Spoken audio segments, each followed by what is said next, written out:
Hello, everyone. How you doing? Hey, but yeah, no, Trench 1919 in YouTube chat. No, trust me when I say this. Buy a face mask when priming. Seriously, you're gonna make yourself permanently loopy, and also wash your mouth out. If you were describing, you could taste the paint. Yeah, no, wash your mouth out, dude. It's like, yeah, no. Trust me when I say the paint fumes can make you retarded. You'll end up like me, okay? Nobody wants to end up like me. Like, nobody. Also, hello everyone. How you doing? It's Wednesday. It's like, what a week, man. It's Wednesday. We got a couple more days of this shit. You free balling the paint? Yeah, don't do that. Like I said, you'll end up retarded. Like me, I'm retarded. You don't want to be like me.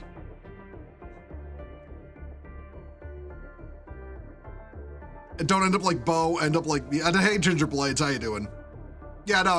Listen, I fully admit I'm a cautionary tale, man. You don't want to be like me.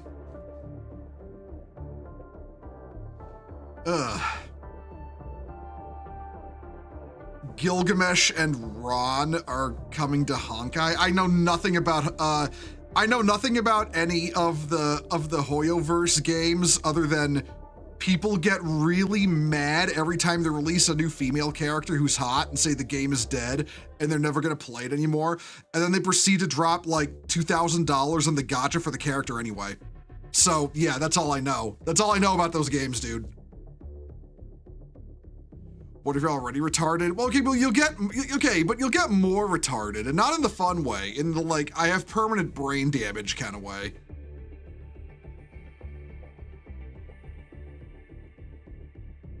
I have to stay up till 1 a.m. for GW despite being in the UK where it's founded. You do this because the US market is bigger. Yeah, no, it's... Man, you know what I'd fucking love? I'd love if Games Workshop could release a timetable for these announcements that's in a consistent time zone, you know? It's like every time they do one of these, they pick a different US time zone to be their time zone they're having it. Like, they've done it in Pacific, Eastern, Central, Mountain. Sometimes they don't even use American time zones. They just use, like, fucking, Central African ones for some reason. I don't know. I legitimately reread the time that this is supposed to happen tonight because I've been planning to go live early today to get to talk about stuff and play games and stuff before the Adepticon reveal start. So I wanted to go live early, right?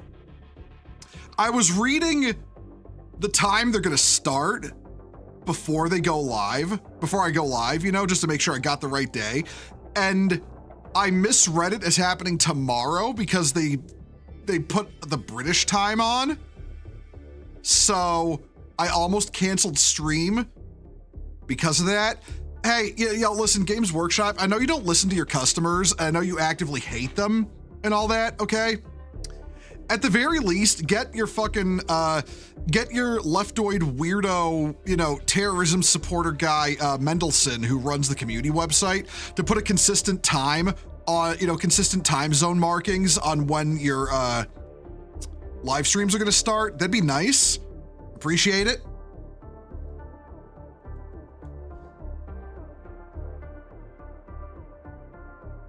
Did you see them do that video with the bike? I did watch it. Okay, no, I know what they're gonna reveal. I know what it's gonna be. It's been leaked for a while now. It's gonna be, we'll talk about this a little bit in the run-up before we do other stuff. But, yeah, no. I wouldn't be surprised if, when it comes to, like, okay, they're gonna reveal orcs. It's gonna be Armageddon. It's gonna be Armageddon themed. It's gonna be Blood Angels and orcs. And there's gonna be some new orc stuff. It's gonna be fast attack themed. It's gonna be mostly like orc bikes and other stuff like that. And the Space Marine stuff is going to be like fast attack units. They're apparently getting a new land speeder, and they're gonna be getting they're gonna be releasing a new kit for the Outriders, which already have a kit, but they're releasing a new kit for them for some reason. I don't know, man. I'm gonna be honest, I think when it comes to these starter boxes, I think the 2-year edition cycle is kind of fucking them at this point. It kind of worked when they had more stuff to release for Space Marines, more stuff that still needed to be updated, but they're very quickly running out of things to update. So the pickings for new stuff in these every 2-year new edition boxes is gonna start to get kind of thin, you know? Please add the Librarian Dreadnought, though. They wouldn't add that. That would require giving some flavor back to Blood Angels, and they can't do that. Not another ATV that's like a giant go-kart, please. Hey, yo, listen, here's my funny thing, because it's apparent, again, it's gonna be like, okay, the theme of the Marines, the theme of everything is gonna be fast attack. It's gonna be Blood Angels on the cover, but it's not gonna be Blood Angels specific units. They're just gonna be Blood Angels painted, right? It's not like they're putting Blood Angels specific units in the box. It's just gonna be generic Marine units with a Blood Angels paint job on the box. And I find it so funny they're doing a fast attack theme, but they're not doing white scars, which would be more fitting, you know? Like when you think of bikes, when you think of speeders, who do you think of? Obviously you think of white scars. I don't think of Blood Angels. It wouldn't be that hard to say there's some fucking white scars who came to Armageddon because shit's going down again for the 4th time there, all right? Blood Angels and Death Watch with Librarian Dreadnought. No, on tabletop only. On tabletop only the Blood Angels had it. You couldn't take it as Death Watch because Games Workshop likes fucking over Death Watch on a good day. So yeah. Still can't enjoy the floaty tanks and transports. Horse Heresy tanks seem much more grounded. Well, first of all, I see what you did there, calling them grounded because they're still on treads. I'm gonna be honest, I never minded the grav tanks. I think they're cool. I think they're a cool departure from, you know, your bad. No, it's cool, dude. It's cool, dude. I'm speaking as a very, very salty fan of the Death Watch, but yeah, no, it's like, I don't mind the new Space Marine tanks that they're grav tanks. I don't mind that at all. I still don't want Games Workshop to get rid of the classics like the Land Raider, you know, especially the Land Raider. I feel like it's gonna be kind of inevitable at this point, but they don't really have something to replace it with, is the problem. So, and I think they know too many Space Marine fans would pitch a bitch fit if they got rid of the Rhino and the Land Raider. So, yeah. If they can keep all the old vehicles having distinct enough rules from the grav vehicles, it'll be just fine. My problem, though, is that I'm gonna be honest, unless they completely reboot the rules again, I don't think 12th edition is gonna do too well, because it's just gonna be retreading more of 11 or more of 12th edition. I can't count 11th edition if 11th edition is just 10 plus or 10.5 like people are thinking. It's not gonna bring a lot of people back because it's just more of the same fucking problems. No granularity of choice in units, so bad point structure, no force org, no bad terrain rules. Just none of the actual problems are actually going to be fixed without a full fucking rules reboot. And I also kind of feel like Games Workshop doesn't want to do another rules reboot after doing 2 practically back to back. Rhinos and Raiders are too iconic. Yeah, and Predators. I don't think they're going to get rid of them. I don't think they would get rid of them because there's enough, you know, there's enough of a dichotomy between the tracked vehicles and the, the tracked vehicles and the grav vehicles that you can create that, you know, choice between them all. 11th edition will probably bring female Marines too. I'm bracing for that tonight, by the way. I want to point that out, guys. I'm bracing for that tonight. They're gonna reveal female Space Marines soon. I feel it in my bones, you know? I feel like with the female Custodes thing, basically, you know, well, at least as far as they're concerned, as far as Games Workshop is concerned, they're canon. I mean, as far as I'm concerned, they're not. Because the lore ended in 10th. But as far as Games Workshop is concerned, they're canon. I feel like that really is the final nail in the coffin that female Space Marines are an inevitability and will probably be revealed If not an 11th, then 10th. I mean, I can't count. If not an 11th, then 12th. That's genuinely what I believe. If not 11th, then 12th. I do feel like the reveal of those head options really was them boiling the frog. I do firmly believe that. They are boiling the frog. They are gonna get, and even the thing is too, even if nobody liked it or nobody thought they were female, it doesn't really matter because they're just gonna release those heads, and then once those new heads are too ingrained in people's models to undo them, they're gonna announce, oh hey, guess what? Call figured out the vaginus plastius gland, and we can now have female space marines. That's probably what they're gonna do, let's be real.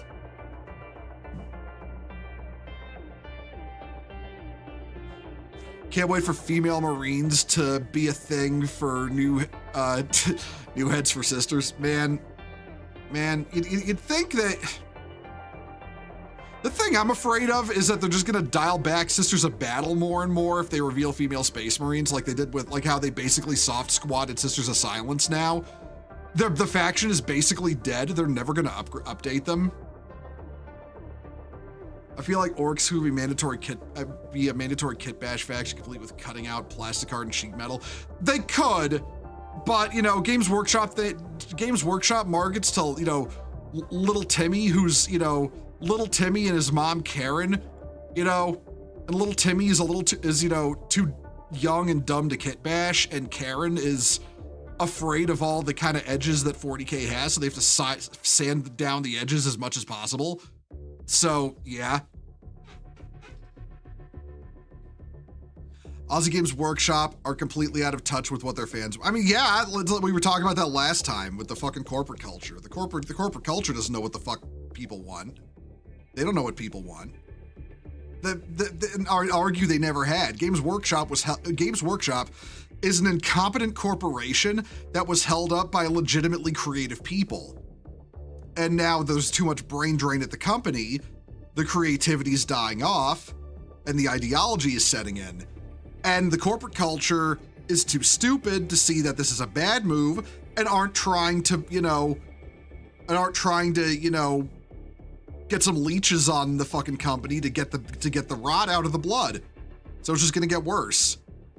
Like, say what you will about the corporate culture of other companies, at the very least, once the USAID money dried up, they realized how fucked they were, and some of them are trying to course correct, some more than others, but most eventually will. Games Workshop won't, because the corporate culture is too cut off from the customer base. There's too big a wall between the two. So it's basically not gonna happen unless the company starts seeing a sharp enough drop in profits that they can't hide it from their investors anymore. All the creatives are going away. Yeah, no, listen. If you want a clear sign of this, look at the fact that fucking Dan Abnett's next novel being released has nothing to do with Eisenhorn. They are one book away from finishing that series. It's apparently finished, and they won't let him release it. Games Workshop simply doesn't care about the fans. Yeah, no, seriously. But yeah, no, it's like the last Beckwin novel is finished. But according to Abnett, he's not allowed to release it until they finish the Warhammer TV show. And we don't know when the fuck that's gonna be. That could be in like 5 years, possibly more. With how, you know, Games Workshop is doing everything in their power to fuck Henry Cavill over. Like, I'm serious, 5 years, maybe more, before we see the Warhammer TV show.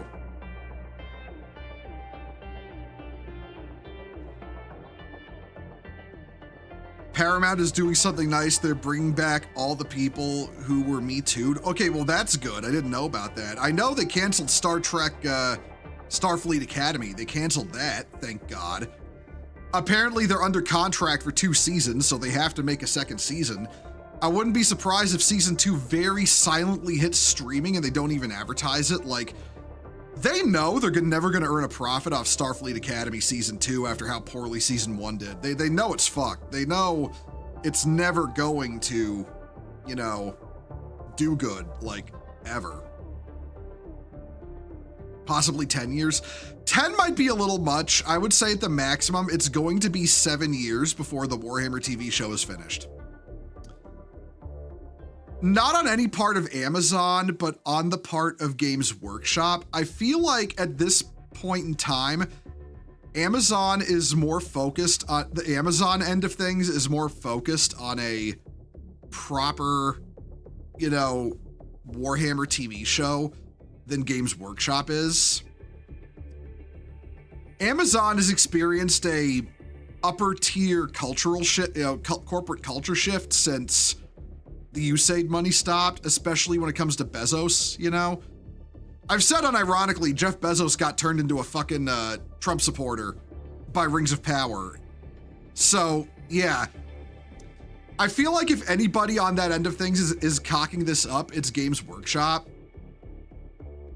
And just not letting Henry Cavill cook, you know? Hot take, the TV show is more than dead, but if GW actually confirms it, it will lose a lot of money on stocks. That wouldn't surprise me because we haven't heard anything. There have been no updates on it whatsoever. And you'd think since they finally, you know, clinched the deal with Amazon, they'd keep the news flowing, even in little bits, just to keep people hyped. But they haven't been doing that. They've been completely radio silent on it. All we hear about it is in the financial reports where they're like, it's still on, guys, trust. And I don't trust them.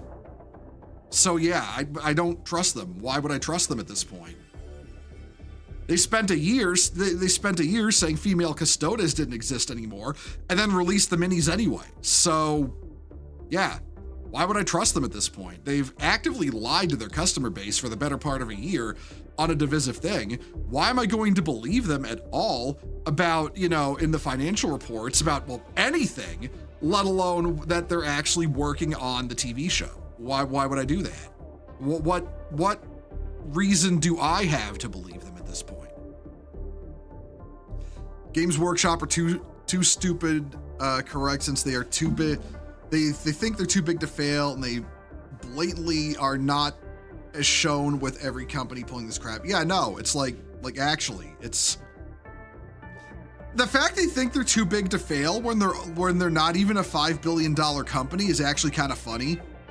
Like, $5 billion isn't really anything. Like their net worth is just shy of 5 billion. That's not a lot. I know that seems like a lot to normal people like us who don't have $5 billion on hand, but when you're a major gaming company, 5 billion is not a lot. That is they're not an indie company, but they're not big either. They don't really have the capital on hand. When I say, for those who don't know this kind of shit, when I say 5 billion, I don't mean they have like $5 billion on hand, you know, just laying around in a fucking bucket to use whenever they want. I mean, their total net worth and everything they own is $5 billion. That's what I mean. It's like the people who would read Disney's net worth and think they just have that much money lying around to spend on shit. Because no, that's not how that works. Net worth is not a bucket of money you have lying around to spend. It's how much everything you own is worth across the whole planet. You know, Disney did not have, what the fuck even, okay, hold on. What the fuck even is Disney's net worth? Like, hold on.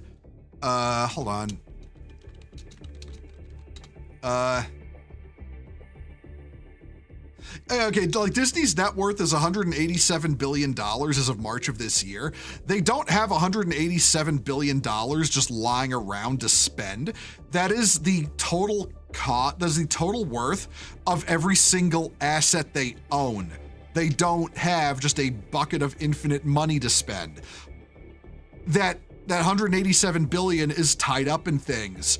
Studios, theme parks, fucking all kinds of shit, you know? They don't just have that lying around, and Games Workshop is no different. No company is no different. A company's net worth is not a bucket of money that they just have lying around. It is just the worth of what they own, which is going to be expensive because it's a lot of things in Games Workshop's case, like factories. They own 2 factories, they're building a 3rd. You know, they own all the Warhammer stores, they own their big home base in Nottingham, they own all that shit. That's going to be worth a lot of money, but they don't have an infinite bucket of funds or a $5 billion bucket of funds to dip into for when they fuck up. So fuck ups will hurt, especially for them, because they don't have that much, they don't have that many, liquid assets. Is liquid the right term? I think it is. I'll pretend to know the exact terminology, but yeah, they don't just have the cash lying around, to pump into the company for big mistakes. Hello there. Oh, hello, Ulysses Drakenheart. How you doing? Reminder, fucking Disney and other massive companies thought they were too big to fail. Look what happened to them, losing everything. Yeah, no, there's a reason. There's a very good reason, my guys. There's a very good reason that you can't find anything Star Wars sequel related at at Galaxy's Edge anymore, except for the one ride they literally couldn't change because the only way to make it not sequel related would be just to remove it entirely, and it's too expensive to do that.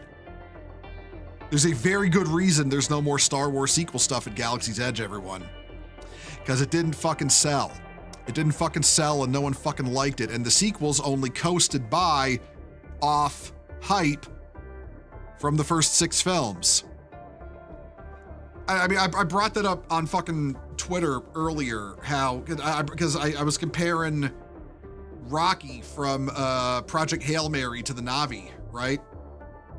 And how the reason people like Rocky but don't like the Na'vi is because the Na'vi feel manipulative in their design and are manipulatively written to force you to try to sympathize, where Rocky is a sapient rock spider that communicates with clicks and whistles, and everyone fucking loves him, right? It's because Rocky is a well-written alien who's not designed to try to evoke sympathy. He's just designed to be an alien entity, and the writing is what does it. And people are getting mad saying, well, Avatar earned $3 billion at the box office. I mean, okay. Can you name 10 ways in which Avatar is a culturally relevant film that is, for all the money it's earned, affected the cultural zeitgeist in any way? Can you name 10? Can you name 5? Can you name 3?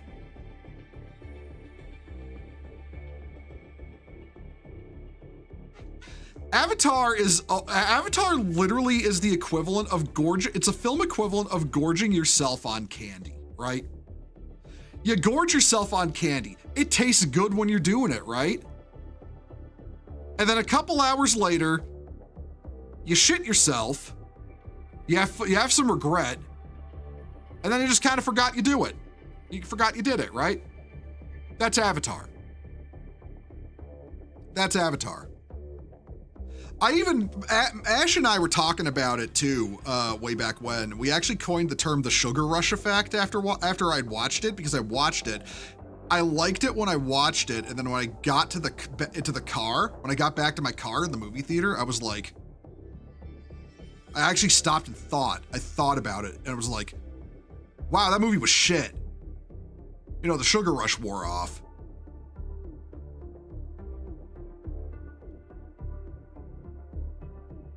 Avatar's just CGI slop. It is. It doesn't even look good, It doesn't even look good. It looks fake. Like it looks more like a cartoon when it's all the CGI characters. And then when you have the actual humans blue screened in, it makes it look like even more fake. It doesn't look like a real world. That's why I can't get into it. It doesn't look real. Michael Bay's Transformers are more culturally relevant than Avatar is. That's honestly true.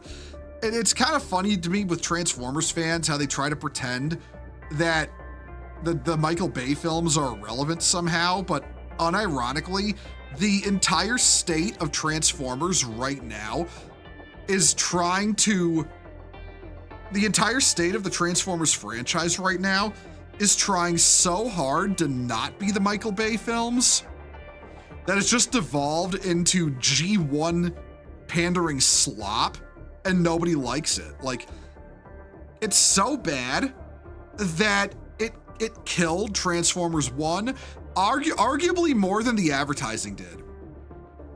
Transformers 1 is actually good, but the whole awkward, uncomfortable, insecure manner in which Hasbro approaches Transformers to try to, like, it's not like Michael Bay, you guys, has basically killed the movie more so than the advertising did. I still remember when they were trying to say, oh, it's a prequel to the Michael Bay film, guys, like really early in its production. And that just turned a lot of people off, I think. I think that was the moment where most people checked out and then they didn't bother when it finally came out. And then the audience they would have attracted otherwise from outside Transformers got turned off by the advertising. So the fans checked out super early on, and then the trailer did the rest of the damage. Marketing didn't help either? Yeah, like that's what I'm talking about. The marketing for that movie was god-awful. Like, I legitimately hope whoever worked in the marketing for that film got fired.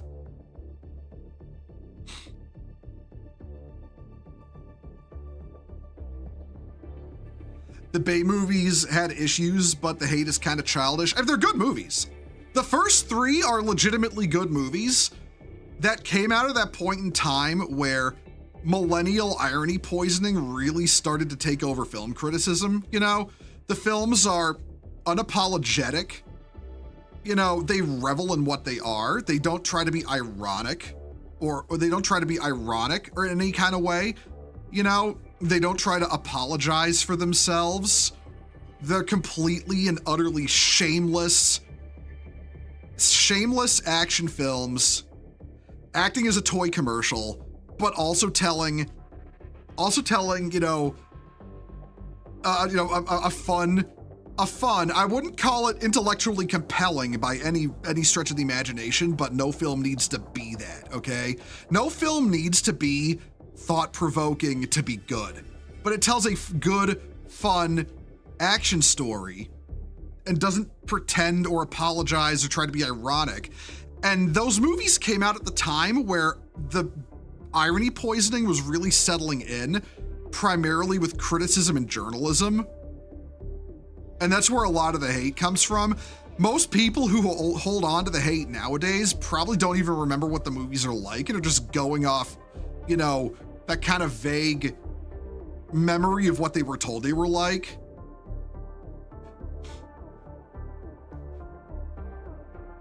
And then, but I will say though, you know, again, I don't think they're perfect movies. I don't think the Transformers films are perfect movies, don't get me wrong. The second one had, the second one gets the most hate, and frankly, I don't think it deserves all that hate. It does have some weird, I don't know if I can call them pacing issues. Something to know about the second film is they were working off a 14-page script treatment when they started filming because the writers just wrote that, threw it in Michael Bay's lap, and then fucked off to go collect a paycheck during the writer's strike of that era. So they were effectively making that movie without a script and made I would think it was a damn fun movie regardless. I would say it's the most flawed. Again, some weird shit happens in terms of like the location shooting, especially in the bit in the Air and Space Museum in DC, and then toward the end in, you know,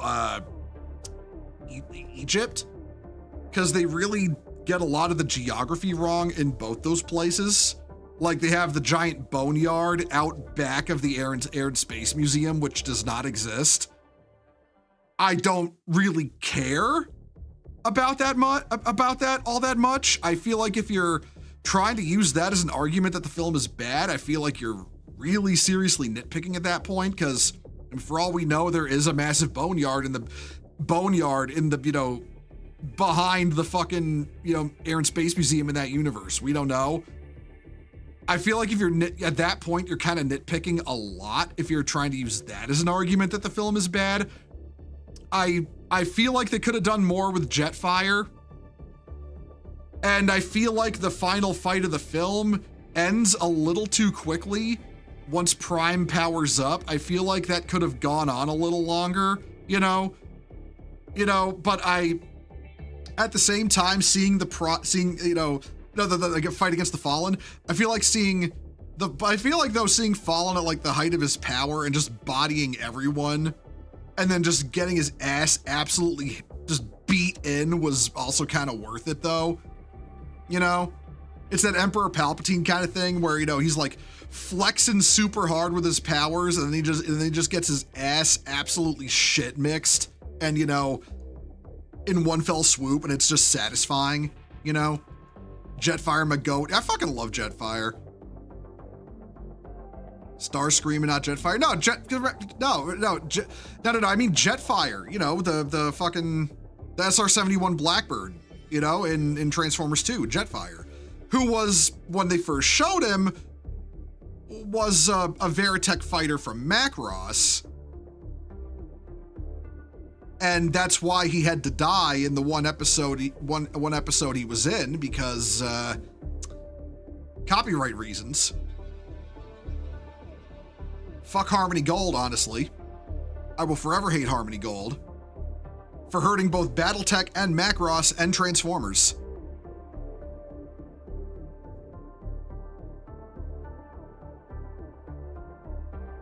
The Fallen was a god for a minute, then Prime whooped his ass. I mean, he basically was a god, but Prime with Prime powered up with Jetfire was like, like above his level. Like he took on both the Fallen and Megatron and beat both their asses in. Giant metal scrotum. Yo, listen, Trench, I laughed at I found that shit funny, all right? I've never not found toilet humor funny. I don't even care. Look, I don't even give a flying fuck if Devastator in that movie had no component vehicles that were wrecking balls. I don't care. I think it's funny. And I've always found it funny. And I'm not gonna like fucking hate on it just because, I'm supposed to be so above this because I'm an adult now. No. Devastator having a giant metal nutsack was fucking funny. I don't care. I also don't care. I'm gonna put this out there because we're going through. This is gonna drag into Godzilla. All right. I don't care if people were mad that the movie was, by their recollection, jingoistic because it featured the military. I don't care. I don't care if our soldiers are made to look like heroes in blockbuster films. The American military is generally speaking a force for good in the world. If you disagree with me, ask Europe every time we entertain the idea of leaving NATO. They all hate us. They all hate our military right up until they need us, okay? Then it's like always, oh, you're warmongers, America. You're a bunch of jingoistic fascists. And then we say, okay, we're just gonna pull out of NATO now. And Europe was like, wait, don't leave.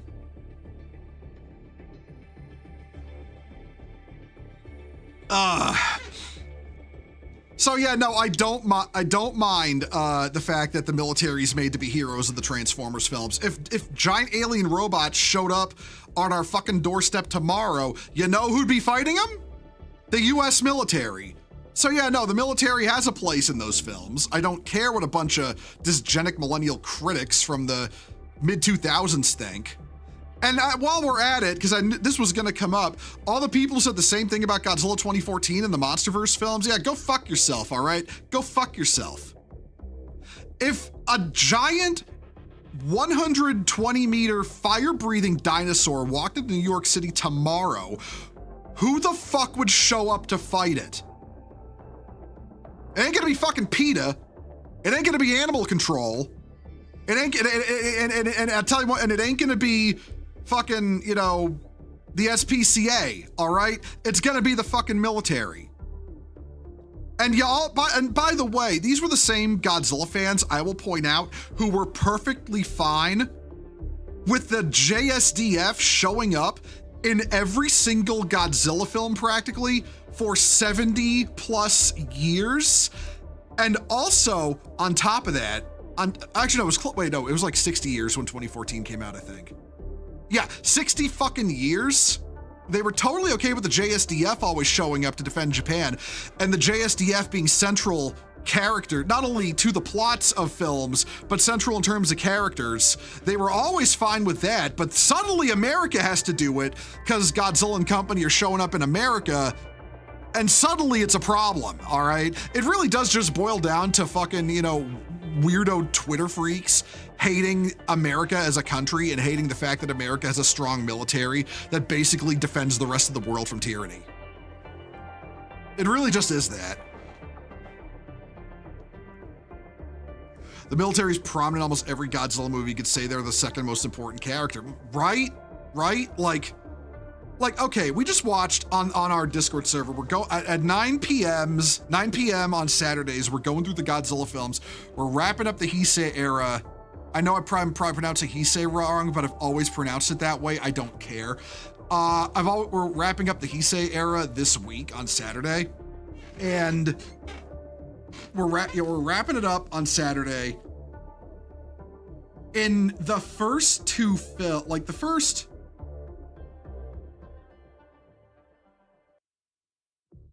4, 5. In the first 5 films of the era, 84, Biollante, Ghidorah, Mothra, Mechagodzilla, Space Godzilla.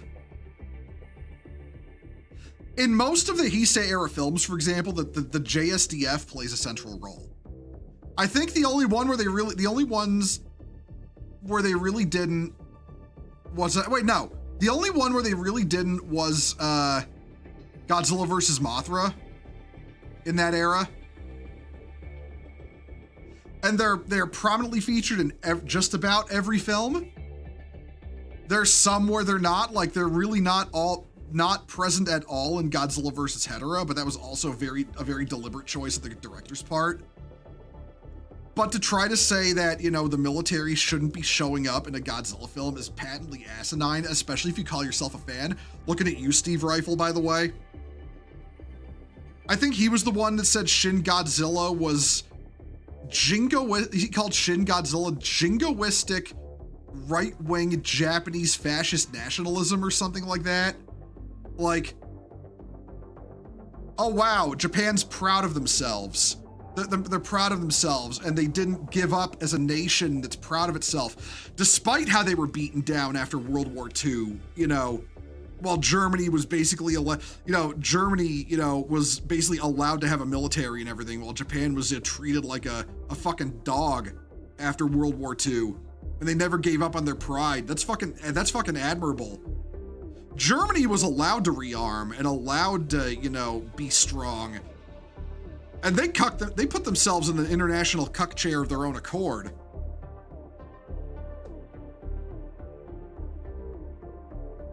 Dude seems whacked out. I fucking hate Steve Rifle. I hate that guy. He was the guy who wrote that article that said Godzilla 2014 was a bad film because it didn't constantly kowtow and apologize to Japan for the atomic bombings of Hiroshima and Nagasaki. Like, it doesn't fucking have to. It doesn't fucking have to. One of the great things about the original Godzilla, which is the one that's like the most focused on the atomic bomb as a subject, one of the great things about it is it discusses the topic but isn't accusatory.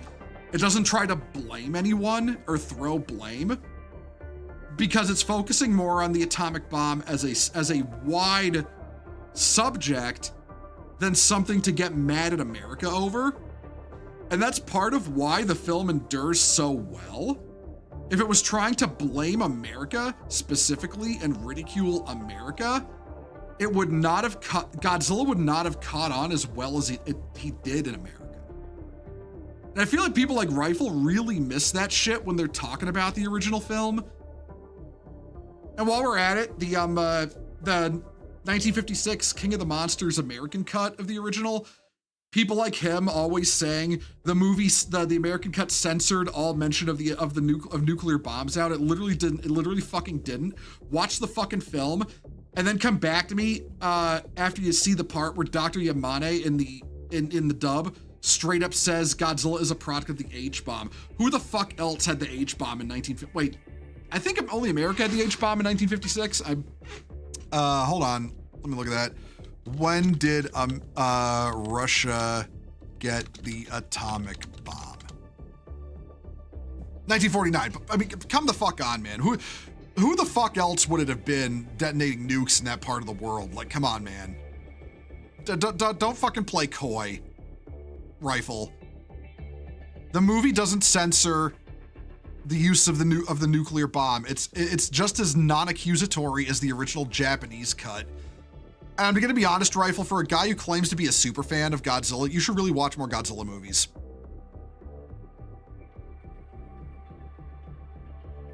Uh-oh. Oh. Hey, guys. Okay, guys, we're pivoting onto stuff.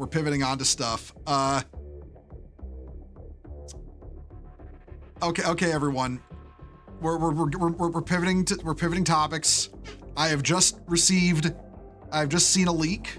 Of Warhammer. One moment, everyone. We'll get this up on the screen momentarily. Is that it? That's it.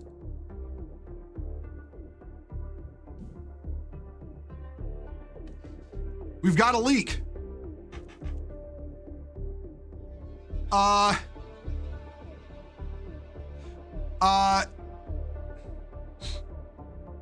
Okay. I know what they're okay. I don't know how I feel about this.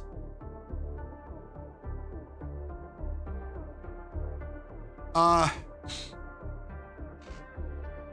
don't know how I feel about this thing. I don't know if I like it or not. Hold on. Let me look this up. Let me look up what the immediate thing I thought of when I saw it.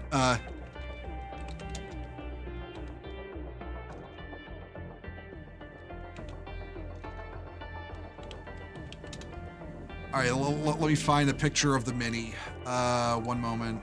Okay. This is kind of a small image, but it's gonna have to do. This is immediately what I thought of. It's just this guy. Like, remember Inquisitor Karamazov, I think you pronounce it. It's just, okay, it's just this guy. It's just this guy, but a Sister of Battle.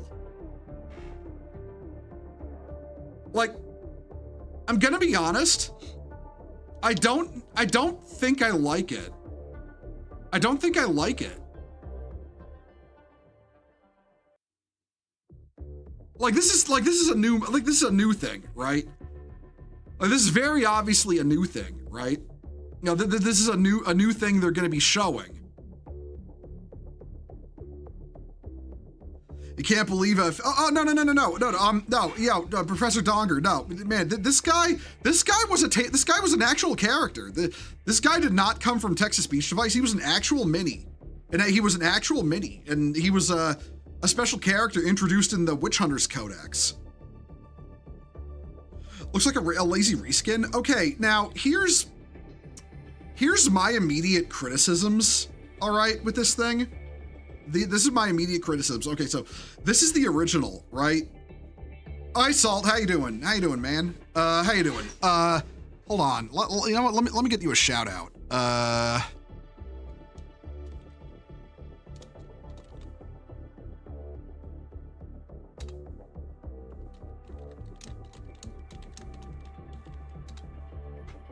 Go follow Salt. Go follow Salt. He streams shit. He's cool people. He's one of the homies. But okay, so here's my takeaway from this, all right?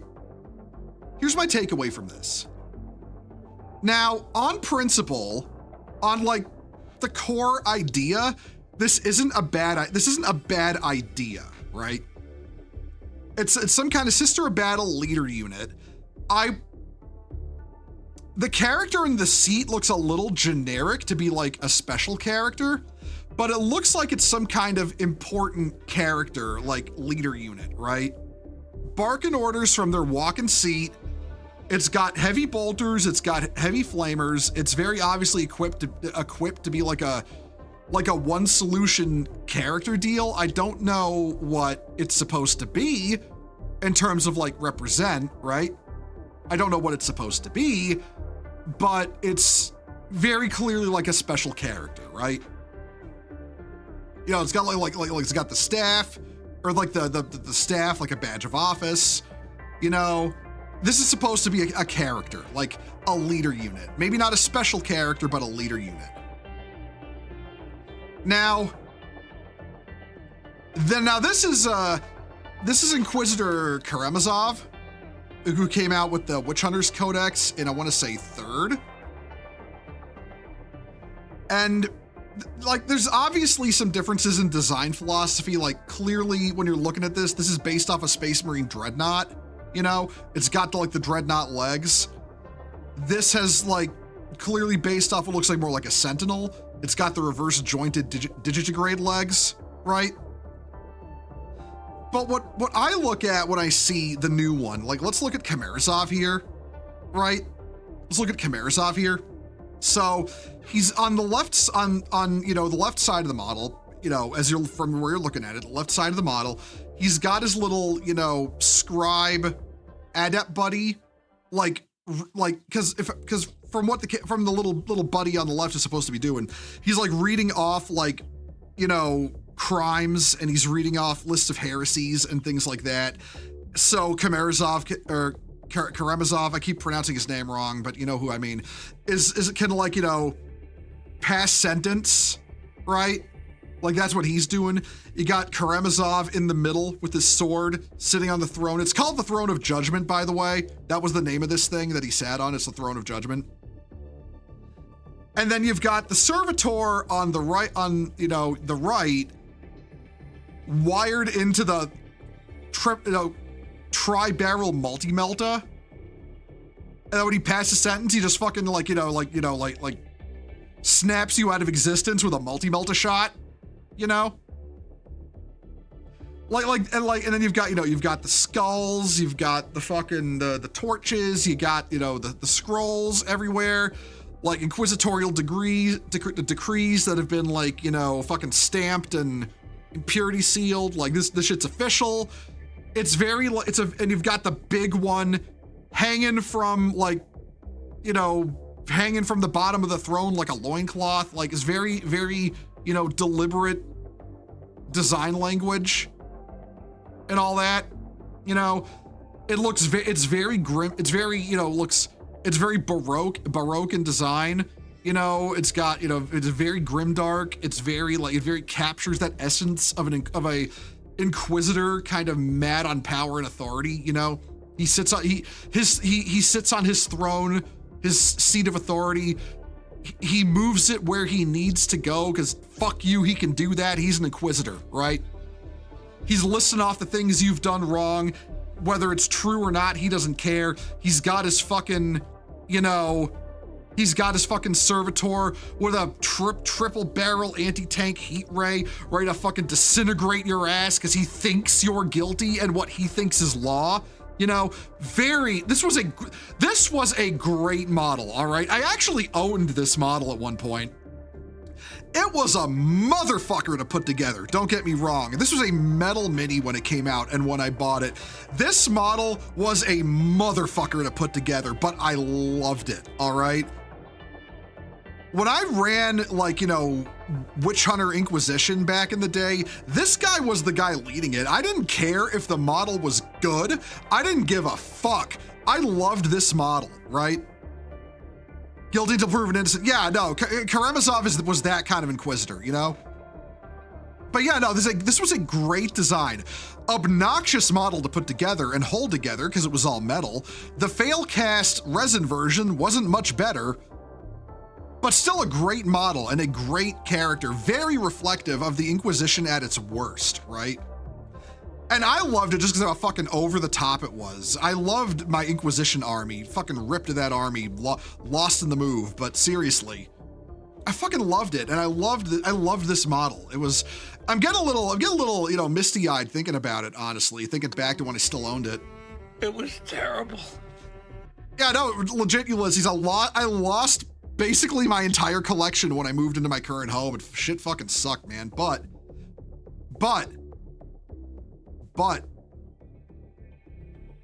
stop cussing or I'll report you. Fuck you. Thumbs up. But now, right, so, okay. Let's look at this. Okay, this is obviously not like, this is the mini. We're looking at it obviously on like a tarp or a wall painting or something, right? Like some kind of display. You got the boxes up front, you know, obviously. Oh, hold on.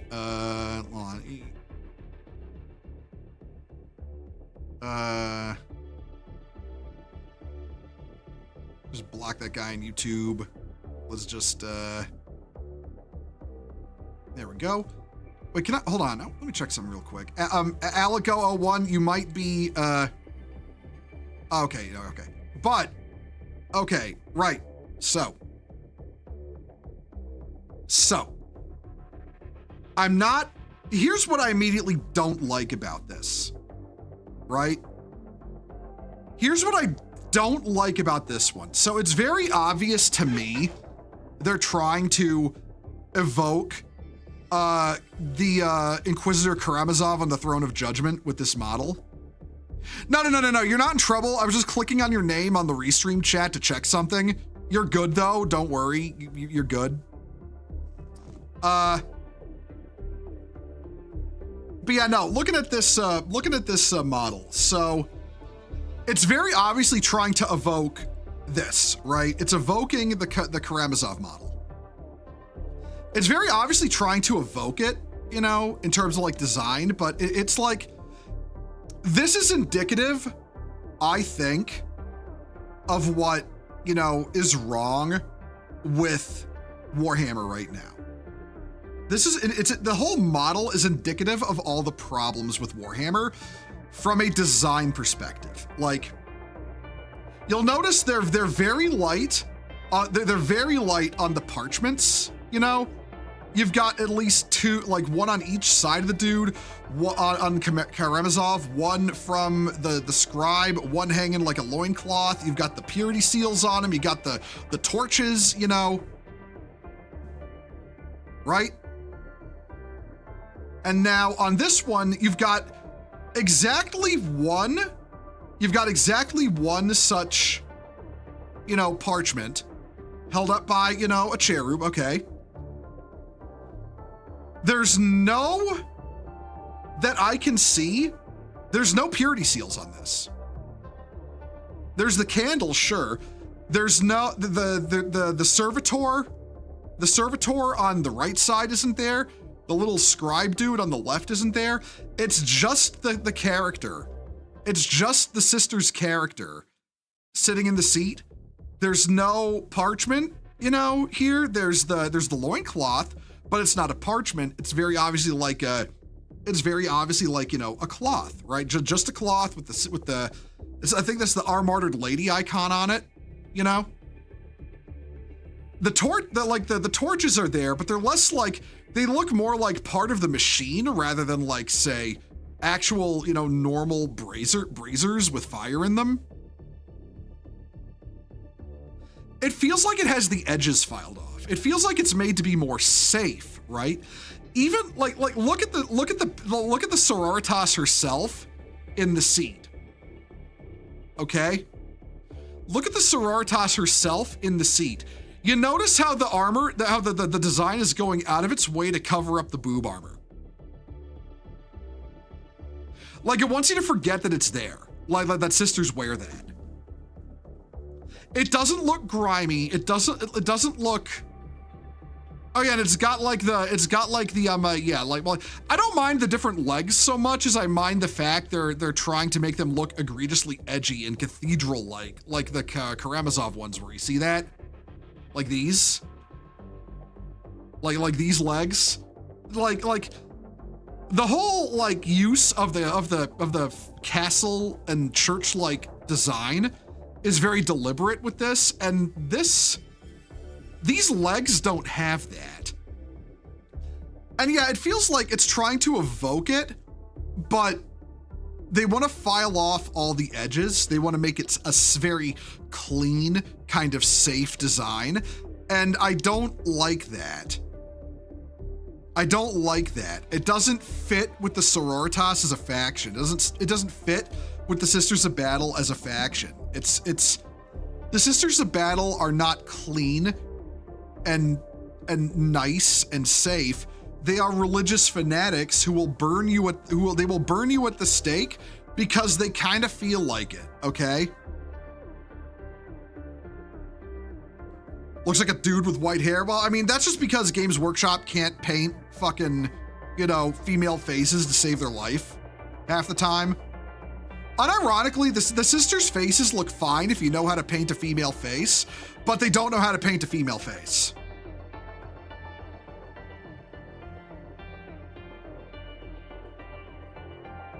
Yeah, exactly. There's like, where are the fucking skulls on it? There are exactly 2 skulls on this that hold on. Wait, 1, 2, 3, 4, 5, 6, 7, 8, 9, 10. Technically 11 if you count the loincloth bit. Let's count this one, okay? On Karamazov, by comparison, there's 1, 2, 3, 4, 5, 6, 7, 8, 9, 10, 11, 12, 13, 14, 15, 16, 17, 18, 19 skulls that we can see in this image, and that's assuming it. Oh wait, no, and there's one painted on the right side of the yeah, so there's like 20. Oh, there's one in the Inquisition icon on his sword and one on his belt. There's 22 skulls on the Karamazov model. Compared to this. It's like I said, this is everything wrong with how they're designing 40K these days. This is honestly, to me, just as bad as the reissue of the Inquisitor Kotia's model. You know, the one where that really shitty looking reissue of that character they did, where they fucking glowed him down. Like, come on, what the actual fuck, dude? What are you doing?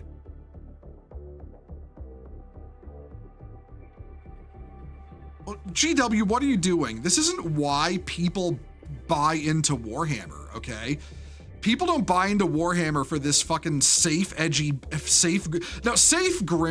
That's the term. Safe grimdark is the term. This safe grimdark bullshit. People don't buy into it for that. Okay? Especially Sisters of Battle with the fucking Ecclesiarchy theme. They don't buy into it for that. What the fuck are you doing right now? You know who has issues with skulls? China does. You know, that wouldn't surprise me. Wouldn't surprise me one bit. Oh, fucking hell, Games Workshop. What are you doing? What the actual fuck are you doing right now? I'm not gonna lie though, seeing this is indicative of what's going to happen with the announcements tonight, like what they're gonna be going for. Like very safe grimdark kind of designs.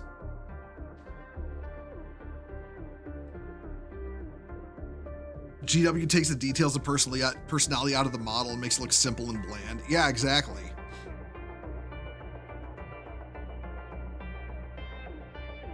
Sisters are one of the most grimdark armies ever. They had arcoflagellants and shit. Well, yeah, but do you think that's going to stop GW from slowly undoing that? Slowly but surely? Because they're afraid of little Timmy's mom, Karen, getting upset. Of course they're going to start doing that. Remember, you've got a bunch of woke ideologues in charge of the design of the company now.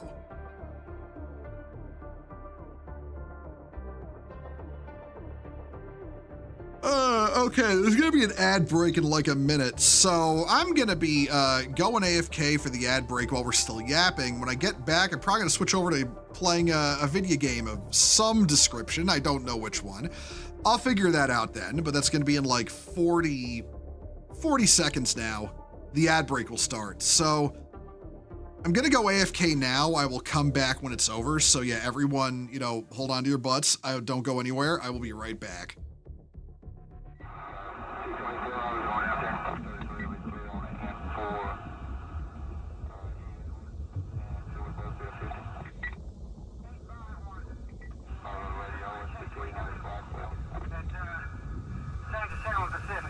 Out there, yes, clear.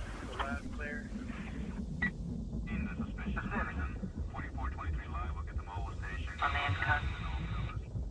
C7? Yes, ma'am, we'll be clear, and 233 will be clear on N for E. Edward, and so we both be a 50. 224, I was going out there. 233 will be clear on N for and so we both be a 50.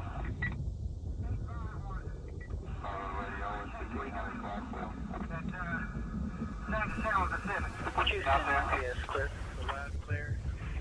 In the suspicious citizen, 4423 live, we'll get them all to station. Command cut. C7?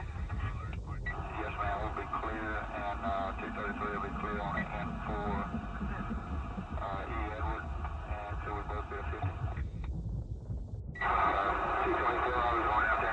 233 will be clear on N for and so we both be a 50.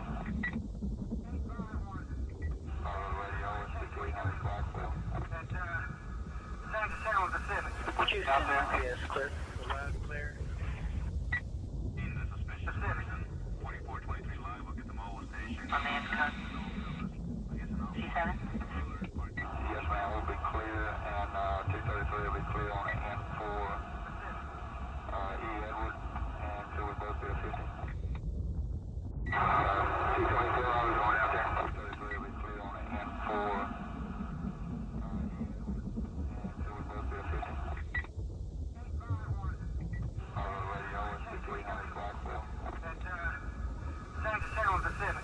Out there, yes, clear. Loud and clear.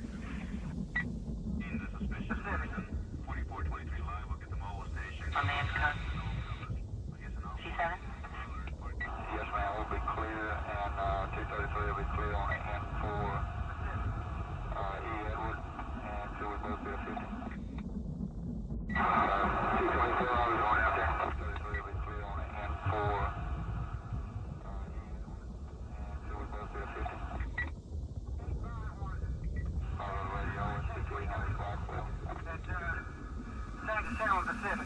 Out there, yes, clear. Loud and clear. In the suspicious citizen, 4423 live, we'll get them all to station. Command cut. C7? Yes, ma'am, we'll be clear, and 233 will be clear on N for E. Edward, and so we both be a 50. 224, I was going out there. 233 will be clear on N for and so we both be a 50.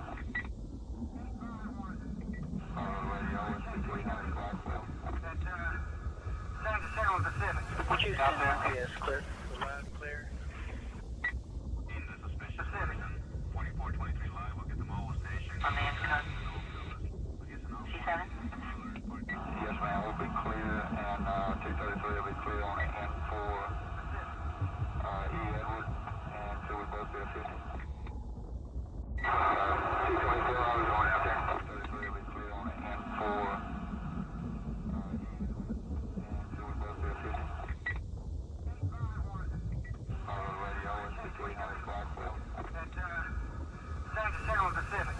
Out there, yes, clear. Loud and clear. In the suspicious citizen, 4423 live, we'll get them all to station. Command cut. C7? Yes, ma'am, we'll be clear, and 233 will be clear on N for E. Edward, and so we both be a 50. 224, I was going out there. 233 will be clear on N for and so we both be a 50.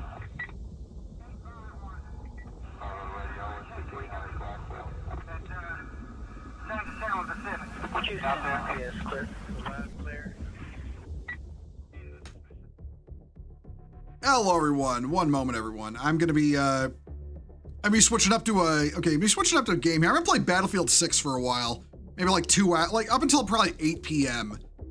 You know, when we're an hour out from Adepticon. And then, you know, then we'll switch back over. I need to get off the topic of Warhammer. I'm just gonna get depressed.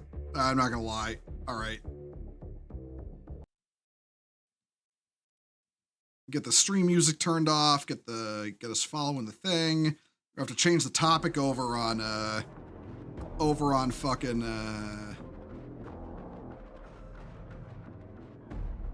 over on here. Oh, hold on.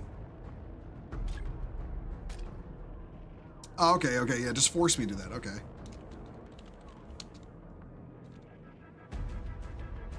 Yeah. There it is. All right, okay, we're all set up here. So yeah, we'll be back to talking about Adepticon at you know 8 p.m. and the upcoming releases and stuff. What you playing? I'm playing Battlefield 6.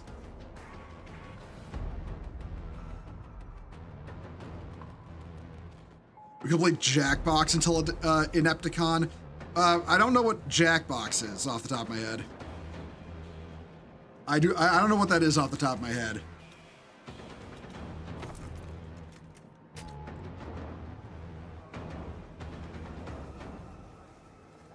What the hell gun do I want to use?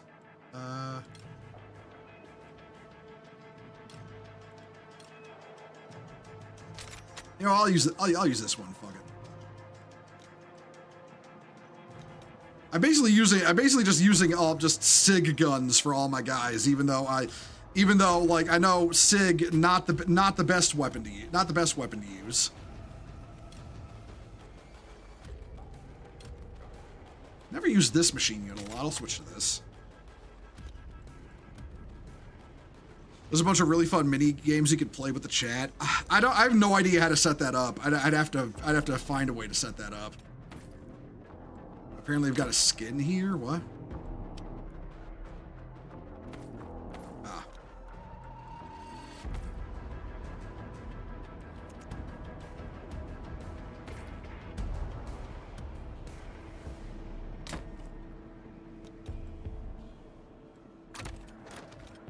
Wait a minute.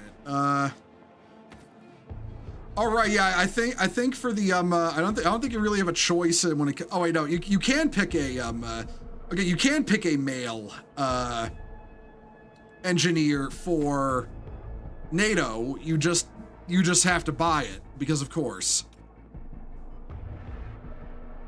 You have the War Machine Mark IV reveals are awesome. Protectorate of Menoth are coming back. Oh, that's cool. I'm legitimately wishing nothing but the best for Games Workshop's competition. I'm more hopeful for them than honestly Games Workshop themselves at this point.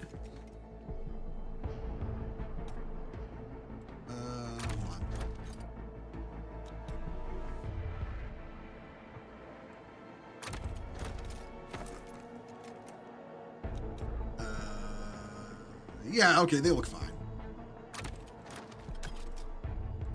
What the hell game mode are we gonna play? Nightfall bonus path. Man, I don't listen, Dice. I don't know about you. I am not spending further money on this game. I'm not getting any season passes. We only need access to the website, and the game does the. I'll have to think about that. Honestly.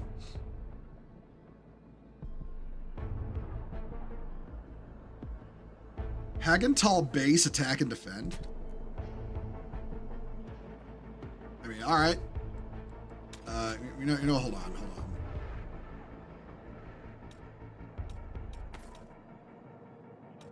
I hate not having all my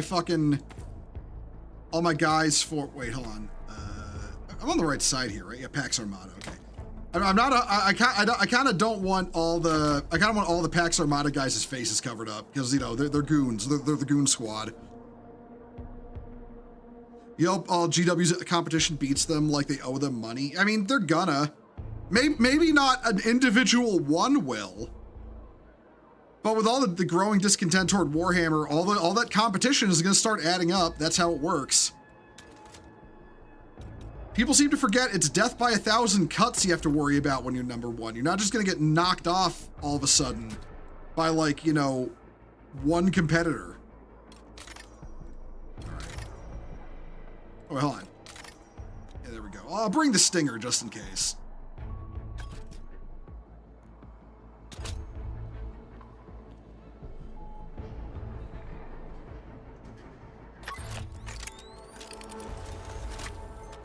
I will say though, I still think the game. Oh wait, it's an indoor map. God damn it. Okay, it's an indoor map. Wait, is my VoIP turned off? I should check that. I'll check that before I start. Okay, engineer. You know what? No, I'm gonna play assault. Okay. Options.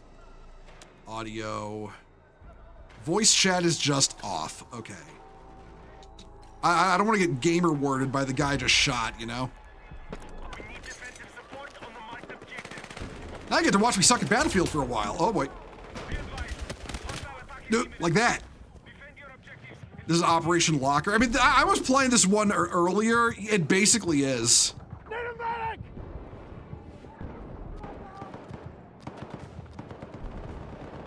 There's a medic 2 meters from me. There's someone who can res me. 2 meters away. He is, oh, okay. He's actually doing something. Thank you, Dadpool.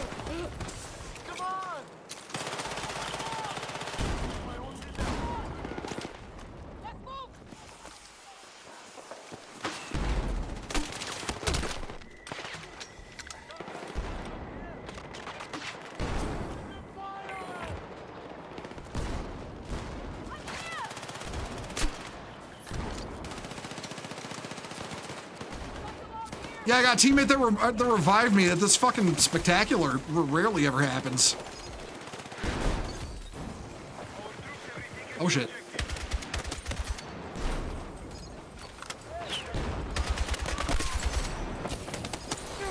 Oh shit! Get down.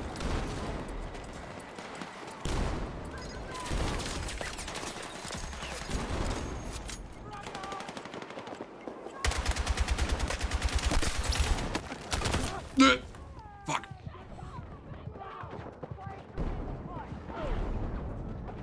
Need a medic. Is Hackneys gonna be able to get to me? Oh, okay.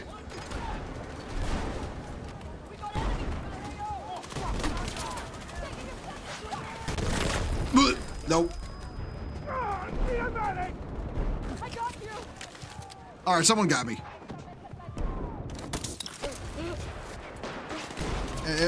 Oh. No, we held it. Good. Good. Oh wait. Wait. Why do I have the wrong kit. All right. You know what? Yep. As much as I hate to die, die like that. I had the wrong kit.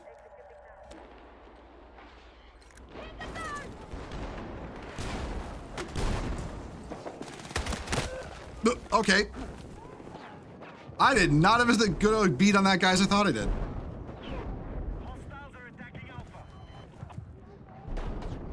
Yeah, right ping right in front of me and then just keel over dead.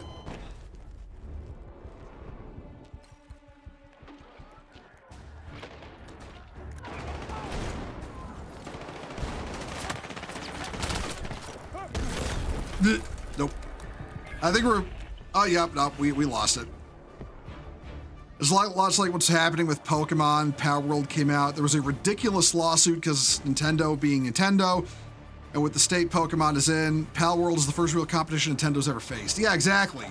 That's why they sued. Not because Power World did anything actually wrong, but because that was their only recourse, was to sue.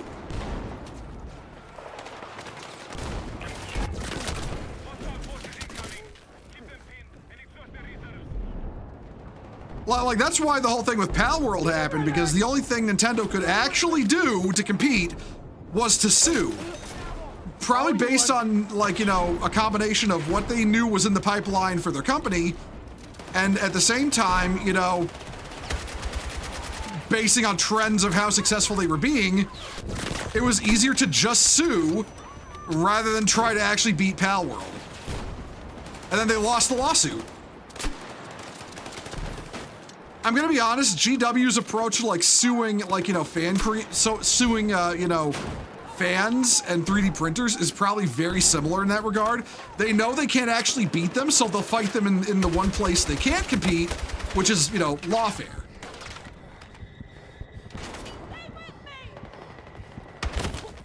Nope. Oh, nope. Out of the fire, out of the fire. Stay down, don't get up, don't get up, don't get up. Okay. Oh no. I got blown up. Nope, I'm just dead. All right, switching class. What was we need to be able to hold the line a little better.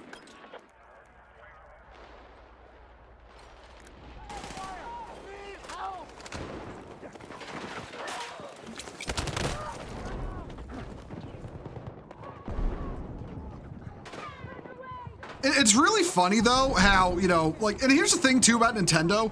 Nintendo has the actual like funds to potentially hold the line legally, but they bet on it and, you know, failed because, oh, nope. They bet on it and failed because they assumed the courts would side with them, you know? Which is not how it's going to work all the time.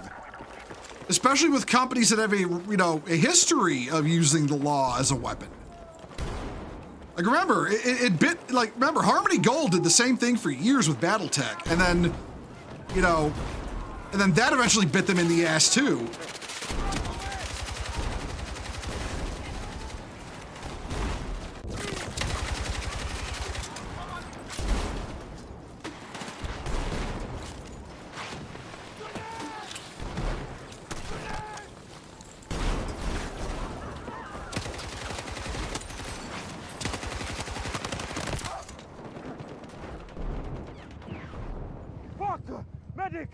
They both know what happens when you assume. Yeah, exactly. It's like Nintendo thought they had it in the bag and then they fucking lost, and now there's no going back on that. That's law now. So yeah. I would not be surprised if Games Workshop ends up losing a couple of lawsuits at some point in the near future here, especially that one with the guy from, I think it was Italy. I think it was from Italy. Who they, you know, they're suing not for likeness to the minis, but for instead, and I'm quoting, unfair competition. Basically, not your product is too similar, your product is too unfair. Okay, he's got it.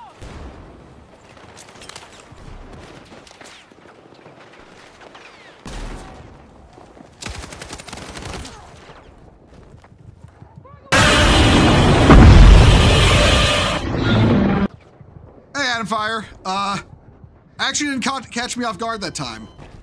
Now, while we're playing this though, real quick, I'm just gonna give y'all a heads up. I'm going to unironically be playing fucking Starfield again in the near future, beginning in April, because there's an update coming, and I actually despite my better judgment, I'm going to buy the DLC and actually play it, because there's some changes coming in the game that actually look interesting to me and might actually fix some of my issues with it, which would be very nice. All call signs, check in.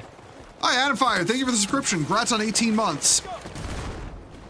Congrats on 18 months.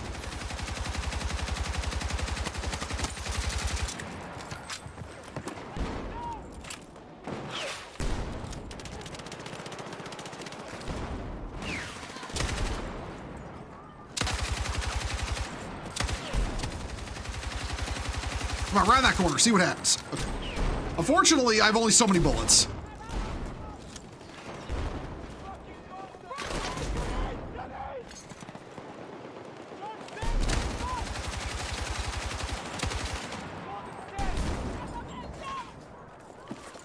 Take what you can carry.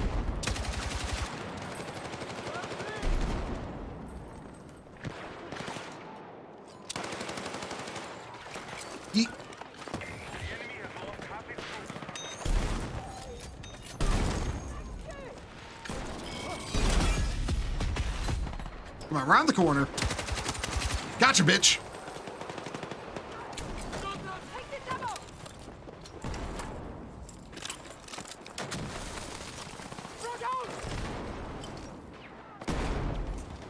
We're moving up, we're moving up, we're skulking, we're moving. Started watching Jormungandr last night. It's damn good. I've heard good things about that one. As you know, I prefer my military sci-fi, but you know, I really should watch more just straight up military anime, you know?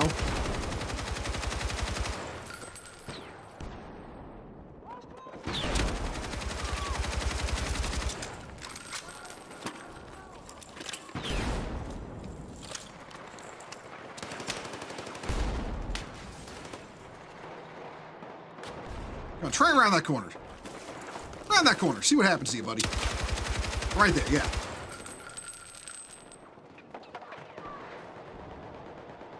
Come on, pop out. Oops. Well, this doesn't burn my buddy, you know? All right, let's try and give you a little less room to maneuver there. A little more fire in your diet. See how you like that? Yeet. Blech, fuck. Buddy, yeah, okay, you can't really complain that he had the drop on that guy, because, like, I got shot too. I don't pretend to be good at Battlefield. You would enjoy it, Bo. Also, Black Lagoon too. Black Lagoon is one of those ones I know is really good, right? I know it's good. I've just never watched it, you know? It's like I really should just fucking buckle the fuck down and watch it, but I haven't.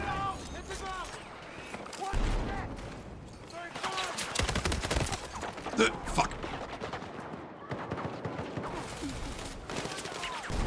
I hate mechas!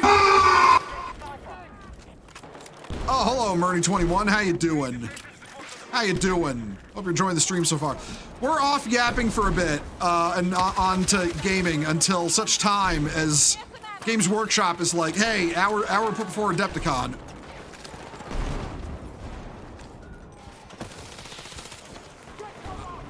That is friendly fire. Okay. Oh no, shit, we're losing.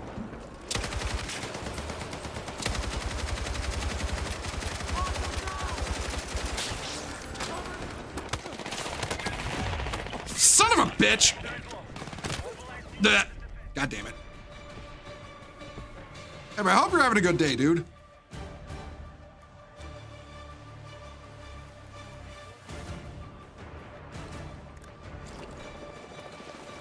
I always enjoy my streams. Oh, thanks, man. Thanks, man. Where is A relative to...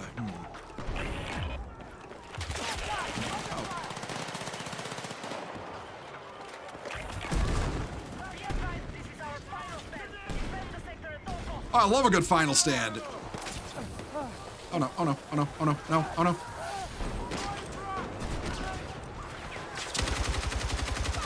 I'm just gonna hose this fucking hallway. If anybody walks in the path of those bullets, that's their problem.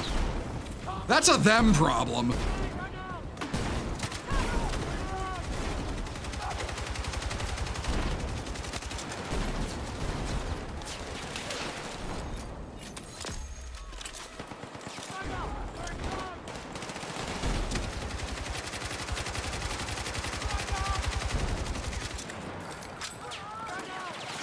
I've got more bullets than you've got soldiers. I can do this all day.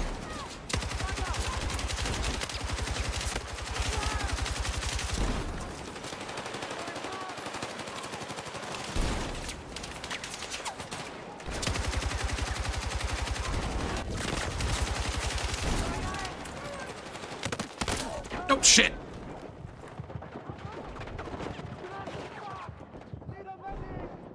Another LMG enjoyer. I generally play support or engineer, like you know, support doing support things. I like the anti-vehicle on engineer. Uh-oh, they're taking me. That's bad.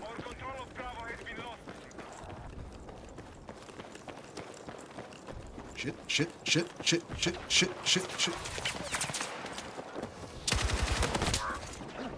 God damn it. Oh man, I'm not using aimbots like the aiming community. There's no way I can win. I'm just a poor stupid battle dad who doesn't use the fucking, you know, air quotes, aim trainers as they call their bots. I will never forget how fucking mad they got at me. That was so funny. That was the funniest. Ooh, oh shit! I almost lit myself on fire. I am stupid.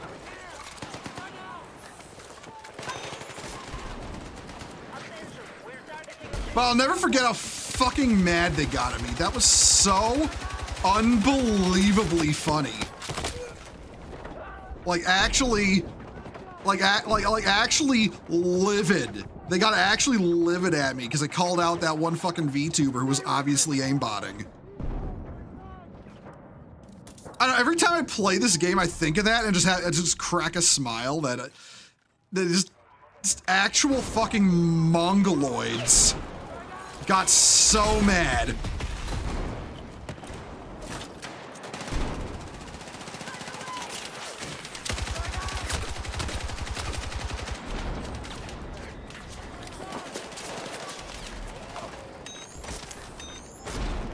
Get up. Let's go.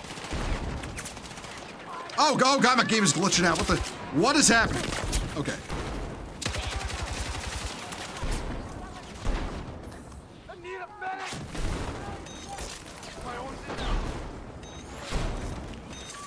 Come on. Wiped out half the enemy forces.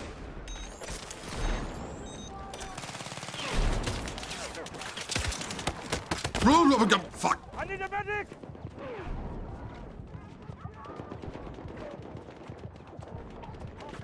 That was a seizure warning and a half. Yeah, how do you think I feel? I'm the one playing the game. I can't look away. I gotta keep shooting. I don't think anyone's coming up here anytime soon. Yeah, no. I've had that glitch a couple of times. I have no idea what causes it.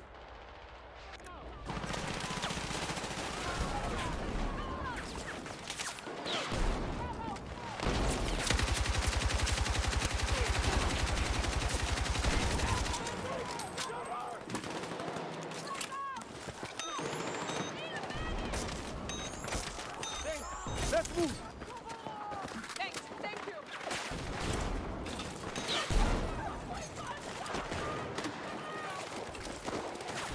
Oh. I need to reload. Here's a med kit.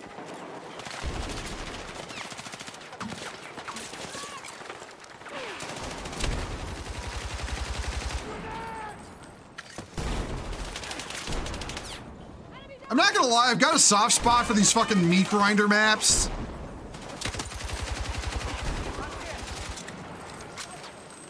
Yeah, they got that guy.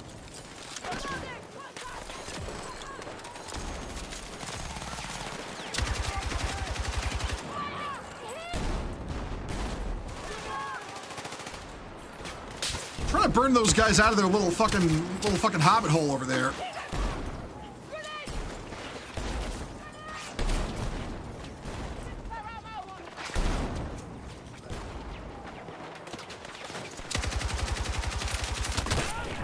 Oh, Jesus. Okay, I'm just dead. Calmest day in Chicago. Yeah, this is the calmest day on the Chicago Metro. Is that what the majority of Helldivers maps are? No, the majority of Helldivers maps are fairly open. They're not meat grinders. The sheer presence of enemies, you know, is fairly meat grindy. But the maps themselves are fairly wide open unless it's like, say, the bug tunnel maps. Now those are a meat grinder. True, the loop is horrible. So I've heard. So I have heard.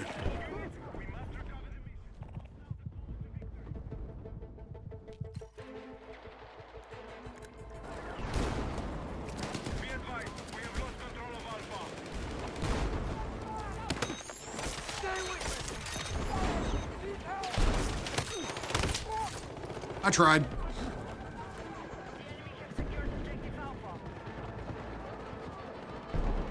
We're holding on to B, though, by the skin of our teeth. I hope we can take it back. Yeah, no, they're not getting me up. Oh, come on, guys. Stop fucking getting shot at so I can spawn in.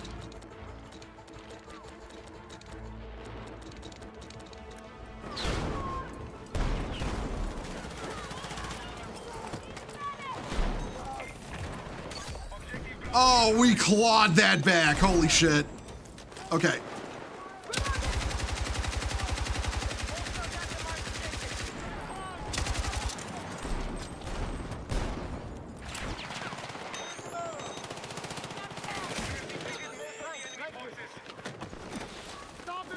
Grab what you can.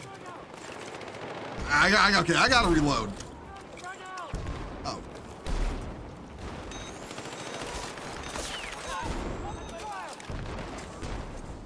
Ooh, okay, where are we getting shot? Oh, this direction. Okay.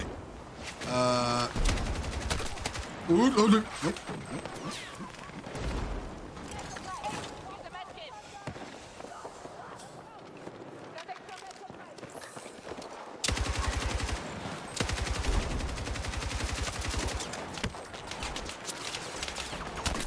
Oh, nope, nope. Oh boy. It's all on fire. All right, give me a grenade. Give me a grenade.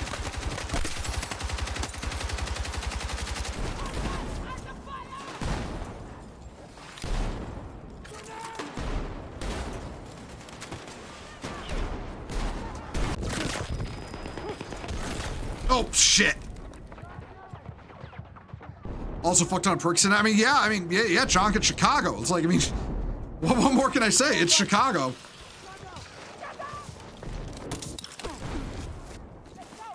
I knew you had my back. No, oh, okay. No, that was dumb of me. I just round the corner and get blown up.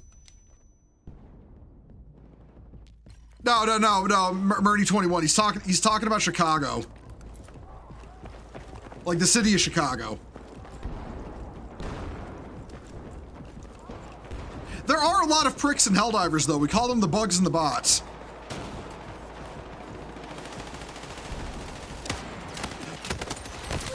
Oh, shit. Defensive position is needed on the marked objective. Oh, shit.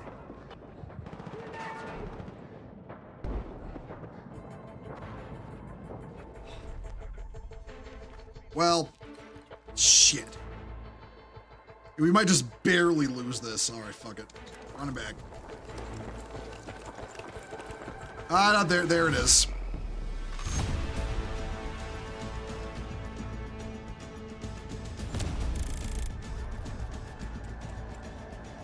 Chirac is back. Yeah.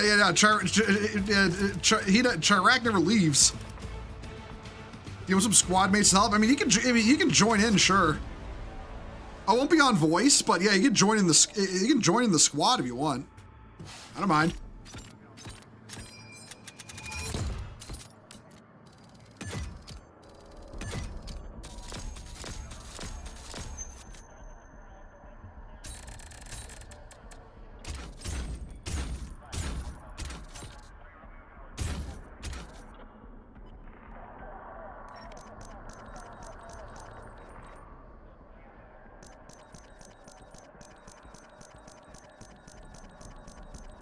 I'm actually gonna, hold on, I'm gonna back out here.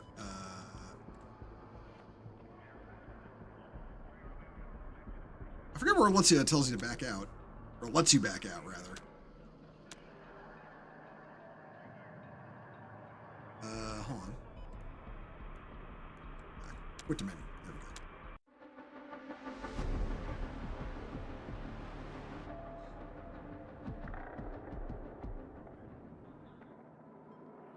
I kind of wanted to fuck with my loadouts anyway. Okay, let's look at what I unlocked on this thing. I think I unlocked some decent stuff.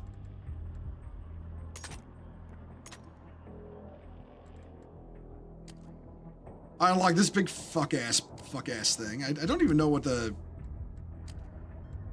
Okay, hold on.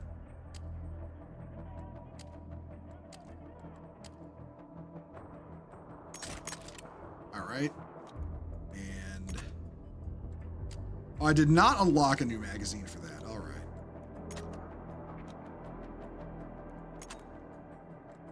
No, I don't want a light.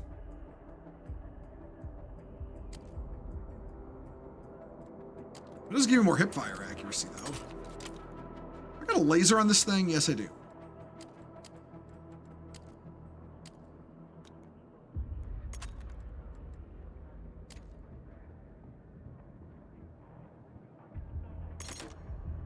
Oh shit, I don't have enough to actually attach this.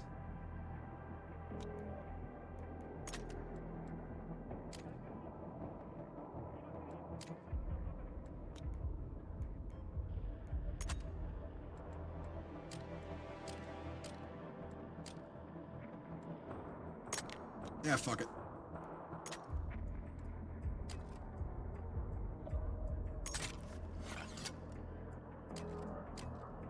I mean, less mobility, but more stopping power. Okay.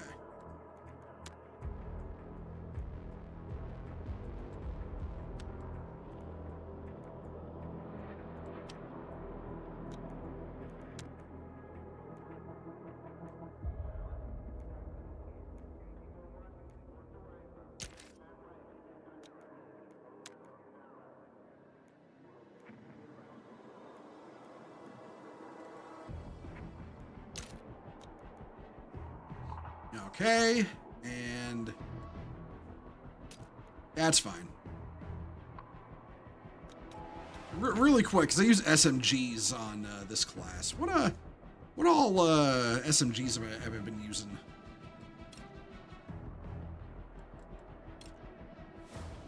Not gonna lie, kind of like this stupid thing. You know, it's kind of a really weird SMG.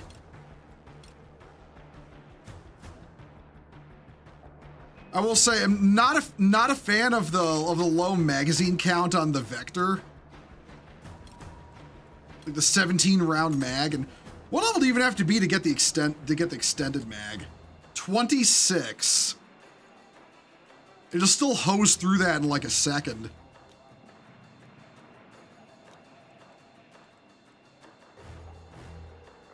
You gotta be level 50 to unlock that.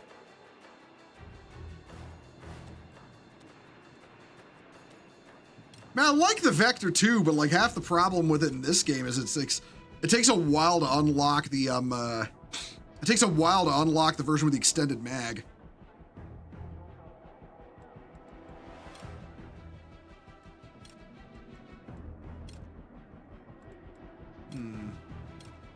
Honestly, I'm probably gonna use this stupid thing on you know, on Recon. Gotta get to level 10. This shouldn't be too hard. Okay. You know, fuck it. I'm gonna play Recon this round. I feel like actually leveling Recon, or playing Recon a little, which is weird of me. But yeah. You know what? Actually, let's... Alright, yeah, oh yeah, the casual mode, which is, has bots. I'll have to play that later to level my guns up. Pull trigger once the ammo is gone. Yeah, you just dump your fucking ammo, you know? You just dump it. All right. Where was featured casual breakthrough, attack and defend? Winter offensive multiplayer. Wait, what's this 1000K next to it? Fuck is that? Unavailable? Oh, I think you've got to like. Oh, I think I got it. Fuck. It's like you gotta like have like a season pass or something to unlock it, or fucking hell, Battlefield. I thought you weren't gonna do that anymore. Oh well, it's Electronic Arts and they always fucking lie. That's how many people are playing it.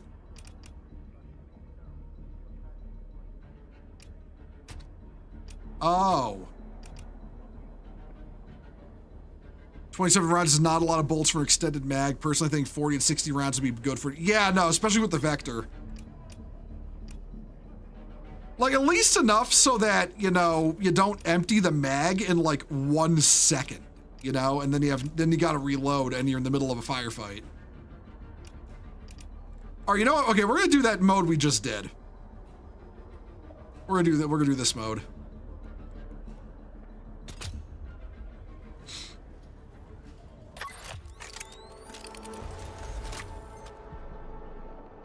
Got this really weird SMG, you know, that I got. It's cool. It's cool how it reloads. I don't think it's actually a real gun though. Battlefield 6 gives you ideas for your setting. I mean, yeah, I don't blame you. It's, you know, military and stuff. All right, you know what we got? What do we got? Proximity detection. Yeah,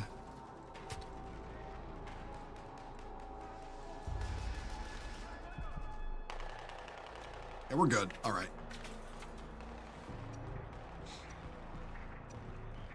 Ain't no way I'm doing fucking sniper recon. I am an awful shot with a sniper rifle. I do aggressive SMG recon.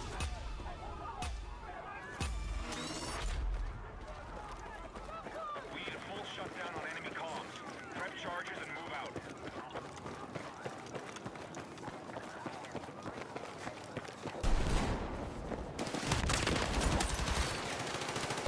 Oh, hold on. Maybe I can get you, Chonka. Hold on. No, I can't get you. Fuck. Ooh, ooh. I can't get you, man. I'm sorry.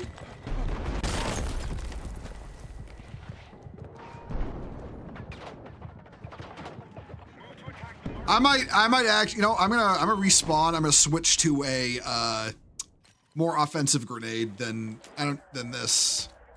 What are my options? Throwing knife? Yeah, fuck it. Regular frag.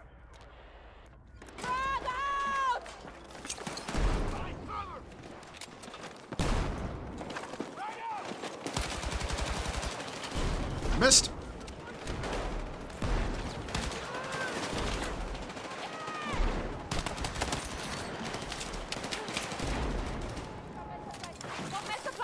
Okay, what's on the other side of this wall? Okay.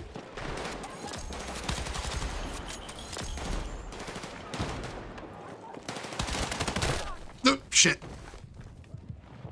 Same kid, sniper with shit. Yeah, no, seriously. I don't pretend to be a good shot, like, at all. I'm actually kind of bad at it. I'm good at hosing bullets. I can hose like a champ. So was that one, did that one recon have the fucking, what do you call it? Wait, where am I? He looked a lot closer than that on the map.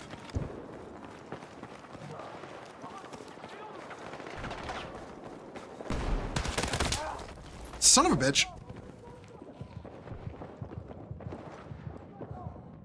Give me a burst fire rifle, I'm fine, but snipers are too twitch sensitive for me. Yeah. I will say though, I'll probably go to casual mode to level up guns just because it's easier to get kills that way. Like when I'm not playing to, like, you know, like when I'm playing like just to level my shit. Oh, this is fucking Rush. I didn't know this was Rush.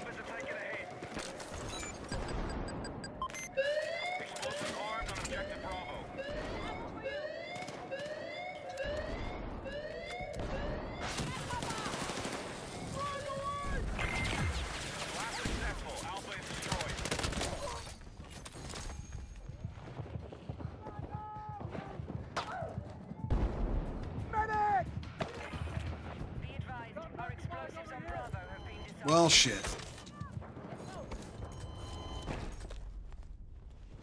Yeah, I don't think they saw my fucking, you know, little tracker doohickey there. Ooh.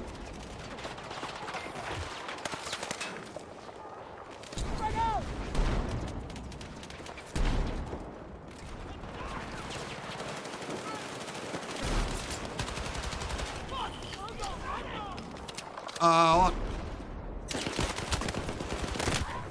Son of a...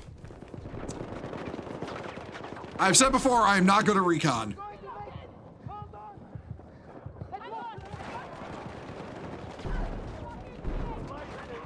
I need a medic! Oh, okay, yep. I rezzed right into a bomb. God damn it. Pulses and Destiny, the battle rifle and Halo are your jam. Man! Fucking rip Bungie. They're literally a dead company now.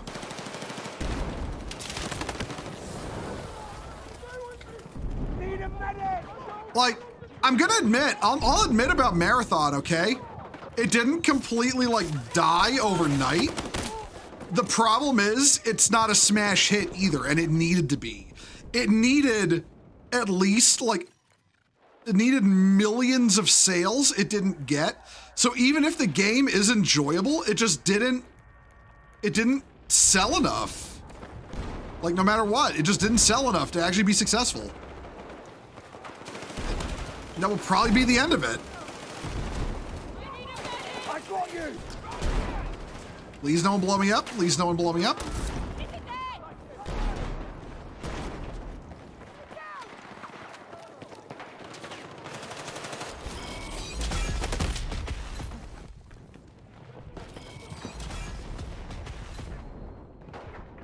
Like what? I think it's actually, I think Marathon is currently sitting steady at about 55,000 players. And like, I'll admit it, if people actually like it enough to maintain a steady player base, you know, that's not a bad thing.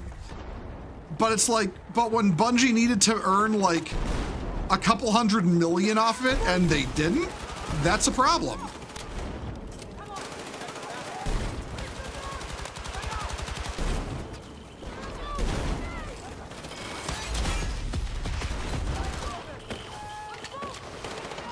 I don't think we're gonna make it, boys. Oh.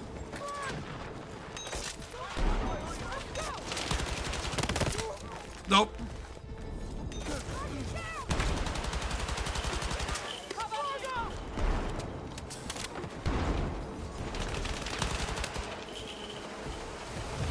Nah, we lost. Marathon, just too many glaring issues to really be a success. I mean, I'm gonna be honest, if the game itself, like I said, if the game itself is good enough to maintain a steady player base of the people who bought it, then it's clearly doing something right. But again, the problem is it needed to sell more than it did. It needed to peak higher than 80,000 concurrent players on Steam. It needed to do more than that, and it didn't. That's the problem. And I would argue, even if the game is good, if Bungie has a bad enough reputation now, then that's telling. Like, if the reputation for Bungie is so bad that even a game that is otherwise okay could not attract a player base, that is very indicative of how bad things are for Bungie, how little trust there is with them anymore. So yeah, it's like, like I said, I will concede Marathon hasn't died out like I thought it would, but it still didn't earn enough to actually go anywhere, you know? Like, it didn't earn enough for the company that it might get shut down anyway. If they consider the, you know, the potential long-term profits not enough for its future.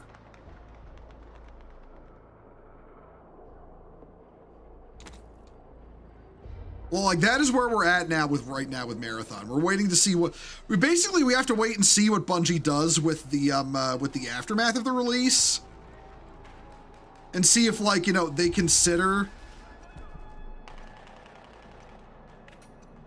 see if they consider it, you know, enough of a release. They fucked the Destiny player base too. Yeah, then the Destiny player base is obviously mad because Destiny 2 is down to 7,000 concurrent players on Steam by now, possibly less. That's really bad for Destiny 2. Like, that is actually just abysmal.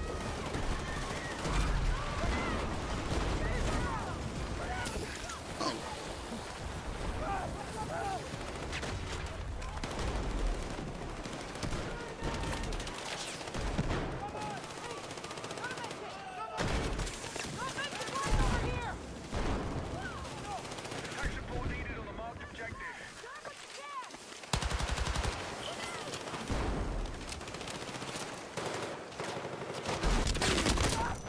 Shit.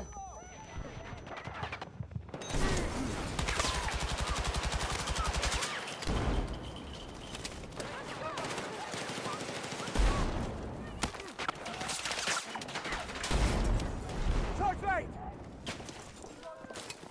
Charge rate.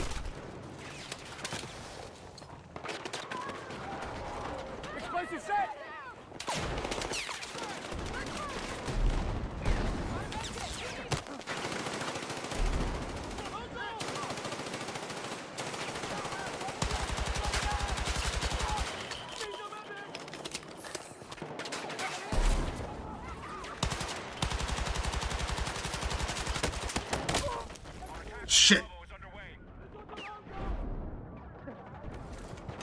Yeah, no, I don't know. I really don't know how Destiny 2 is ever going to recover. Like, I really don't.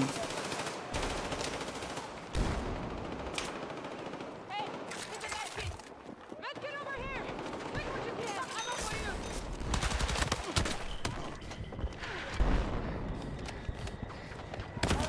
Oh, shit. I don't know how they're going to recover because, like, obviously they were banking on the whole, you know, thing like, say, Star Wars to get people to buy the new expansion, and it just didn't work. So if people aren't even going to come in, like, from the, you know, the cross-franchise, the cross-franchise thing to support Destiny, they're pretty well fucked at this point. And I don't really know, like, I don't know what Bungie can do to win people's trust back, and I really don't think there's anything they can do at this point. Which is kind of a shame if Marathon is actually enjoyable, but listen, they put themselves in this situation. Even if Marathon is enjoyable, we can't really blame anyone but Bungie still. Oh, ooh. Apathy's already set up for Star Wars when that came around. I mean, I'm gonna be honest. If they were gonna cross over Destiny with another setting for a whole ass expansion, they picked the worst possible franchise to do it with. Like, I wanna know what the fuck they were smoking to choose Star Wars. I really wanna know, like, who was getting under the table head from who at Bungie? Because that is the only way that could have been approved.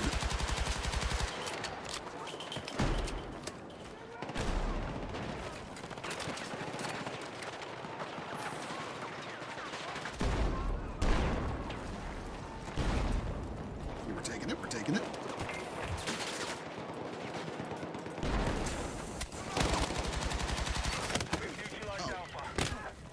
Shit. Like I've said before, hi Angry Badger, how you doing? Jedi equals Warlock. Yeah, like, yo, listen. It's like I've said before, when it comes to Star Wars, even if, say, Mandalorian and Grogu and Starfighter and the new shit they're coming out with, the Maul show, are good, even if they're good, Disney is going to have to take some financial losses and release good content at a loss if they want to win trust back with Star Wars. Like I'm not gonna lie, Mandalorian and Grogu could be an unironic 10 out of 10. It's going to lose money at the box office. That is just going to happen. It is a certainty. They're going to have to take those losses on the chin and keep releasing new content that's good before anyone actually gets interested in Star Wars again.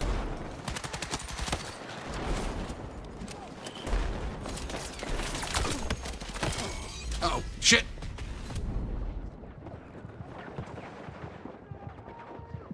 You think even Bife is getting fatigue? Yeah, no. I remember when he ripped into Destiny when fucking Lightfall came out. I remember that. Like, Jesus, man, he was not happy, and he's Destiny's single biggest fanboy. So yeah, when you're okay, it's like someone pointed out to me with Warhammer right now. Valrak is a whole second channel for tabletop gaming. It's all Conflict 47. He has done nothing Warhammer related on it. That is the single biggest condemnation you could think of for Warhammer 40K right now. Their biggest free hype guy, his gameplay channel is about a different game. I'm here. Thank you so much. Shit.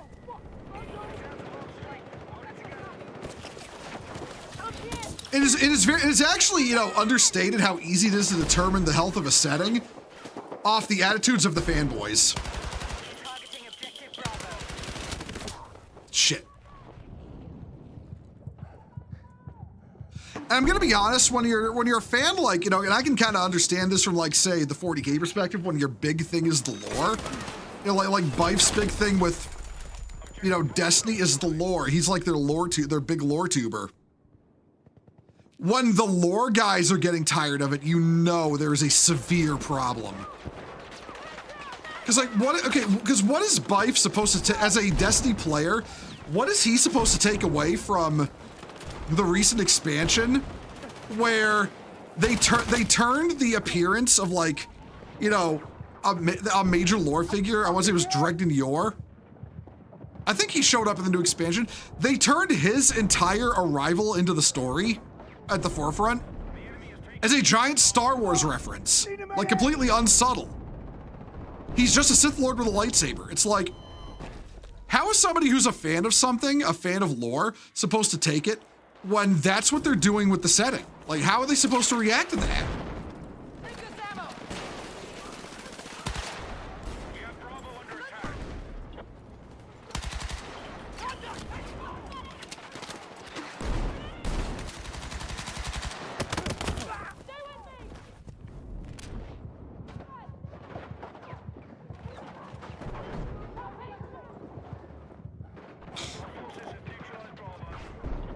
That really is half the problem with a lot of legacy settings, is that the lore nerds are your biggest fans, right?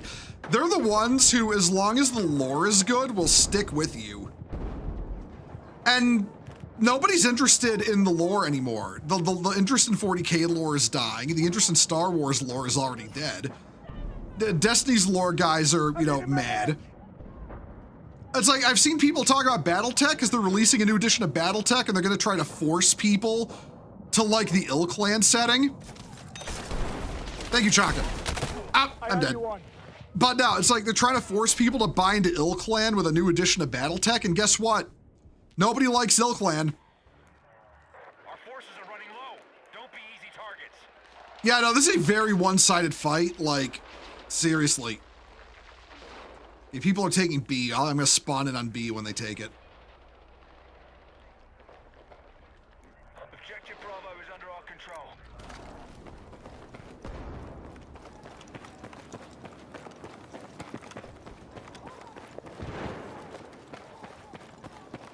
Oh, man. Sun's going down. I'm starting to yawn. Son of a bitch. Does this gun suck, or am I just like... I'm probably just bad. Let's be real.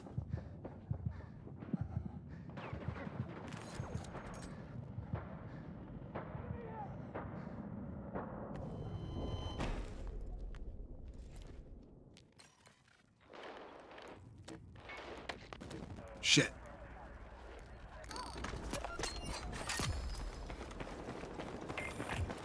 If we lose any more troops, we're finished.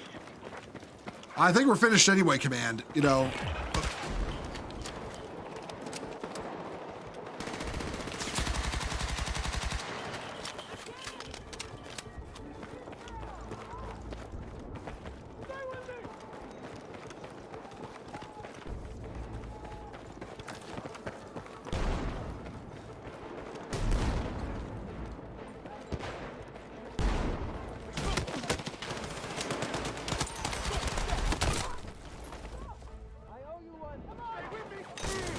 Ow.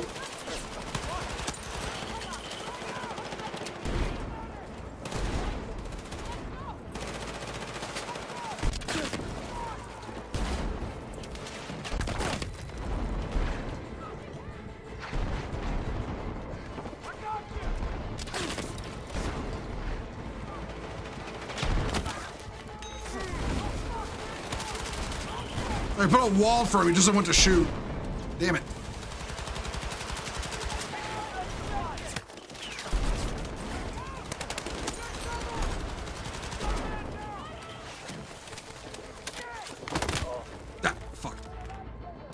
With Dave Filoni at the helm and him being too much of a Kathleen Kennedy yes man, I have zero hope for Star Wars at this point. I think his yes man status is a little overrated. I think he was just trying to, like, overstated. I think he may have been just trying to keep his job, which I understand. But I personally think it doesn't really matter, just because, you know, they're gonna, like I said, even if the new shit is good, they're gonna need to eat some losses just because there's no faith in the viewers anymore, or the viewers have no faith. So even if the new Star Wars shit is good, no one's gonna go see it. So it's gonna flop anyway, even if it's good. they're gonna have to rely on word of mouth getting around to make the movie popular after the theatrical release. Or watch it on TV, possibly.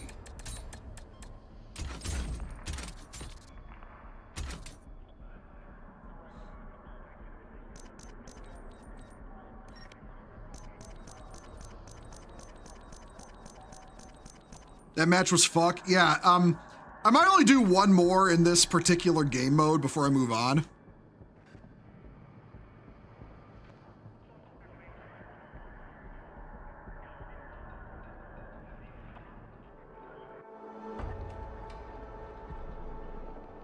Apparently, I'm working on a weapon unlock.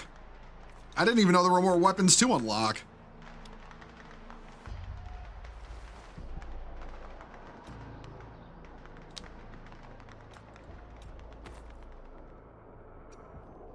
You know, there have been a lot of Star Wars Disney Plus shows that come out as well as the movies. Yeah, and they all and people only liked Andor, and Andor underperformed again because everybody's just not interested in Star Wars right now.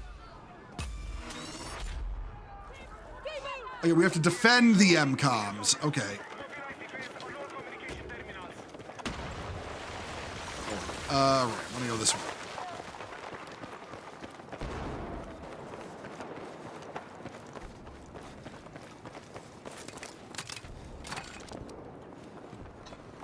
Two hours it'll pre-rate. Yeah, no, it's like in like 50 minutes, I'm gonna switch over. In about 50 minutes, I'm gonna switch over to Yapping again. The it should be at 9 Eastern, I think, right?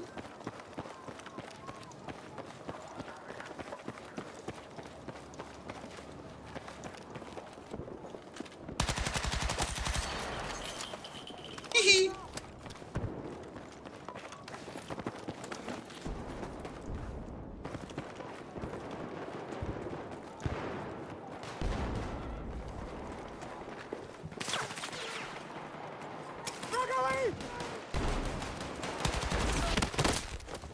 Shit. Yeah, it's 8, yeah, thank you, Trench. It's at 8 Central. It's 8 Central. I am 2 in the shit to get rezzed, okay.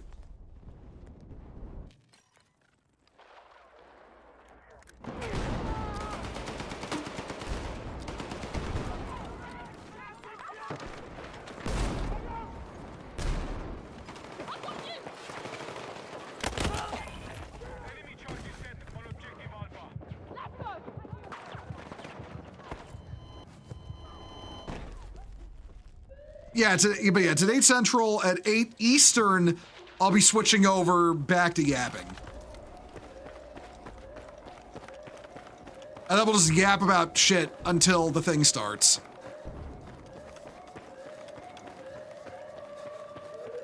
Oh shit. Oh shit. Oh shit. Fuck!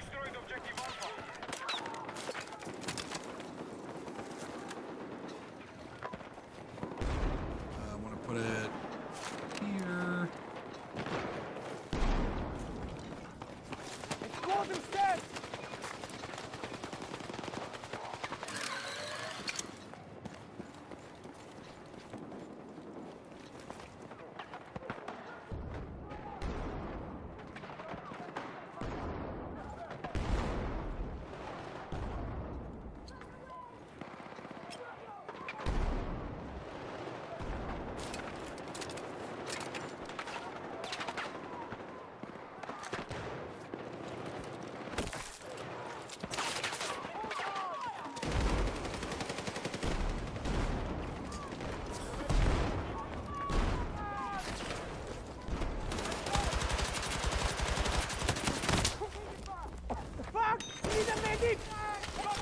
Uh-oh, that's a bomb.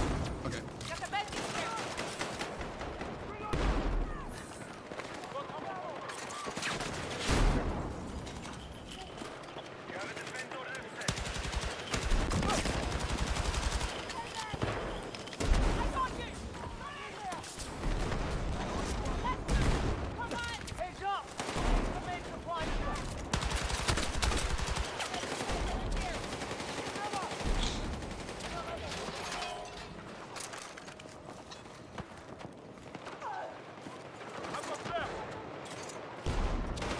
Come on, show yourselves. Come on. You know you wanna.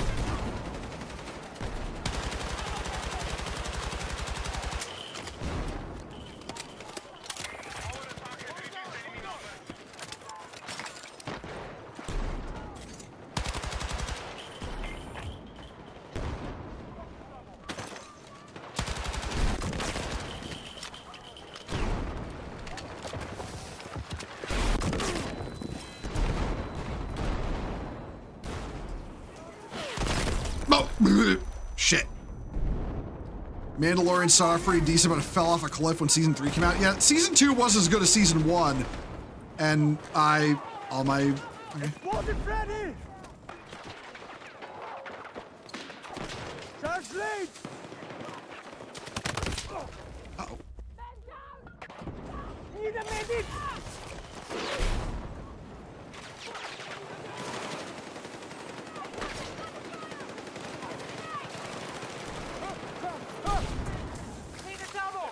Oh shit. I got you! Wait, did I switch? I switched kits. God damn it. Oh well.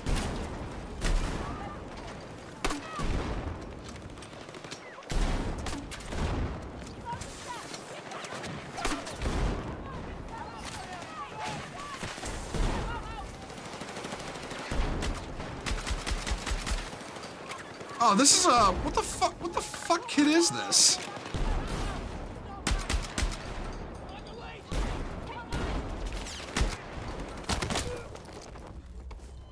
Well, I'm just gonna die.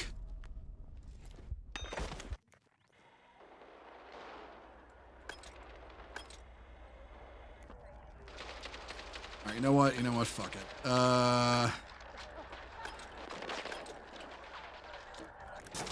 Season 3, they had that weird cameo with the one fat black female rapper and Jack Black. Oh yeah, I mean Lizzo, yeah. I think, was it Lizzo?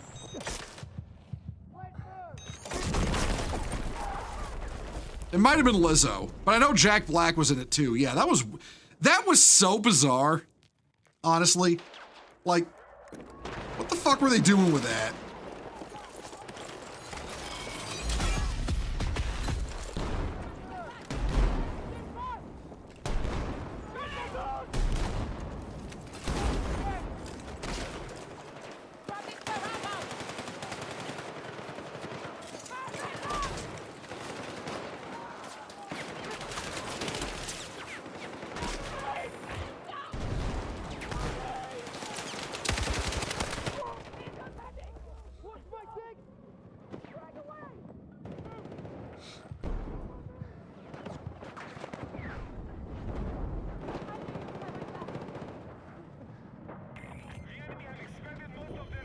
Okay, they're pushing.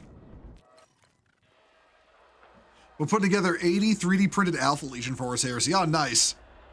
I'm gonna be honest. I need to find some 3D printed 40K shit to put together. I'm honestly thinking of getting some 3D printed fucking Steel Legion.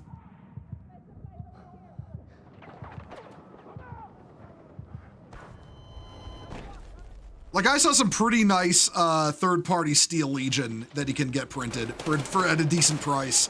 I'm actually thinking of picking some up.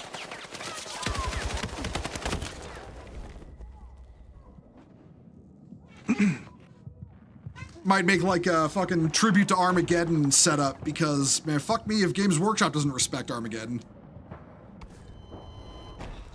They're gonna have an Armageddon cinematic and use it as the opportunity to squat the Steel Legion. Like, actually go fuck yourself.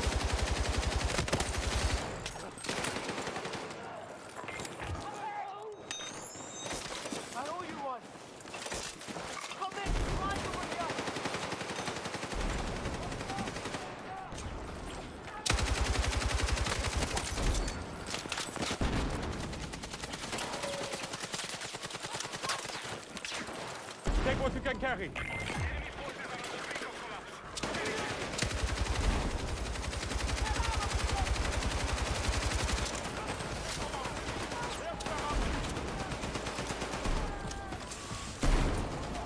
Ooh, no, I fucked up with my own grenade.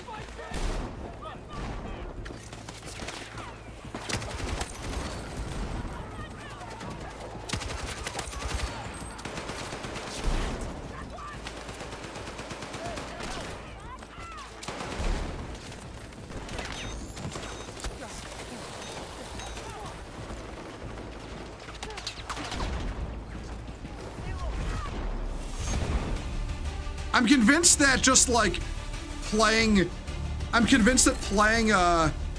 offense on this map is just impossible. We fucking stomped them. I have all my old Steel Legion minis, a lot of them, and the stuff out there, that was beautiful. Yeah, no, really. Like I said, I really hope I find those really nice third-party ones again. The price on them was very reasonable, honestly. Better than anything GW could do.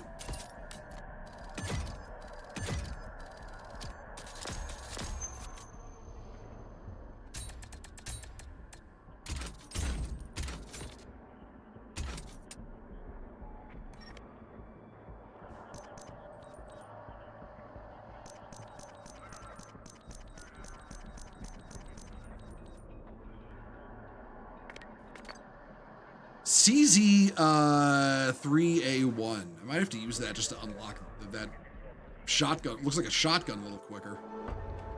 Games Workshop likes to charge an arm and a leg for the official minis. Yeah. We all know that. We all know that and hate it. What's it say when fucking Gundam Assemble is so much cheaper to get into? Both in terms of cost and in terms of, like, you know, ease of building an army. Oh, okay, it literally doesn't matter if I don't have the CZ3A1 unlocked because I don't have the fucking battle pass. Okay. You know what? Hold on. Let's try something else.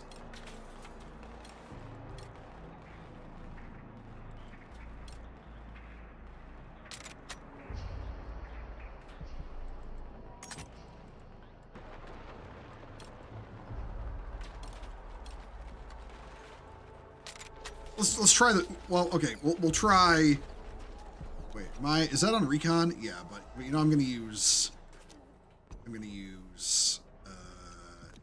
I'm going to change class. Support.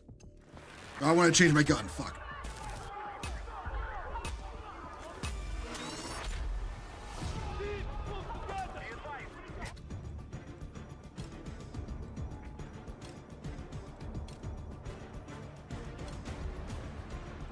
Which is the one I really used before?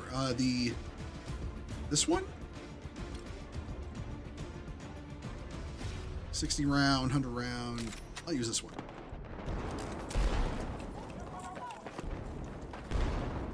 Okay, we are defending again.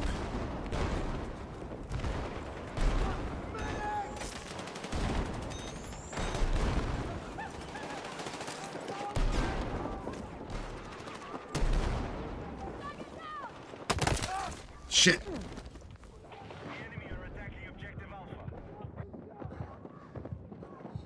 Defensive position is needed on the marked objective. Objective Alpha has been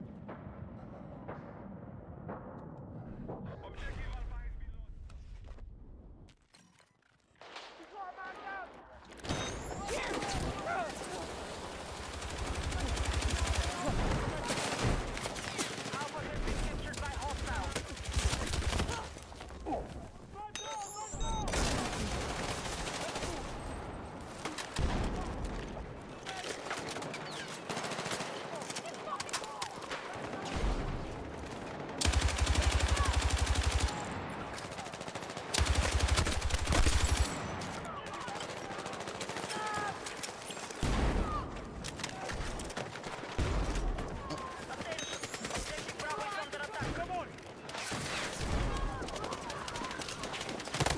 Look, son of a bitch.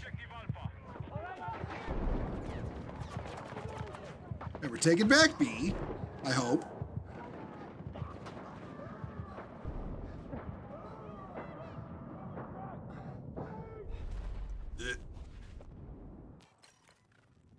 EA set it up by Andrew Wilson, probably was, depending on how the layout went, and he is the one who invented the paid loot box. Yeah.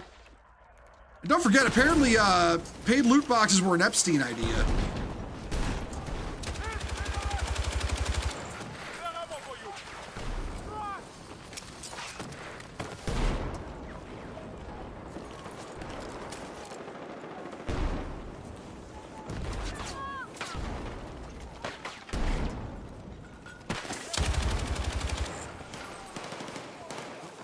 Oh, no, they gave up. Okay. Ow. Let's move.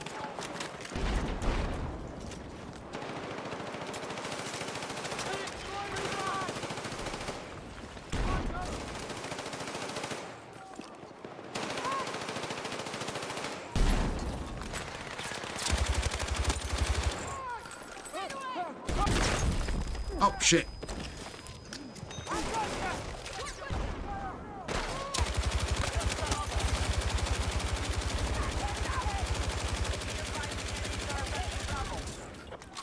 Wait, was Andrew Wilson the guy who also said they should make players pay money to reload their gun?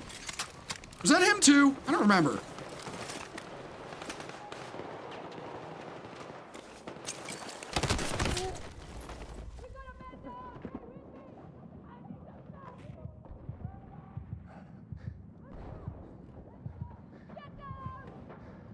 That was the CEO before him. Okay. Oh. Okay, we're holding it. We are currently holding B though, so that's good.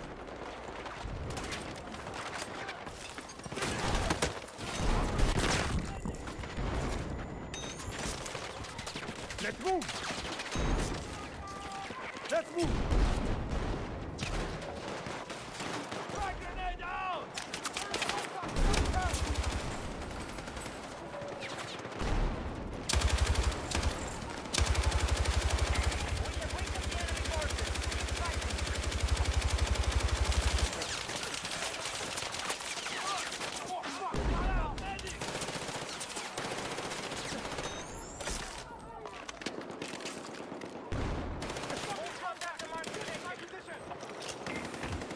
Wait, I got you up. Wait, what? Why did I could have sworn I got him up.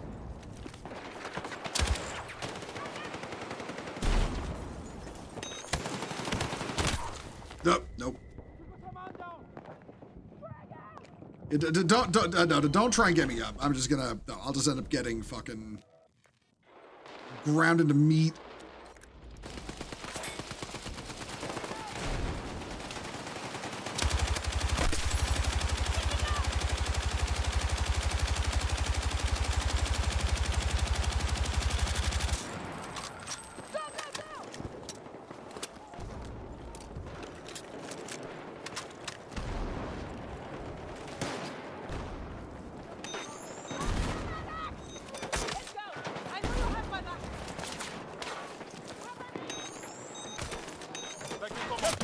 Ooh. Ain't no one come through that door.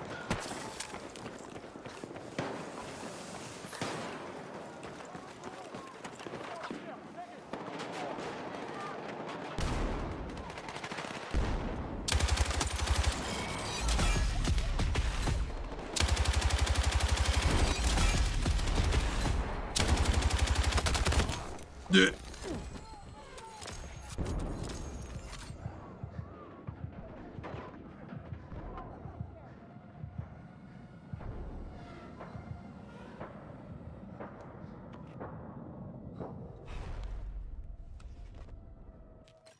Man. All right, let's try again. I have infinite lives. That's how war works, right?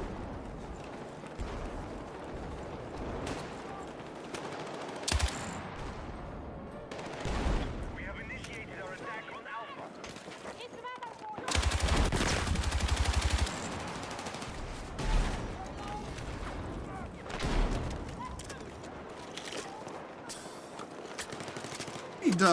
Okay, I need to get up there and make a defensive position.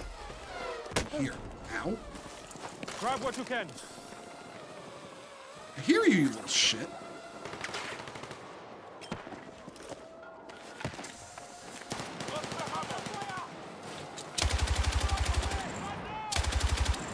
Gotcha, bitch. Oh, coming up behind us.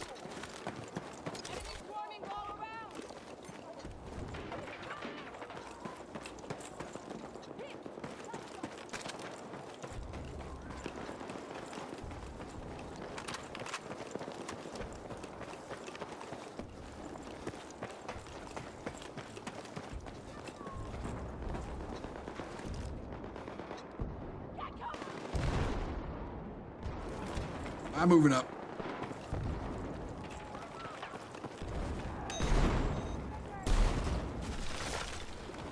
Let's go.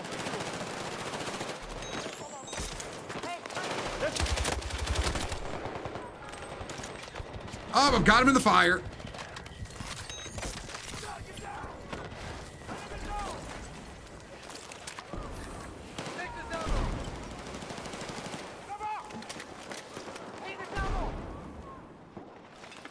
Around the corner.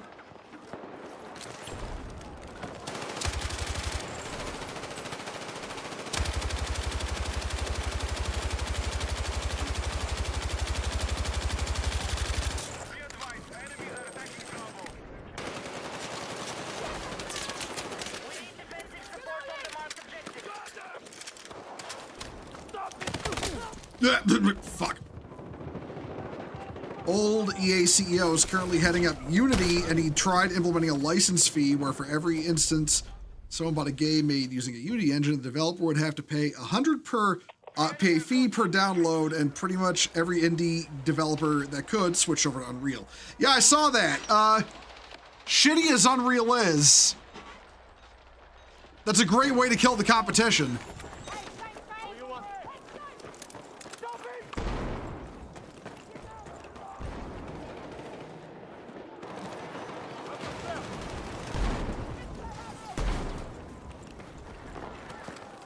Like, it really can't be understated just how the entirety of AAA Western gaming is just run by retards.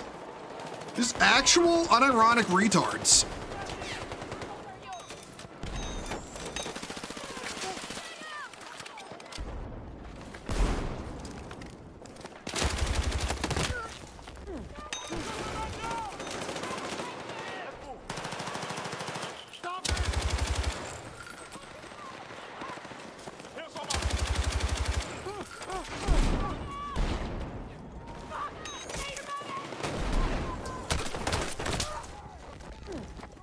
I tried to res that guy. I think I hit the guy, but it hit him hard enough to kill him, and you know, with the paddles.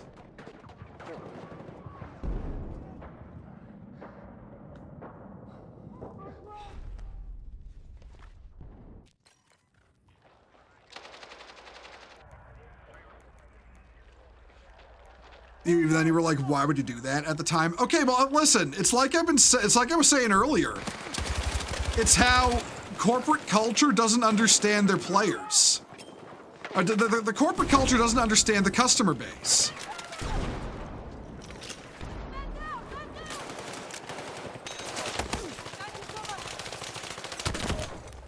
Shit.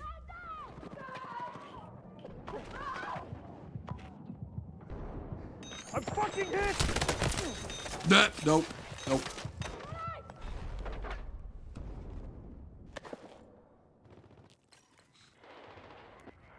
Oh shit, they're taking B. Not good. Attention, marked objective is under threat. Defend the position.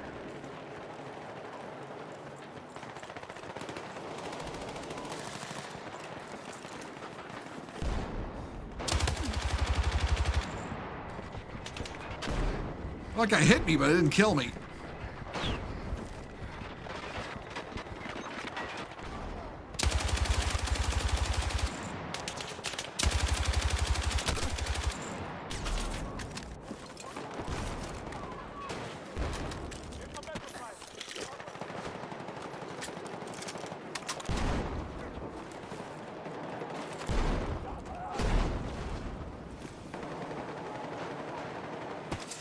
Still up there.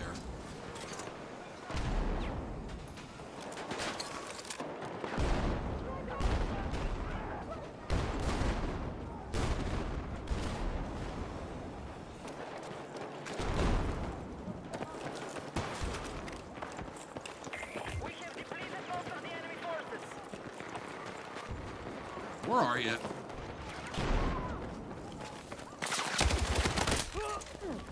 Oh, fuck. Have I played Rogue Trader? Yes, I have. That game is excellent.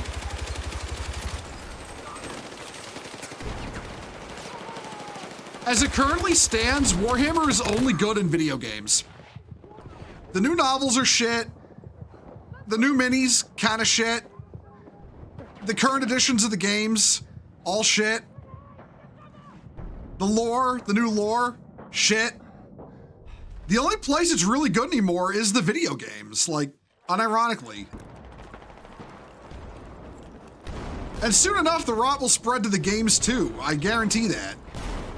Games Workshop will never have their massive multimedia company ambitions fulfilled as long as they keep pulling this bullshit. As you know, and ordering it to infect the games downstream. What? Oh. Well, shit.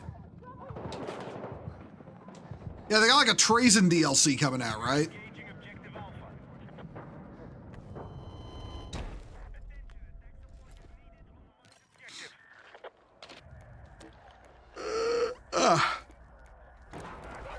And then they've also got, you know, Dark Heresy in the works.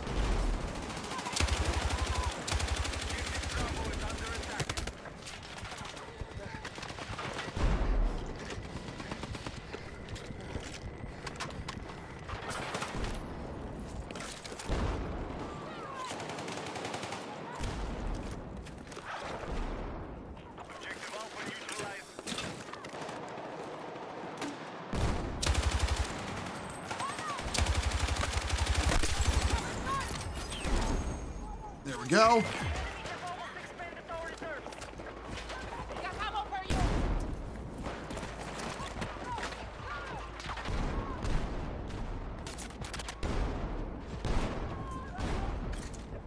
Go on, around that corner, see what happens.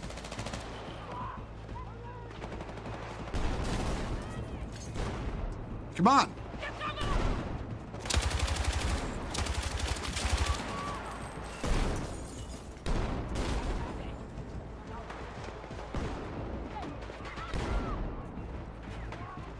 Remember, we only need to kill 15 of you. You have to kill all of us.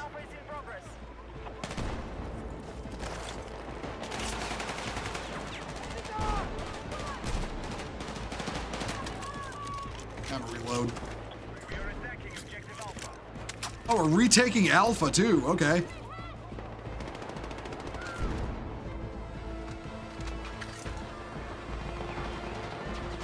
Somebody using a Dragon's Breath shotgun.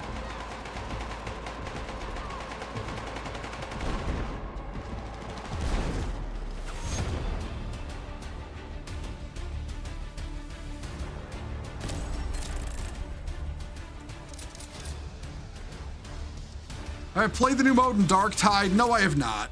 I have not. Hi, Chaka, we were the number 2 squad.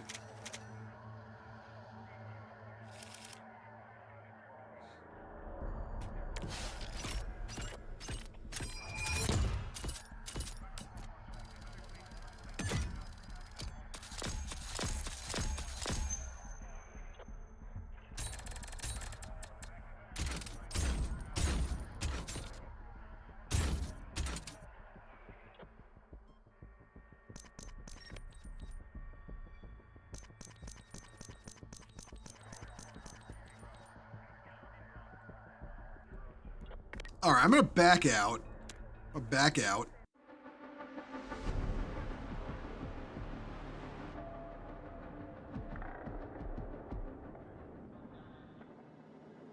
We're getting a little close to you know 8 p.m. So you know what? You know what I'm gonna do? I'm gonna switch off gaming now. We're gonna switch back to yapping. We're gonna switch back to that. Chaka, thanks for joining me, by the way. Thanks for joining me.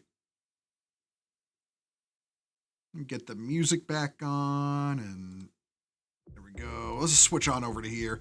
I will switch the... But it's God's official temple. God designed it, and so nothing can stop it. I'm just giving you a heads up. You know, CIA, you might want to adapt to the New World Order because you fucking missed the end of the Cold War, and you fucking missed the return of God. God's gonna fuck your shit. Hey, Game Strain, how you doing? All right, let's get that switched over. There we go. We're switched over now. Marshall's new OS after Windows finally ends. Yo, listen, I'd run Temple OS on my computer if I could get a hold of it. I hate mechas!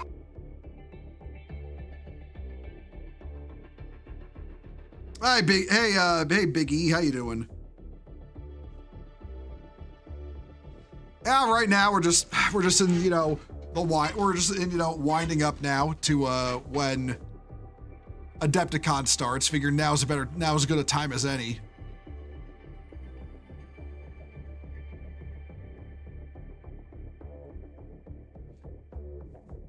Rip Terry Davis, yeah, real. He was a real one.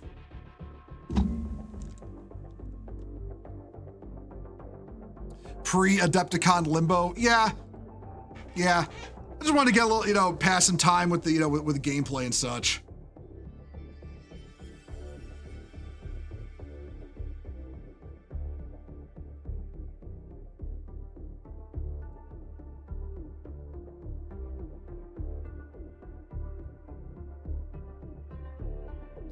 Also run Linux at this. Point. It's basically what most people are switching to. I don't own any thigh highs, nor do I have the inclination to be feminine in any way, shape, or form. So I don't want to run Linux, however you pronounce it. I don't fucking know.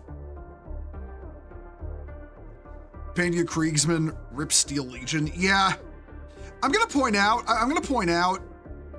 There's a small chance, and I mean a small ass chance, they might actually reveal new Steel Legion tonight, but I doubt that, honestly. I severely doubt that. Like seriously. I severely doubt that. It's just based on some of the stuff from the Adepticon preview that I saw. Like what do you call it? When he drives up on the bike and the guy's like, is that Armageddon? And it's like the guy cuts him off. But I'm gonna be honest, I'm kind of just coping right now because they basically soft squatted the faction.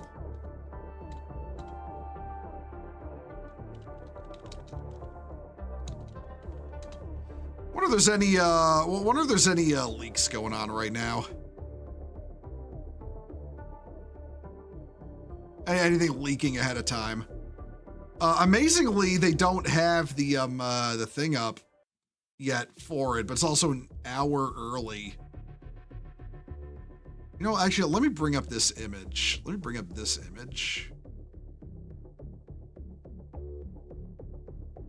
Because hold on, we'll switch on over here, and we're gonna talk about this image because. Again, this is basically me coping. I just want you all to realize that because my boys just died in 40K.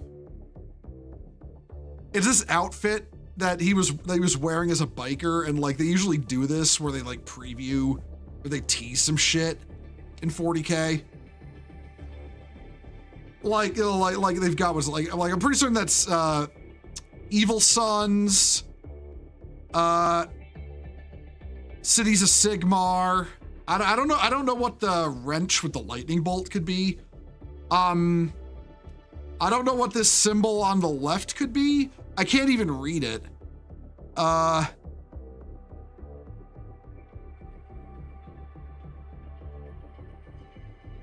New Steel Legion has badly painted Krieg, and they're painted orange as Steel Legion. Yeah, I could see that. Fuck. And then on the front of his jacket, let's see, he's got. I don't know what that symbol. Okay, bottom right symbol is a 40K symbol. Bottom right is a 40K symbol. I don't know which one it is. I think it might be Horus Heresy related because it's got the lightning bolts on the Aquila. I don't know what the one to the left could be. The one above that is like that. I want to say that's related to the sister shit that got leaked earlier. Up above that, I don't like the cog.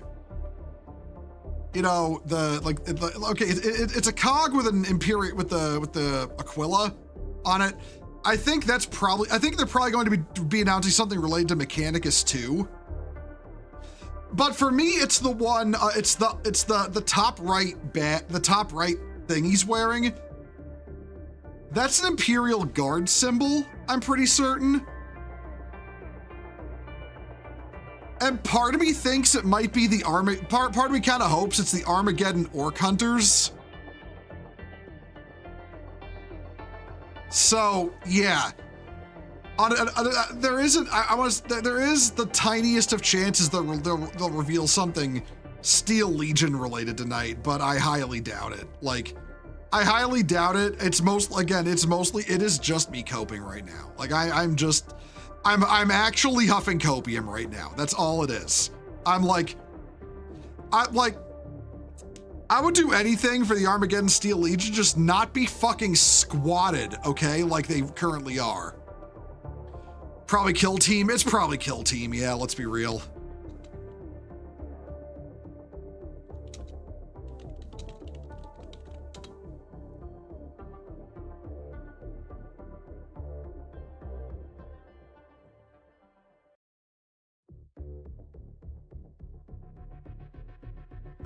Hold on. I had to click on the Wargamer. But according to them, they go over all of the things apparently.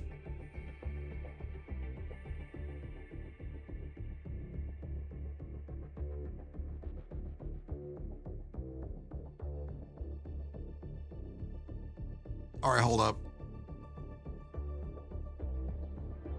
Let's bring this up on here.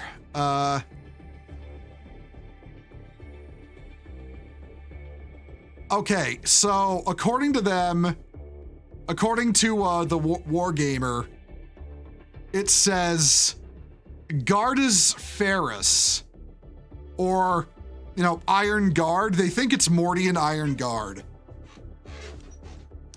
I'm not gonna lie, I'm gonna be happy for Mordian players if they actually get something. But at the same time, I would have wanted it to be Armageddon.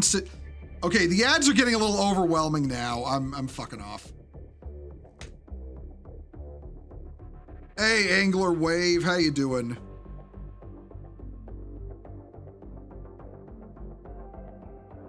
Oh, no. I'm not physically there. We're gonna be watching the GW live stream. God, no, I wouldn't pay money to go watch a Games Workshop reveal what the state the company is currently in. Fuck me, there's better things I can waste my money on than that. Like, I ain't gonna waste my money just to go to Adepticon and get fucking disappointed. Iron Guard, not a bad option. I mean, it'd be nice for the Mordians to get stuff. I just think, like, I fully admit I'd be a little upset because, I mean, like, they killed the Steel Legion, all right? Like the Steel Legion's just gone, They may be like, oh, they're not like, they're not dead. Okay, but they're not alive enough for you to feature them in a fucking cutscene or a cinematic about Arma-fucking-geddon, okay?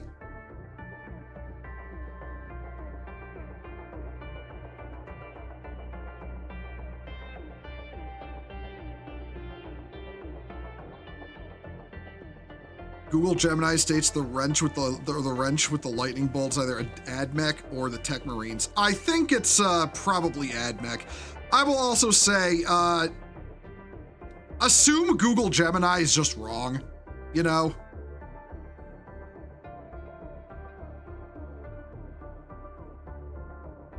Like, just assume it's wrong. That's just how that works.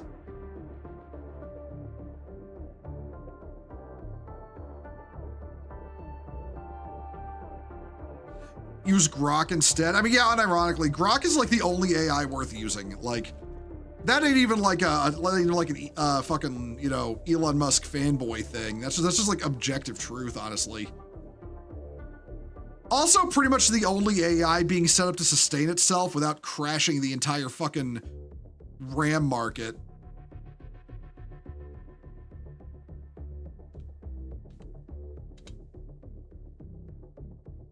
You're not an X though, you don't have access to Grok. I mean,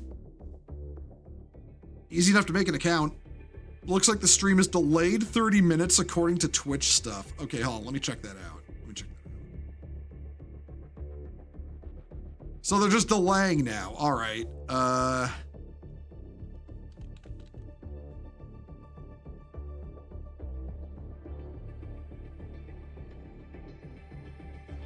You know, I'd love to be able to like, oh, there we go. Okay. Twitch, your fucking, you know, your shit absolutely blows with, your shit absolutely blows with, fucking searching for shit.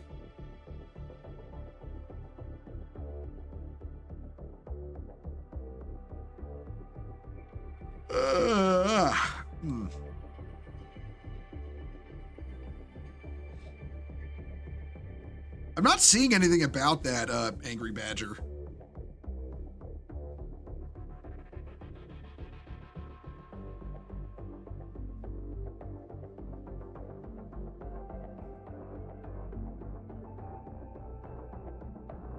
I wouldn't be surprised though. It is Games Workshop. I mean, come on, man. They're pretty notorious for Oh fuck! What was the one? What event was it where the reveals were just fucking laughable because like it like just the fucking sound was off and all kinds of bullshit. Like come on, man.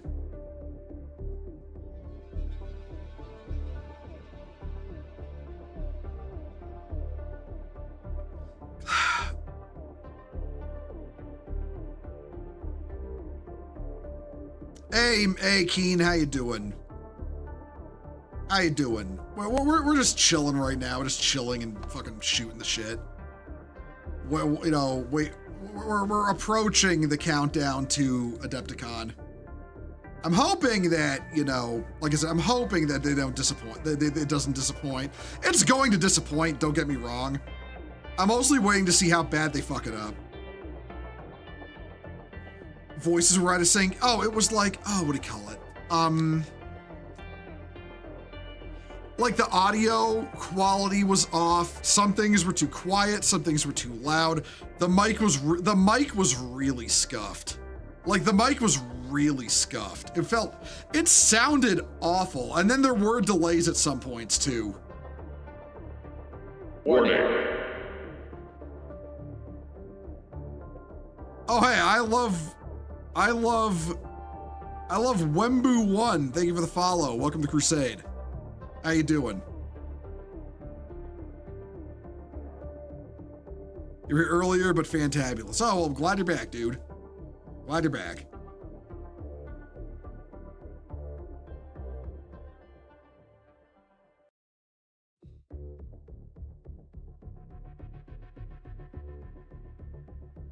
Right now I'm just kind of doom scrolling Twitter.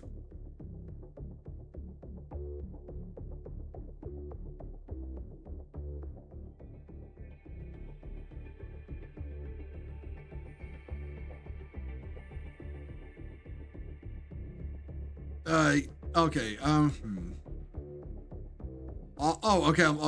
okay, some people replied to me posting that model from, that Valrak shared. Awful model IMO, I hate thing plus, okay.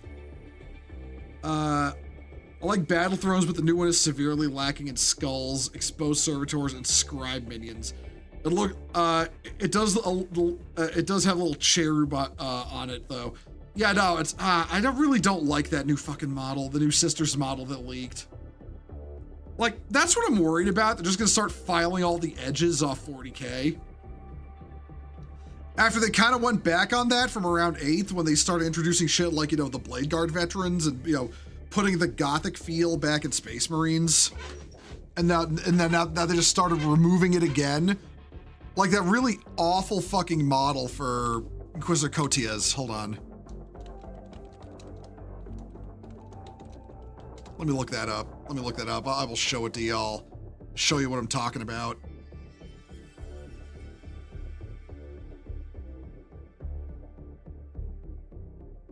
All right, hold up. I gotta set this up. Gotta set this up. All right, that there.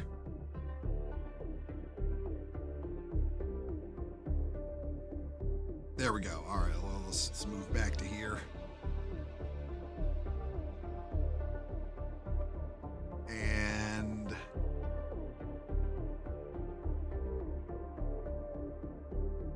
Why is, oh, that's the wrong window, shit. Hold on. There it is. Yeah, no, like, okay, like, this is the original Inquisitor Cotias, right?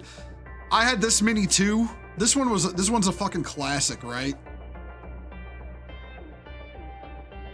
And then this is the new one. Remember this? This awful ass fucking mini. Literally no fucking sauce to it. No fucking, like, oh, like what is with the proportions? Like the fucking granny panties on this guy. Like I could understand if they just redid the proportions, you know, but they removed all the flair off the mini. Like the, what do you call it? Like they removed, like, let's look at this. Like they dumbed down the shin guards. They removed the Inquisition symbols. They removed like the parchment wrapped around the thigh. They removed the purity seals. Like they fucked up the fur trim on his coat. This mini was legitimately awful. This is probably the worst 40K mini they've released. Like since 8th edition, since, you know, in like the whole, since like, you know, the 8th, they tried to bring 40K back with 8th edition, you know, fix the 6th and 7th edition problems. They started the new resurgence of it. This is the worst mini they've released.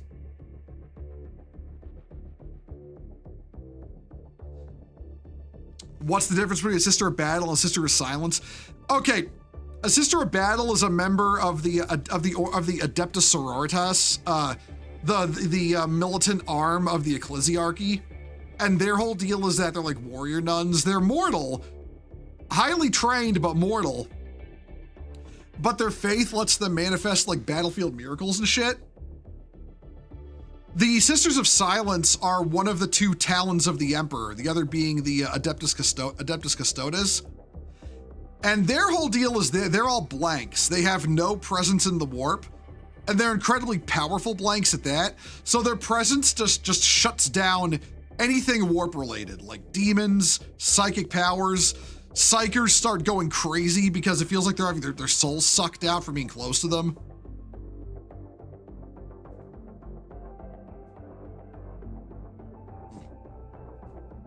Hadn't drank any water in a bit. Twitch saying a 30-minute delay, Valrak is too. That doesn't surprise me. Again, fucking how incompetent GW is doesn't surprise me. Can they suppress Malkador? Yes, they could. Yes, they could. They absolutely could. It doesn't matter like how powerful a psyker you are. They will just no-sell your powers.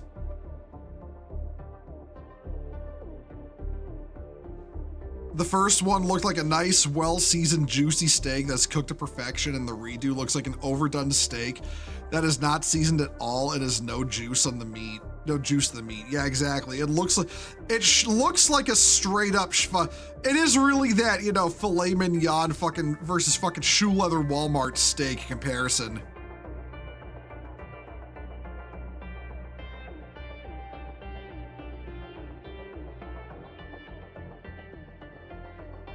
Like, this is just, everything about this mini is awful. It looks like it belongs in Age of Sigmar with how fucking undercooked it is.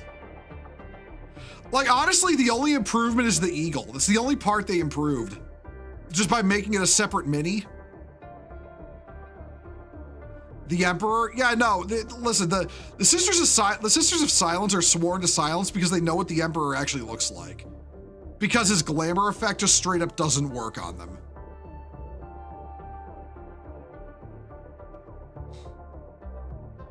Yeah, no, exactly. They were able to encircle and suppress Magnus. They can absolutely do that to the Emperor. Like I said, it straight up doesn't matter how powerful your psychic powers are. They just don't work on them, like, at all. Like, there is no way to get around it if you're, you know, a psyker. You just gotta, like, you gotta take him out physically. Yeah, the demons of Nurgle fleeing in terror. Yeah, it's like in, Watchers of the Throne where, the presence of a couple Sisters of Silence are able to make are able to completely nerf a greater demon of Khorne. It's like trying to light a match underwater. Yeah, basically, that's the deal. Call signs, check in. Professor Donger, thank you for this resubscription. Congrats on 3 months. Dude 4K. It's a fucking. I read the fucking thing. I read the fucking thing in my recent events and not in the actual chat. Yeah, okay. Yeah, thank you for resubscribing, dude. They're capable of no-selling the Emperor. They just don't want to. Yeah, because they're actually loyal to him. That's the whole deal.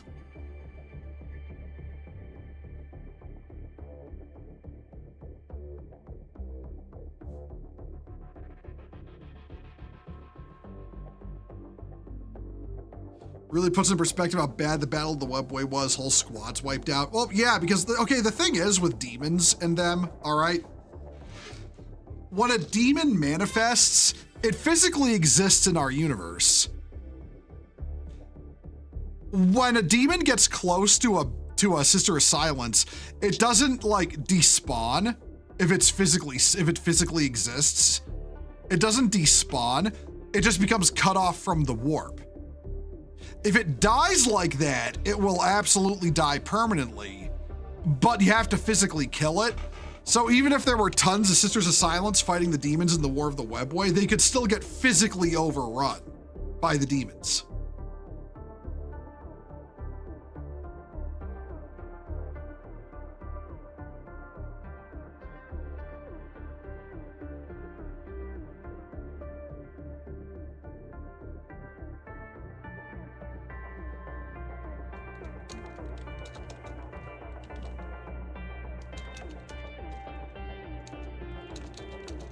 One moment, someone's saying something stupid.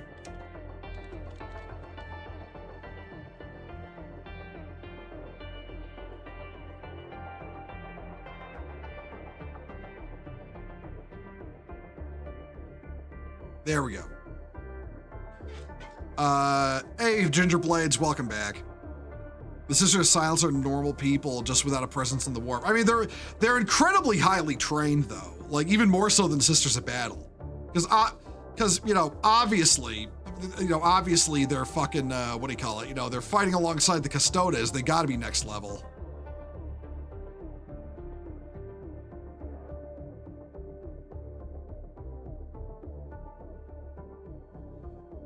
Being stupid on X. They're trying to say the character Rocky from Project Hail Mary is an animal and not a person.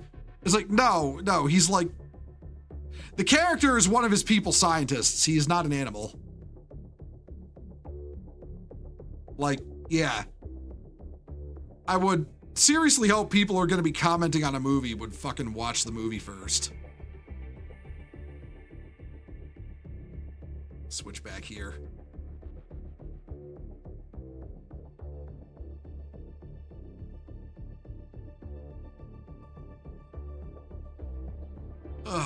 I'm just looking for updates at this point. I'm just trying to fill the void. Fill the void with Yapping.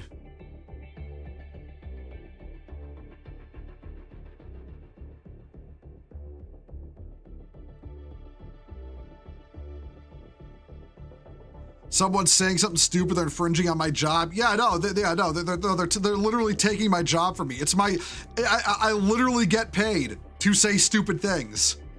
It's a nice little bonus income to be saying stupid shit on the internet and people, and have people listen to it.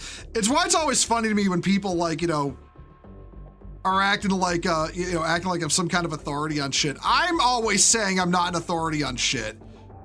I'm not the guy you should be listening to. I'm just commenting.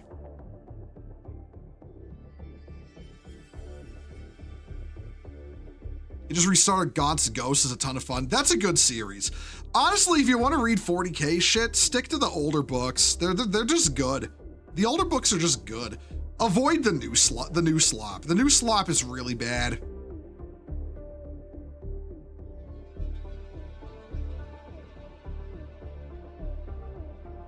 Guard might get the salamander back. Somehow I doubt that. That's something people want, you know?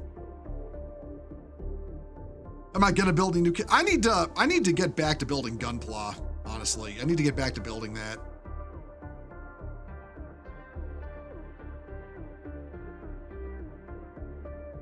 Like, I need to get back to building that. I don't know which one I'm gonna build next.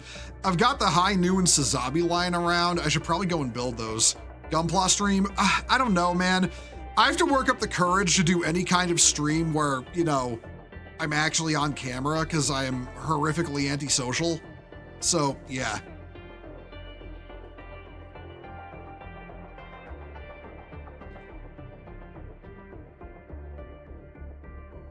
Death and Duty book was good though. Plus Steve Lyon's really good with Krieg. Maybe. I don't know. Well, okay, here's the problem is, and I mean the big problem with, you know, all the 40K books coming out is there's so much slop that it's not worth it to dig through the slop to find the one that's actually good, you know? I just finished Calibarn, pain in the ass, debating painting it in the base RX-78 colors, also just do a Gunpla stream where it just shows your hand. No, that's what I've done. Like I really don't like being on camera. Like, the only people who have pictures of me are family. There's like no pictures of me on the internet anywhere. I was never dumb enough to put pictures of myself on the internet.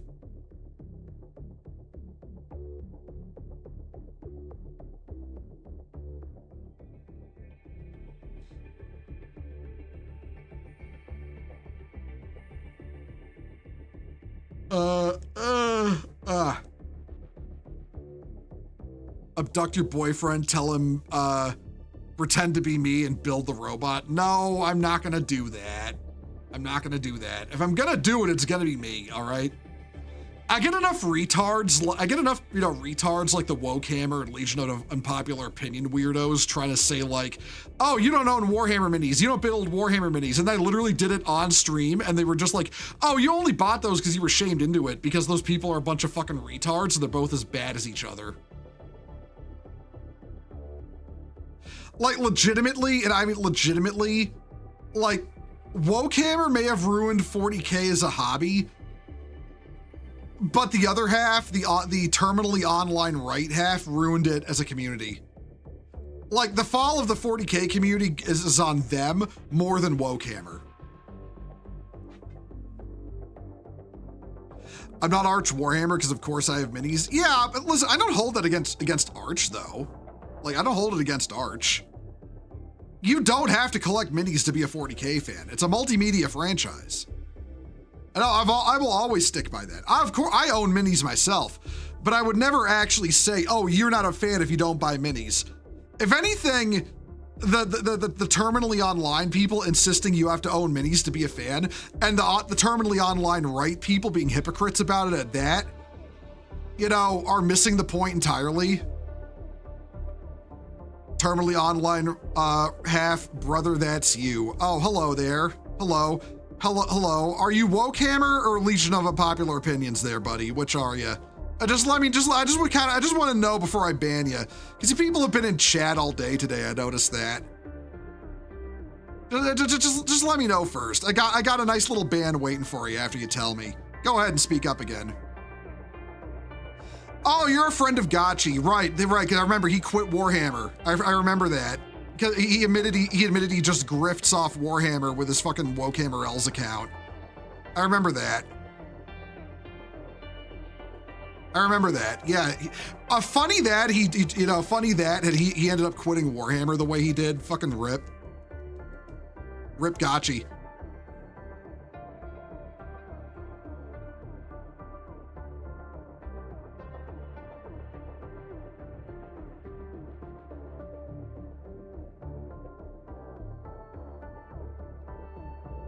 The fuck is Gacha? He was the guy behind the Wokehammer L's account before he quit Warhammer because he couldn't grift Twitter money off it anymore because it wasn't coming in. He wasn't getting as much attention from people. So he handed it off to Dr. Fatass, and he, I guess, tried to keep the account going. It's just defunct now, I think, last I checked. Last time it came up. It's really funny how I live in these people's heads rent-free, like just ever since. Just because I was smart enough to, you know, quit their bullshit when I noticed the quitting was good. And now they'll never let it go. Who the fuck are these people? Okay. They're from a group called the Legion of Unpopular Opinions. They're a bunch of very weird, terminally online right Warhammer grifters who originally like kind of congregated to like oppose the woke people in Warhammer. And I basically was part of them for a while. And then they started getting more and more retarded as time went along. So I was just like, you know, y'all are getting retarded. I quit. And then after I left, it just got worse and worse. And I guess they're still salty about the fact that I actually, you know, have, you know, a platform where they're utterly irrelevant. So I'm just in their head rent free all the time. Like they're actually obsessed with me. It's fucking funny. It's really funny because they're more obsessed with me than the Wokehammer people. It's actually kind of pathetic when you really think about it. And then they'll make fucking alt accounts on fucking like Twitch and Twitter and try to like harass me and shit. It's like, motherfucker, get a hobby. Get a hobby. Get laid. Like get laid. Like go home to your family. Like Jesus Christ, man. Like Jesus fucking Christ, man.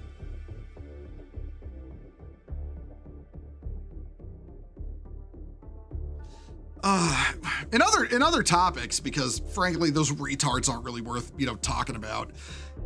In other topics, I need to, you know, buckle the fuck up and start putting together some fucking fleets in the game Nebulous Fleet Command. I've been meaning to play that more, but I haven't got my actual army or armies in that set up. Because I like playing against the computer, like the bots, because I don't know, I just prefer that. It feels like a game I'd be very bad at if I played a multiplayer. But you have to set up your own people to fight, like your own like enemy fleets. So I need to get around and start putting the enemy fleets together for that. But that game is really fun, honestly. I've played it a few times on stream, and honestly, I've been meaning to play it on stream more since they put through the update that fixed the AI to make it not retarded. It's funny how they complain about you and act as optics cucks about you telling some asshole to throw their minis away, yet they themselves are massively unhinged themselves. Oh yeah, no, there's just a screenshot of them out there, you know, threatening to shoot me. And it, you know, like one of them took a screen cap of it and it leaked onto the, you know, they posted it in an attempt to, you know, own me. And they got more mad that the picture of their Discord with them threatening to kill me leaked than they were that someone threatened to kill me.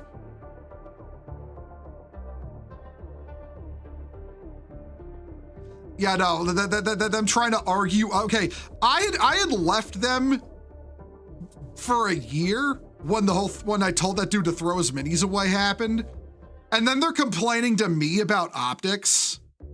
Like, bro, y'all didn't want me. Y'all didn't fucking want me, you know, because because I decided to have a fucking opinion of my own. And you know, now all of a sudden, you're worried, you care about what I say. Okay, go fuck yourself.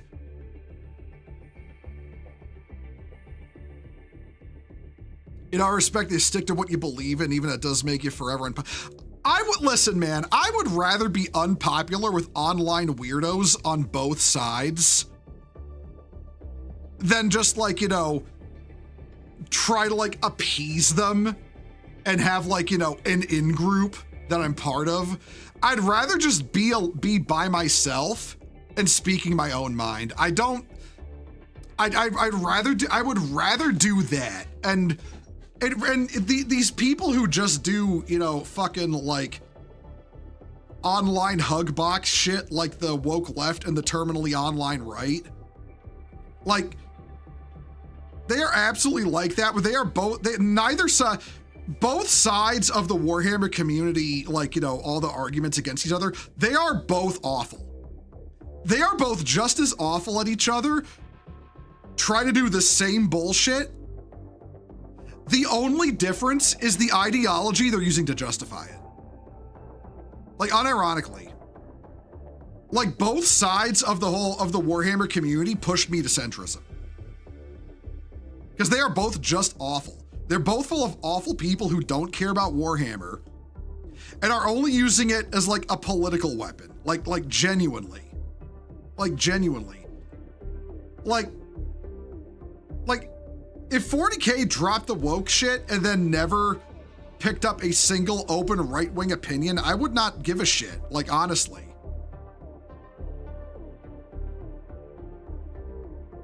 Lockstep with my POV or your something something buzz term. Yeah, no, exactly. Exactly. It was really funny though when I think it was fucking Fat Ass was saying, trying to spread rumors that, you know, my boyfriend Ash is a female to male transgender, which is fucking hilarious. Like, not last I checked.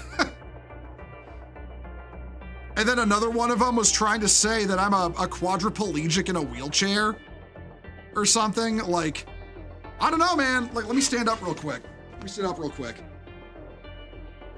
I don't know, my legs are working right now. I've been sitting a little long though. I should get up and stretch a bit. I'll fucking do that now. I got plenty of slack on my headphones. I can get up and stretch.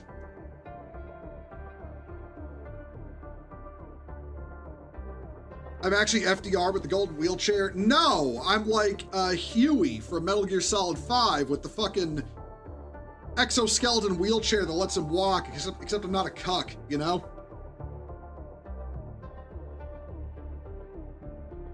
Oh man, speaking of things I can't wait for, you know, Metal Gear Solid 4 and Peace Walker to come to PC later this year. Oh man, I can't wait for that shit, let me tell you. Did I check? I mean, okay, I mean, y'all can't see it. Y'all can't see it. I'm standing on one leg, holding one leg up, looking at it. It looks like it works. It looks like they work, you know?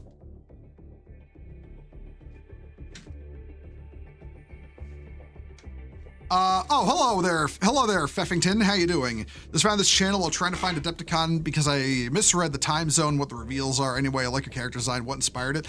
Honestly, just my love of, you know, anachronistic science fiction. You know, you got like power armor and energy weapons and railguns and stuff, but then you've also got the dude who's just a knight with a sword, you know?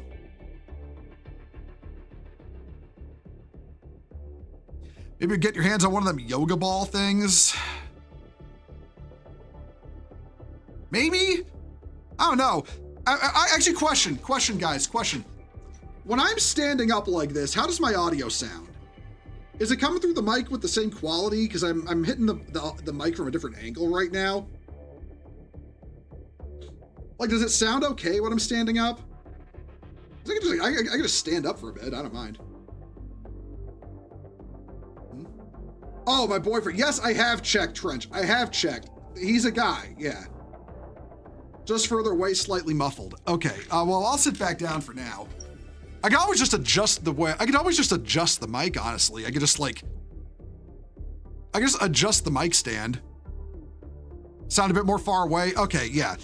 Like I said, I can just adjust the mic stand. I've got it like, the mic hangs over my monitor, so I can just adjust it to be more vertical. So then I'm facing directly at it when I'm talking, like that could work. You get the anachronistic sci-fi? Yeah, listen, there's a reason that in the sci-fi setting I'm working on, I should post more lore about that. Sharky's looking to get people's sci-fi settings featured in White Shark magazine. I might actually approach him about that when I feel I've cooked enough of it up, you know, to like sell it as a setting outside my own head, you know? But it's like in my own setting, like I'm putting in anachronistic shit, like, what do you call it? The space colony faction that orbits the Earth at the Lagrange points is a constitutional monarchy. There's a jihadist Muslim empire on Mars. You know, there's a jihadist Muslim empire on Mars, and there's unironic feudal kingdoms in orbit of Jupiter. And then there's also a pirate nation at one of the Earth-Sun Lagrange points as well. Elon Musk made a jihadist Martian empire based. No, it's not Elon Musk's fault. It was literally like basically a massive colonial in the lore of the setting, it was a massive colonial undertaking, basically by a new wave of a new wave of Islam since, you know, space exploration and colonization really kicked off, about how, you know, basically it's mankind's duty to you know, colonize space, you know, to go to heaven directly, physically. And then they get to Mars and it fucking sucks there, and then they eventually schism. One half becomes the jihadist empire people who believe that, you know, they need to go back to Earth and reconquer it. And then the other half stays relatively normal and they're okay, but they got their ass beat by the jihadists and are only a fraction of their power. And the jihadists wiped out all the other people on Mars. Yalatoya did it. It's more an empire than Iran. I don't think they have an Ayatollah. I can't fucking type. Oh, hello. Thank you for the $5 super chat, Satellite Cannon. Real world politics ruin all these settings. They do. I believe me. Now, obviously, you know, in writing my own setting, I'm going to be like, you know, I'm going to be basing it off the future of our time, but I'm kind of deliberately going for a bunch of really out there ideas. I want it to be a setting mired in its own contextual politics rather than be directly commenting on anything in real life, you know? Like, that's how I'm gonna do it. I don't like, I'll fully say, full honesty, full disclosure. There are, my own biases are going to be influencing the writing, like with the way Europe has turned out in the setting.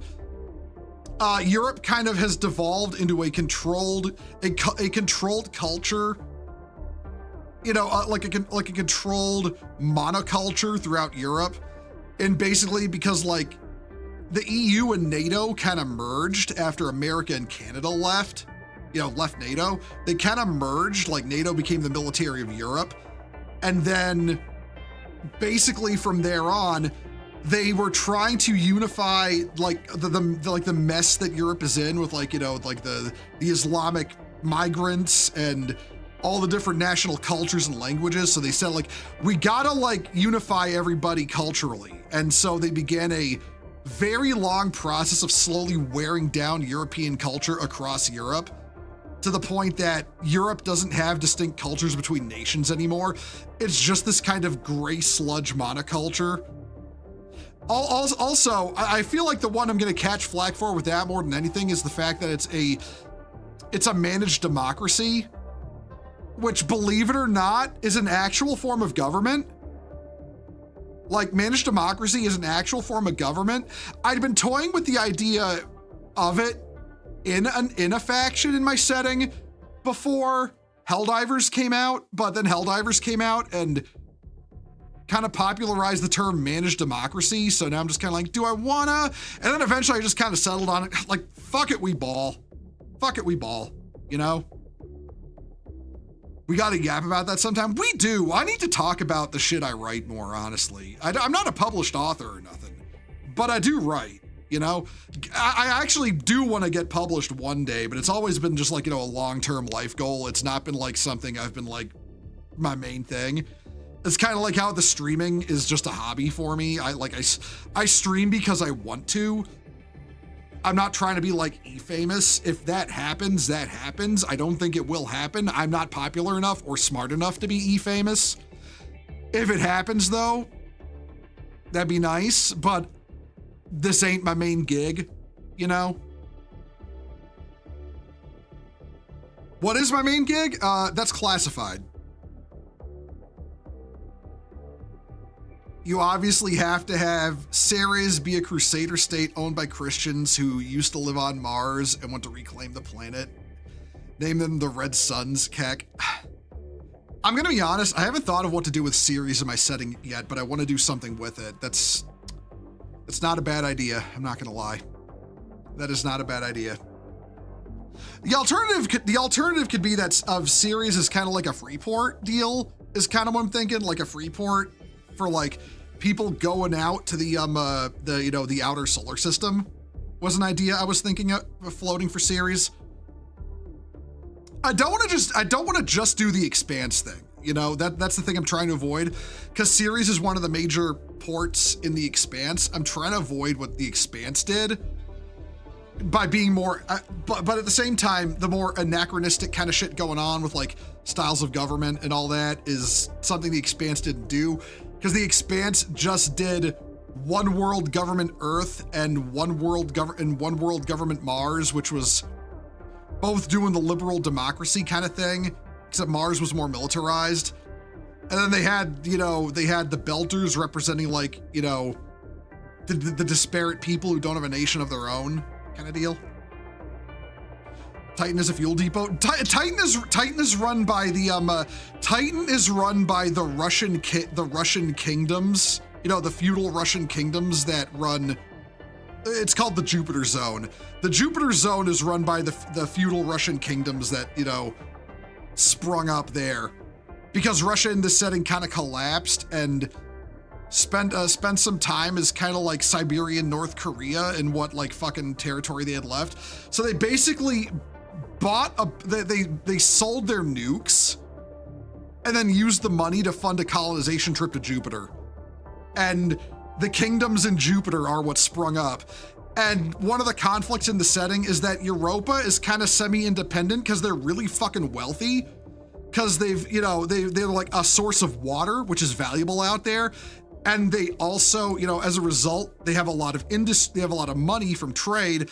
So they're able to build themselves up a lot as kind of a quasi-independent power, but still under the thumb of the Russians a little bit. And then basically they make a bid for independence, and that starts a war. I may have accidentally recreated the European Ice War as a result, as one of the conflicts in the setting. But I'm gonna say, I think my European Ice War is cooler, so you know what? I'm gonna go with that.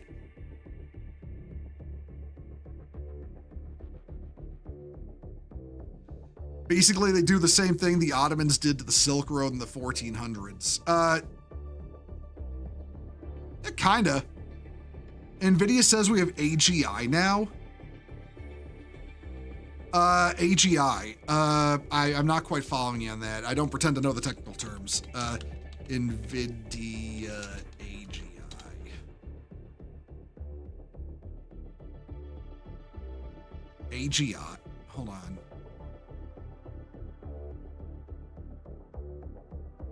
Advanced General Intelligence is a vaguely defined term that is incidental.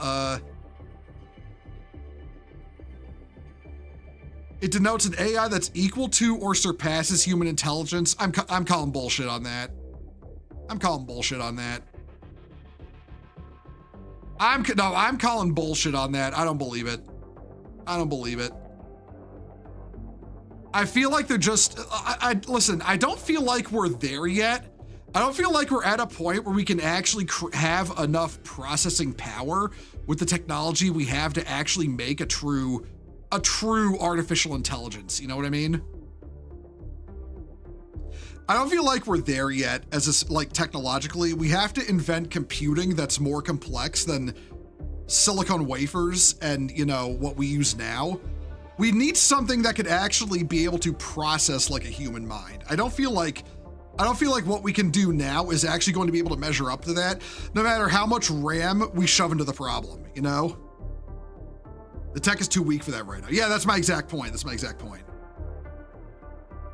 At best, we'd have a colossal monolith computer like, we wouldn't even have that. I don't think the technology we have can actually pull it off at all, no matter how big we build, It wouldn't matter. The best we can make are what we have now, which aren't actual artificial intelligence. It's just very complicated and, expensive search engines. That's all we have right now. We need quantum computing. Yeah, that's what we need. We need something like quantum computing, DNA computing, you know, things that can handle computing on more than a binary sense. You know, we need something in that regard to have true artificial intelligence. We are nowhere close to that right now. We have dumb AI. Honestly, you know what it's more like? You remember Mass Effect, for those who played it? It's like the virtual intelligences from Mass Effect, you know? Like when you go to the Citadel for the first time and you got that AI, that intelligence that greets you, and it's just like a very powerful, complicated search engine, but it's not an actual AI. That's kind of what we have right now. We just don't have the the holographic processing power to actually project it as a hard light construct the way they could in Mass Effect. That's kind of what we have right now. We have that on a base level with the technology. We don't have the projection tech though.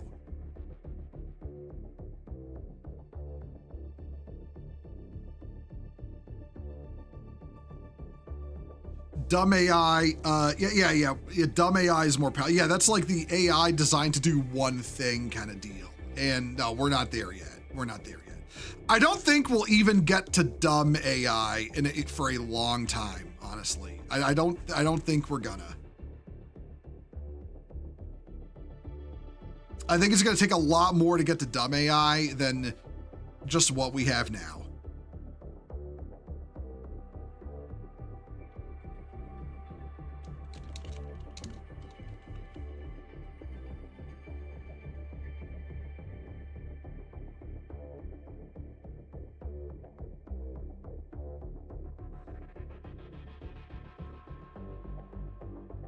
Anything the military shows us is decades old. I mean, yeah, listen, I kind of sort of low key agree with that one, I think it was a Lockheed Martin guy who talked about all the shit that America actually has, but hasn't revealed yet. Shit like fusion, anti-gravity tech and all that. And it's just, they just don't want you to know we have it. I kind of believe that conspiracy theory. I'm going to be honest.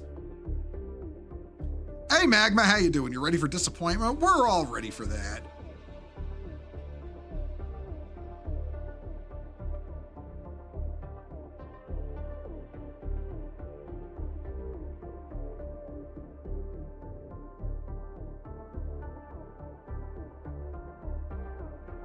I'm just checking back on the shit I was talking about on Twitter earlier. Fucking Battletech trying to force people to play the Ill Clan era now, and it's like, with Gundam Assemble looming over your head, that's a terrible idea. You're just cruising for a fall at that point.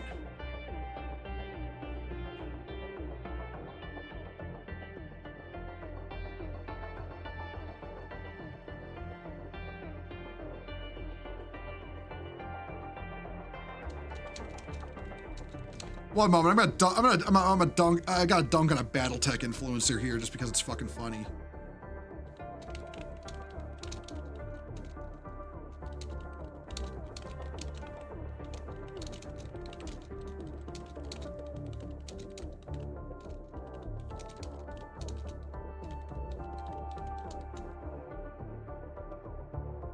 There we go. Sorry, I'm shitting on Riley Centrella, fucking from the fucking Battletech community, doing a fucking Battletech is for everyone post. I thought you guys said I'm not allowed to play Battletech. So that means it's not for everyone, but apparently it's for everyone? Funny.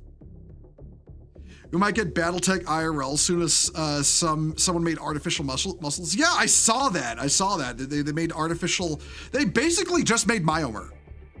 They just made Myomer from fucking Battletech, or it's called synthetic muscle fiber in Metal Gear. But yeah, like the shit from Metal Gear as well. You know that the cyborgs are made of. Battletech is for everyone except the listen. If Battletech is for everyone, then you're not allowed to tell people they're not allowed to play Battletech. Those are the rules. Those are the rules. Hold on, I saw a highlighted message I think I didn't read. Hold on. Nope, it's not there. Was it on Twitch? Fiance said I sound like the fat electrician from the unsubscribed podcast. I kind of take that as a compliment, not gonna lie. I fucking love Fat Electrician. It's funny as fuck and informative and really smart. Unlike me, I'm none of those things. Well, we got waifus from Girls Front Line. That'd be cool. That'd be cool, honestly. We're in the bioship tech tree. I don't think the synthetic muscles are biological in nature, but they are, at the very least, what was it? 30 times, the muscles they built were like 30 times as strong as a normal human, which is pretty huge. Like a human-sized machine built out of those would be fucking terrifying. I wouldn't want to fight it.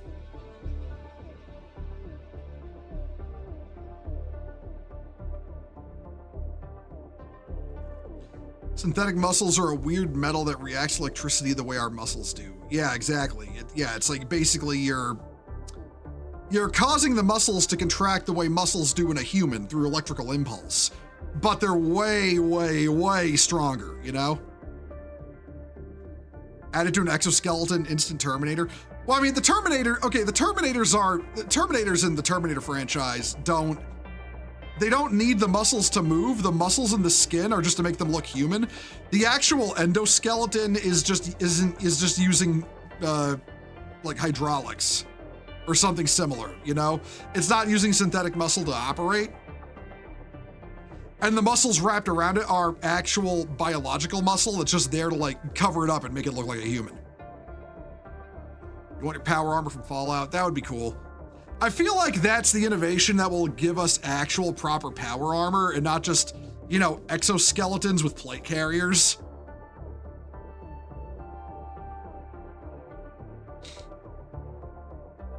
Yeah, I know, Alec. I heard that it may have been delayed.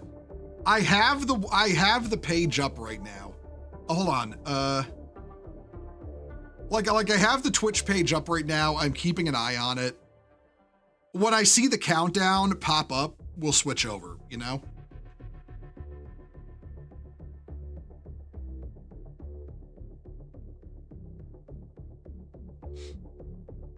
Oh, the real issue holding back power armor is power sources. I feel like we'll figure that out, you know? I feel like we'll figure out power sources well enough, better batteries, new systems of power generation on a smaller scale. I, for one, believe in mankind's ability to innovate. Wait, there are myomer muscles like in Battletech? Yeah, no, we've invented that shit now. Artificial muscle fibers with 30 times the strength of a human. I read the Grey Death Legion Battletech book. I have no idea how to feel about it. Battletech novels can be a little all over the place, a little more so than the good parts of Warhammer, honestly.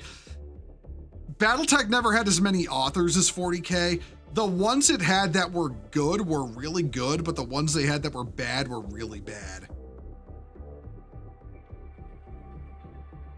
Like, oh fuck, who's the author they fired?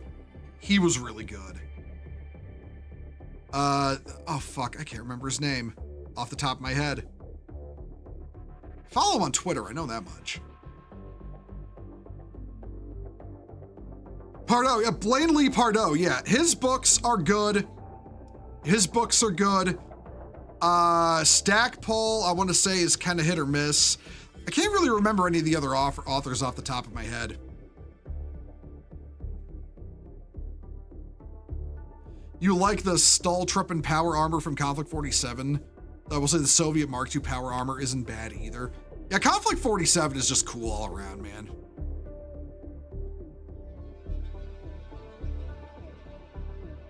I feel like the power armor is going to be a lot like Wolfenstein armor from the new games. I don't remember what that's like how it operates. I'd have to look that up. Novelizing game universes is rarely a good idea. Dragonlance worked because it was a couple and their son who created the world. Rest of the time, it ends up being just Marvel DC style crapshoot. Yeah, no, you really get that too many cooks in the kitchen problem. You really get that problem. 40K has that problem a lot too with, like, say, ADB, always trying to make the Imperium look bad, except when for some reason he's making the Imperium look really good. I think he only does that because he has a severe authorial malapropism issue with books like, say, Hell's Reach. I don't know how else he could have made, you know, them look, you know, written the Black Templars so good when he explicitly hates religion, you know?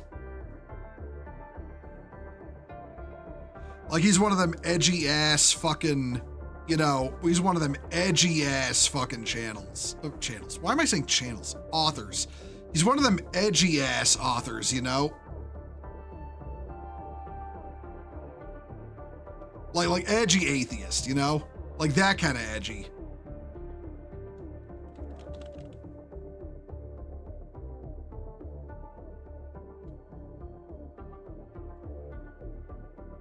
Guy's a douche. He is a douche.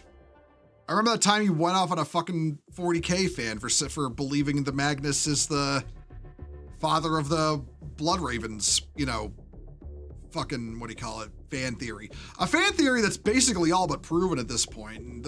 We know for a fact ADB really hates the idea that Traitor Legion members would stay loyal. Pizza Cutter, all edge, no point, kind of like Trench Crusade. Yeah, kind of. Like Ditch Jihad, you know? He's edgy for the sake of it. No, he's edgy in that Reddit atheist kind of way is what I'm saying. You know? Hates God, hates the church, hates people of faith. You know, like that. Like perfectly, however, you know, perfectly unwilling to criticize Judaism or Islam or pagan faiths. Hates Christianity though, you know? Not just atheist, anti-theist. Well, again, most anti-theists will say absolutely nothing to criticize the faith of a Muslim. Like, I mean, that's just fact, you know? Maybe an atheist, but you still respect those who choose to believe in Jesus Christ. Well, I mean, yeah, was he Alec? That's because you're not stupid, you know? A lot of atheists actually do believe in God. They just hate God and they don't want to admit it. That's the truth about a lot of atheists. Like my boyfriend Ash is an atheist. When I met him, he was just getting over his, you know, Reddit atheist phase and realizing the atheist community is kind of cringe, you know? But still maintaining his beliefs. He's really not a fan of atheists, despite being one. And I really don't blame him. Like, I don't mind an atheist arguing, you know, his points of his beliefs with me. Ash and I go back and forth on faith a lot. But, you know, it's how most atheists approach people of faith, like they're stupid. Is the problem. Even the ones who aren't necessarily just anti-theists, you know, with a atheist coat of paint, will approach a person of faith like they're an idiot and that they believe in God because they're stupid, which is completely missing the point of being faithful and believing in God.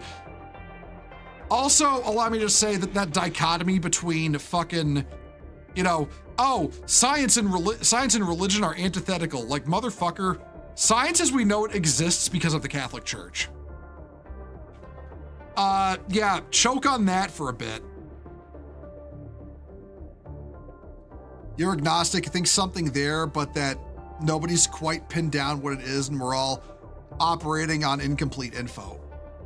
I mean, listen, I will enter, the way I view it as a man of faith, you know, I'm a Roman Catholic, as a man of faith, the way I view it is, if somebody can make an argument to prove that God is not real, if they can prove God is not real, I will believe them. The problem is, atheists approach the subject of God not being real as a suspension of the burden of proof. The default state for human history has been either gods or the one true God are real. I, for one, believe that humans were trying to figure out fate, higher powers before they came to believe in God.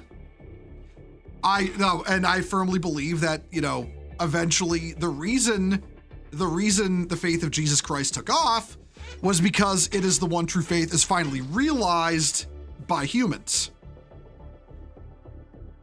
But belief in a higher power has been a constant, regardless of what you believe, though, okay? I'm not proselytizing here. I'm just setting that up. But regardless of what you believe in terms of what God you believe in, the general point has been that humans have believed in God for as long as they could conceptualize such a thing, right?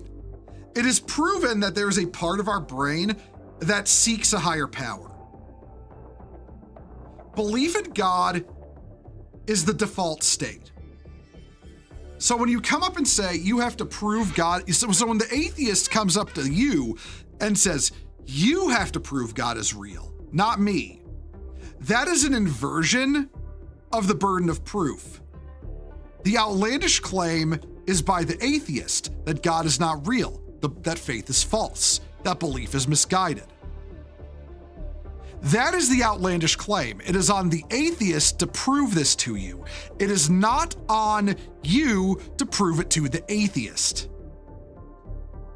And most atheists do not actually want to observe the burden of proof where the existence of God is concerned. They don't want to. It's why Big E's whole rampant atheism was stupid. Well, a lot of people, calling the Emperor an atheist is actually a misnomer, all right? He's not an atheist. He knows that gods are real. He knows that he is one. But he doesn't want humanity to fall under the sway of these beings. So he says they're not real and that he's not one. The divine in 40K, gods are real. And the Emperor knew that, but he didn't want humans to worship those gods because those gods are malignant. And he didn't want to become one himself, so he did not want to be worshipped. So it's not that the Emperor is an atheist. It's that the Emperor doesn't want mankind to be under the sway of malignant gods.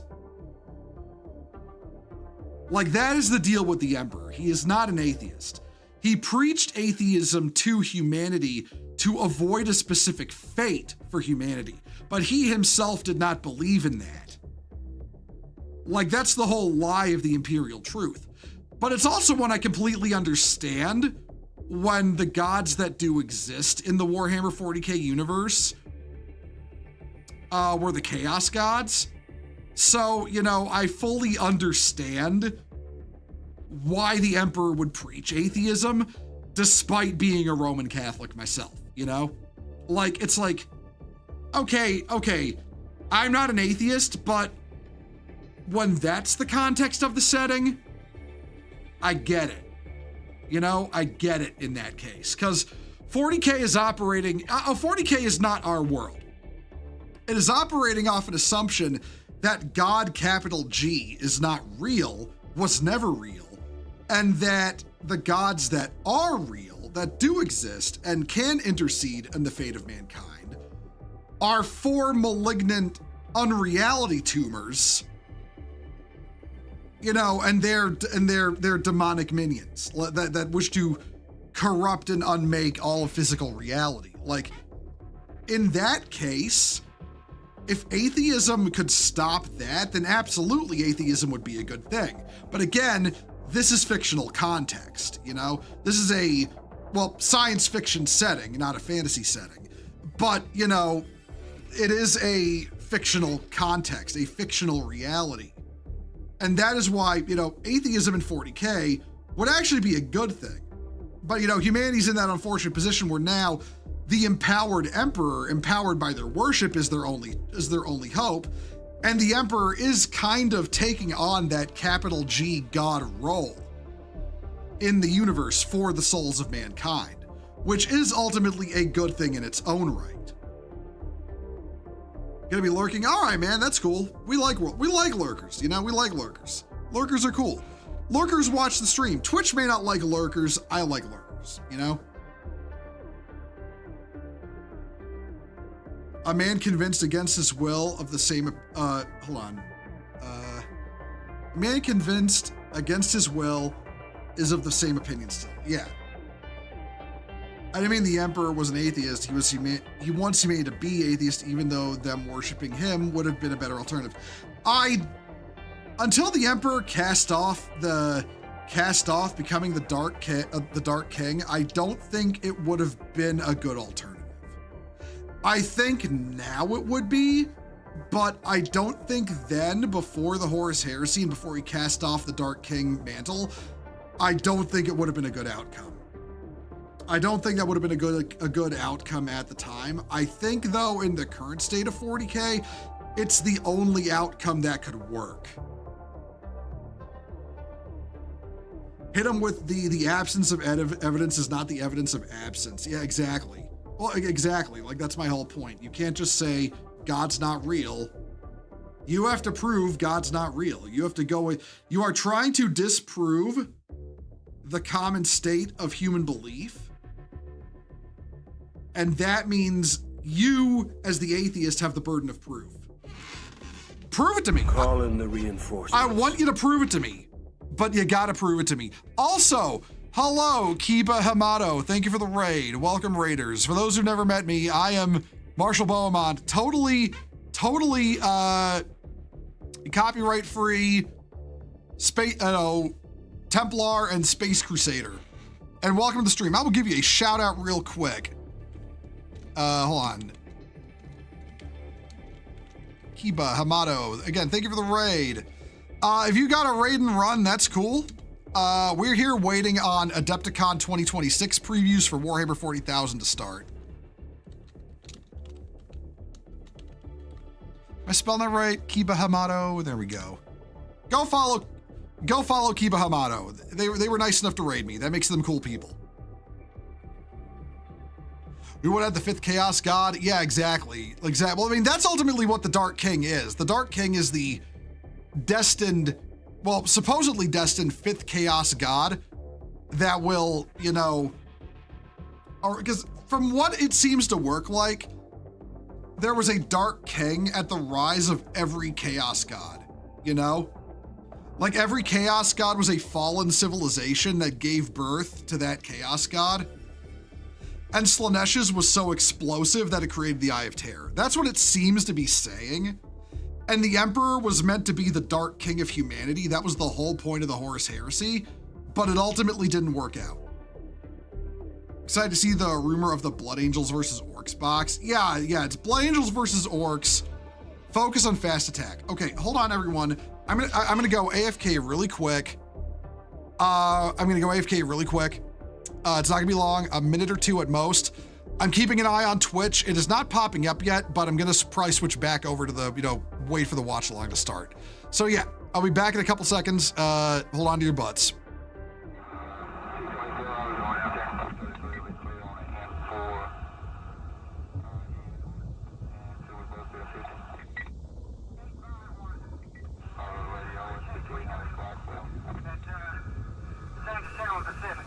Out there, yes, clear. Loud, clear. In the suspicious Pacific. 4423 live, look at the mobile station. On the Adepticon. C7? Yes, ma'am, we'll be clear, and 233 will be clear on the N4 E. Edward, and 2 will both be a 50. 224, I was going out there. 233 will be clear on the N4 and 2 will both be a 50.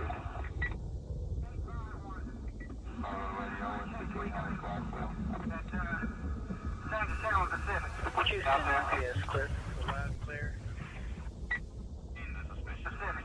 4423 live, look at the mobile station. On the Adepticon. C7? Yes, ma'am, we'll be clear, and 233 will be clear on the N4 E. Edward, and 2 will both be a 50. 224, I was going out there. 233 will be clear on the N4 and 2 will both be a 50.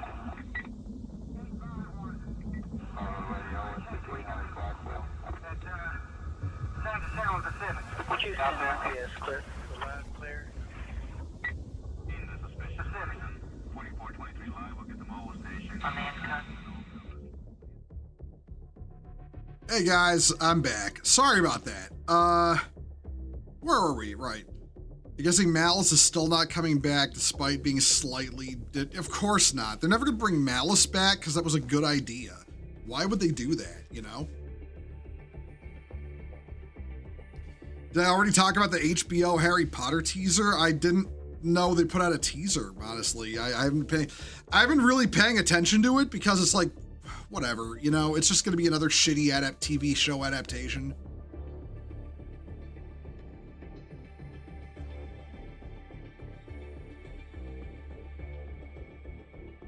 Oh, okay, hold on. Wait, the YouTube end of the stream is up. Why is it not up on fucking... Why is it not up on... All right, we'll do it this way.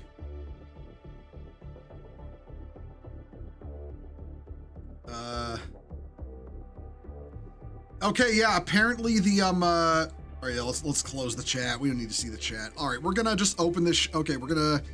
Looks like we're watching it from YouTube instead.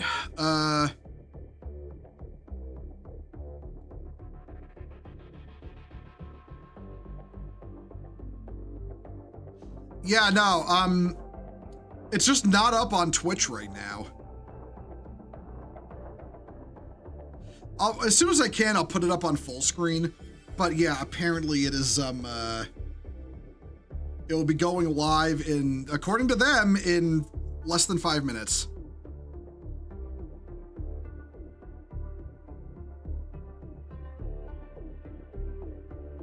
It's like trying to tell a kid Santa isn't real when he or she believes that he is real.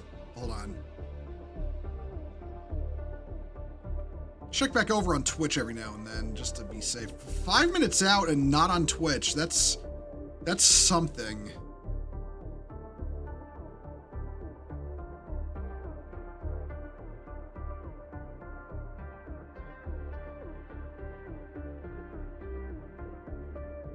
Fuck it, looks like we're doing, looks like we are doing, yeah, it looks like we're doing, oh, hold on. I wanna check something out before it starts. I wanna go to the community website, because they got those preview things up. Here it is.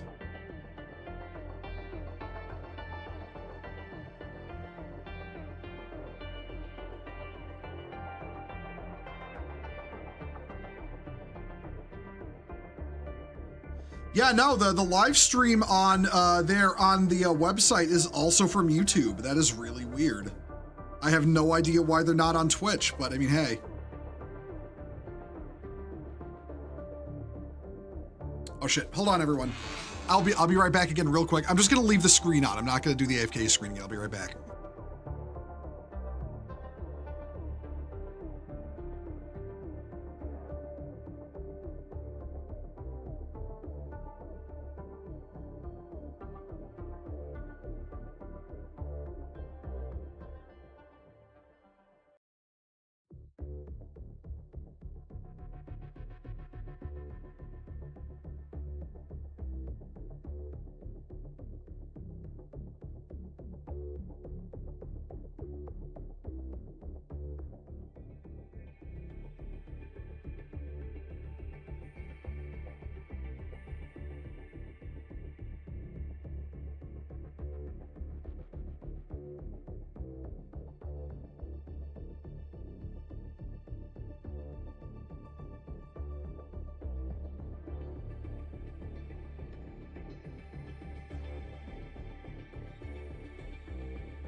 I'm back, everyone.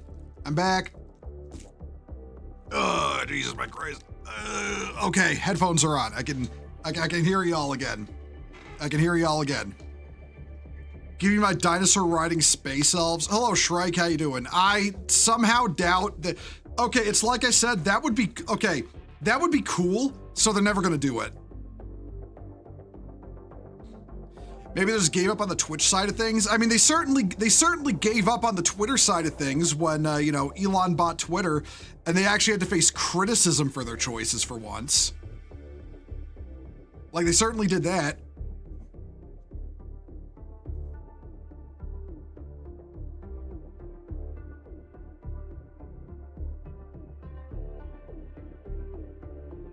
Like, it makes a lot of sense now, looking back, how they probably left Twitter because they knew how they'd get fucking exploded for the female custodes thing. And rather than face criticism directly, they decide to hide like a bunch of fucking cowards.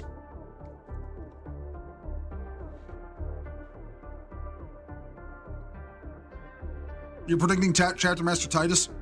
Well, I mean, I straight up heard that, hold on. I mean, I straight up heard that they're going to be doing a new Gilliman model for Warhammer 40k. Not Horse Heresy, 40k. Like, bro, Gilliman does not need a new model.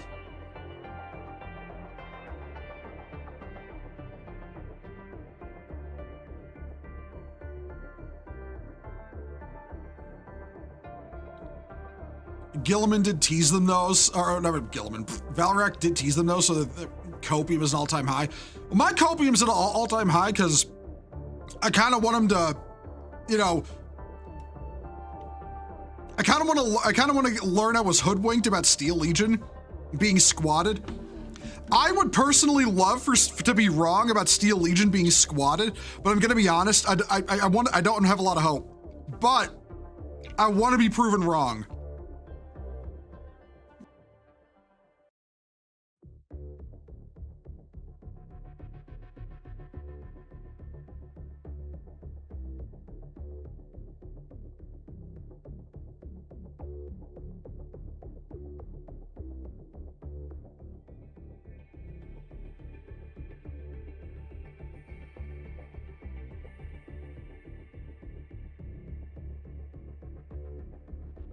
And news for 11th? No, there's no news for 11th right now. Other than just one leak of a Sister of Battle unit, and it's just Inquisitor Karamazov's Throne of Judgment at home. You know, with all the edges filed off and not as cool, which is kind of a shame because it's a Sister of Battle unit of all things, and I like the Sisters of Battle. I don't like the mini though. It's not like edgy, like, you know, it's not like, you know, grim dark church like it should be.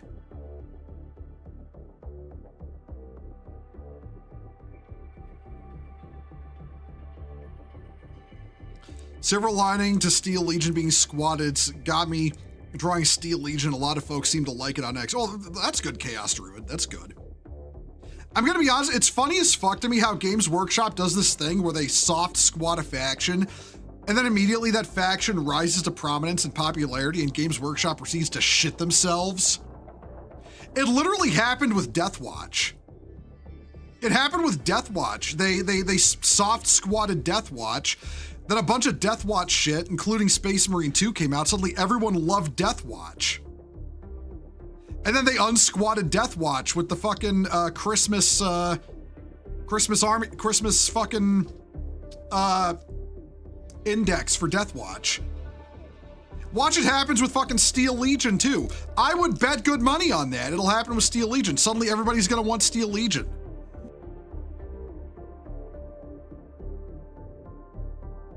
That one looks like a Throne of Judgment. Yeah, it looks like we have Throne of Judgment at home instead of like the Throne of Judgment.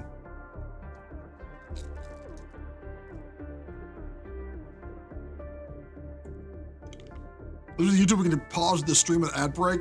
I have an ad blocker. We're not gonna have ads. You love the Deathwatch because the Corvus Blackstar is so cool. Listen, I love my Black Ops, Rainbow Six Marines, man. They're fucking cool. Because of the Steel Legion drama, I've ironically been reading the Vrax supplement. I'm so sad how much narrative stuff we lost. So I'm making a Vrax style army for your guys. Yeah, that's cool, Magma. Darktide kind of makes Steel Legion popular again. It brought him a little more to the forefront with like, you know, non-Warhammer fans who were playing Darktide and met them for the first time. But honestly, this whole blow up has really pushed them to the forefront for everyone.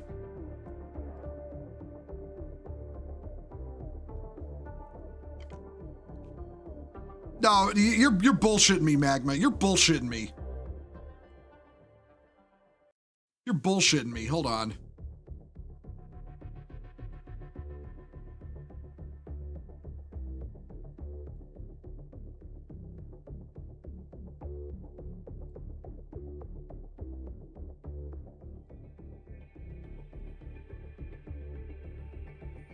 I don't believe it. I don't believe it. I don't think it's real. I don't think it's real.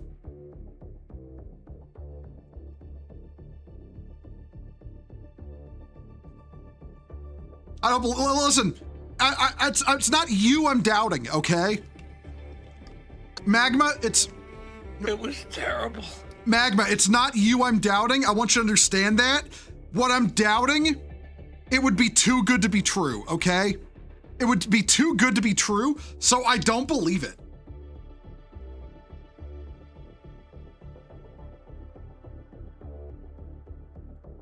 Okay, you know what? I'm checking Twitch. Oh, they're live, okay. Oh, fuck. Okay, advertisement. One moment.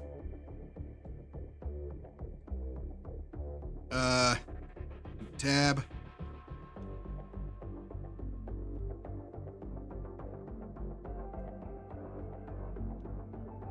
Okay, it looks like it's on Twitch.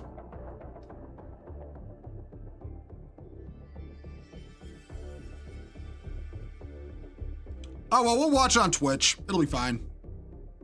Okay, let's mute this. Oh, I gotta unmute the tab. My bad. Hold on.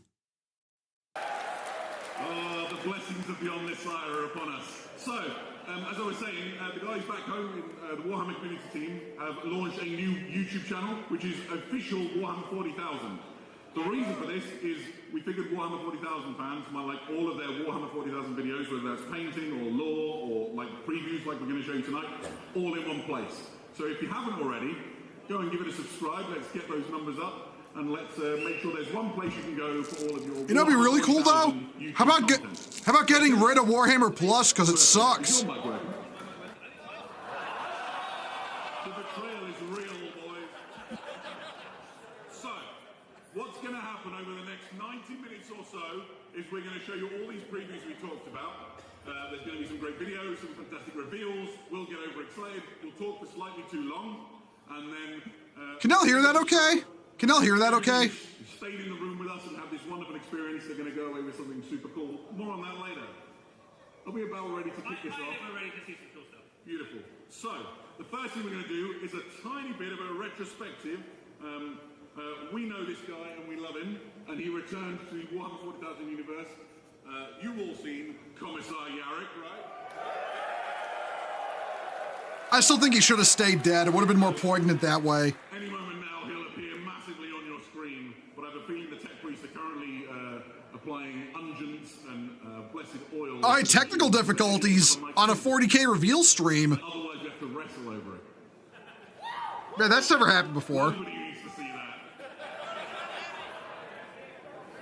So, I'm going to talk about Commissar Yarrick for a moment because I've got the mic. He is my personal favourite character in all of Warhammer 40,000.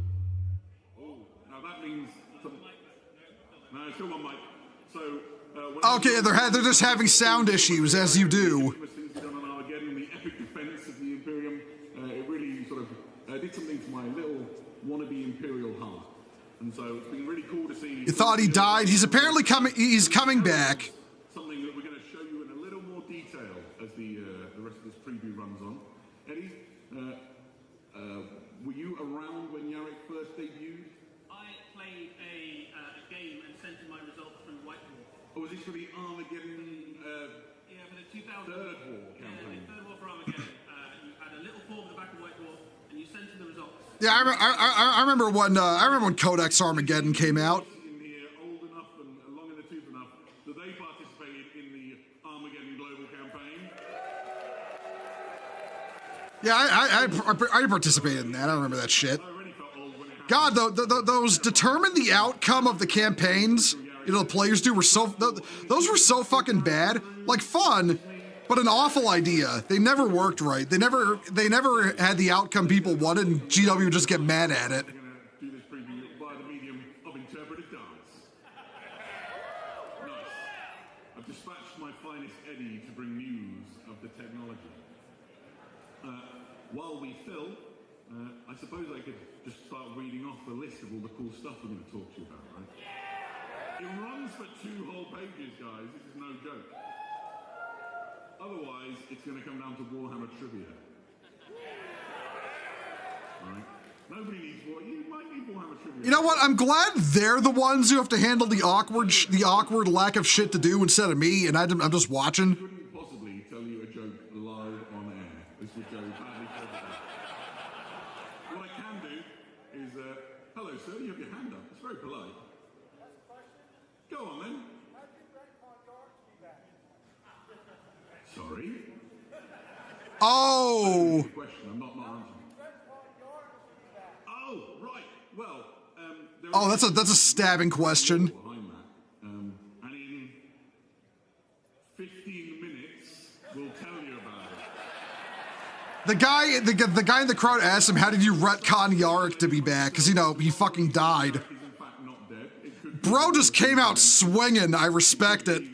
that the Imperium is in fact not the reliable news information broadcaster that you might think it is. I mean, there's all sorts of ways that the old man of Armageddon could in fact not be dead. I think you can rest assured I'll fill you in, or at least give you a heavy clue. The thing I don't want to do is spoil anything, right? This is quite something, just filling the void. So, Yeah, I know. let's get a sense of guys. I'm waiting for y'all to actually do something. Guys in the chat, who is here to participate in the Warhammer 40k events this weekend? To be fair, Zeth was kind of bullshit. I mean, he died of old age. I'm not gonna lie, that was most fitting for him, dying of old age. You know? You can fight as much as you want, but eventually the Reaper's gonna come for you. Sweet, you're my people. This is great. You've got some great stuff to see later on in this show. What about things like the Horus Heresy? Warhammer Underworlds? It's quieter, but they're there. What else did we say we were going to show you today? Oh, Kill Team. Any Kill Team players? Beautiful. This is great.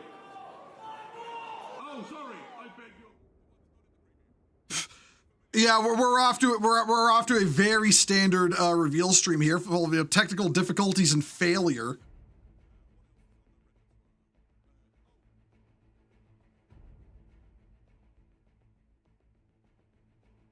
Anyone else feel like this is kind of like pantomime? A little bit, yeah. It feels a little put on, I'm not gonna lie. GW can't figure out how computers work, that checks out, yeah.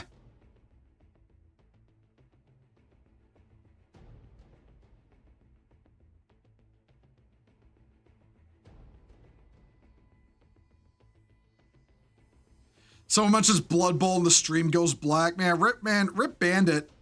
Bandit's probably a little upset that they, you know, cut out right when they start talking about Blood Bowl. Bandit loves Blood Bowl.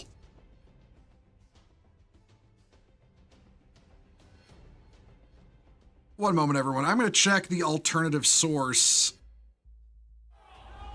Oh, wait. Oh, okay.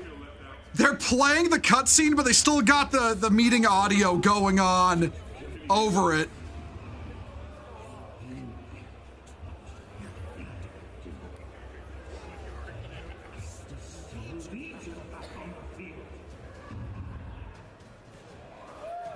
Oh, it's actually real. Okay.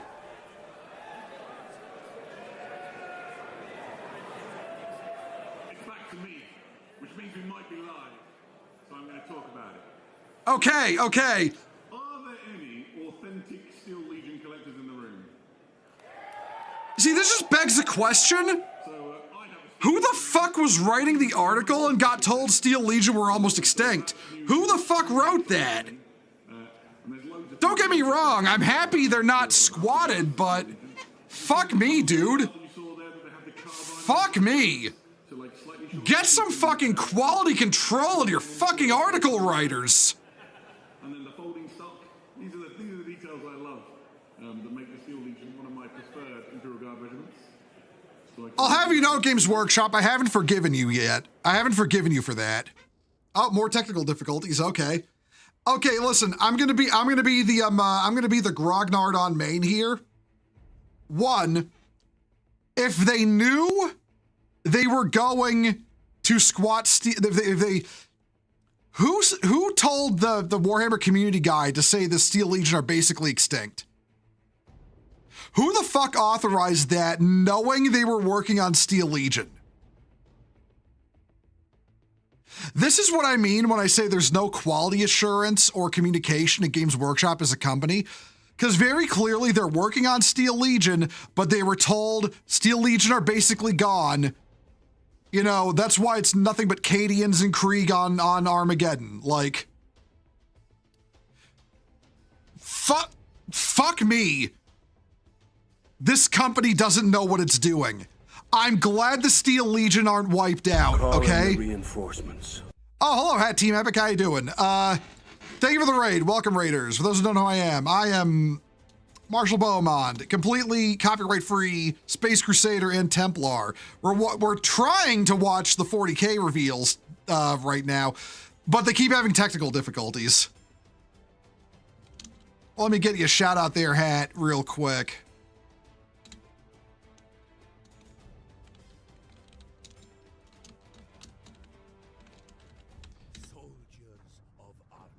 Oh, what's this? I will not lie to you. The orc army before us is vast. They say we can. Oh, hey, look, Cadians and Krieg. The orcs are too many. I don't know about you, but I am growing tired of proving them wrong. Oh, new guard vehicle.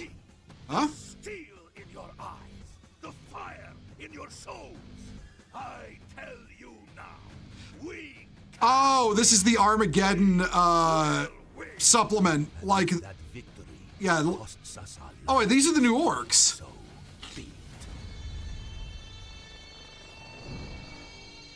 Oh, okay, so this isn't 11th edition. Ladies and gentlemen, we are returning to Armageddon. Oh, yeah, 2 new guard trucks. The return of Yarrick. We're going back to Armageddon, back to the war world for a story of the Imperium versus a huge orc war that is invading. Armageddon is a place that's had some issues, and the sponsor of the issues that are. This would be the 4th war on Armageddon. There have been 4 wars there. Oh, okay. That's a character I'm glad we're seeing get a mini. Wazdaka Gutsmech. And the audio has died again, but yeah, no, that's a long existing orc character. He's the guy that ramped his bike off a mountain and killed a Titan with it.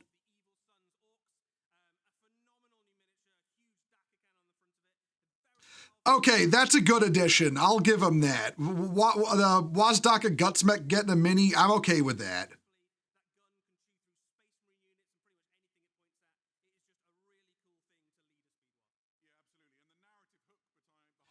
That model looks terrible. No, that one actually looks really good. I will not agree with you on that. The Wazdaka's model actually looks good. That is a really good, you know, it's a really good representation of him because he's ramping his bike off a rock, which is exactly like he legit, like I said, ramped his fucking bike off a mountain into a Titan and killed it. That is absolutely in character for him.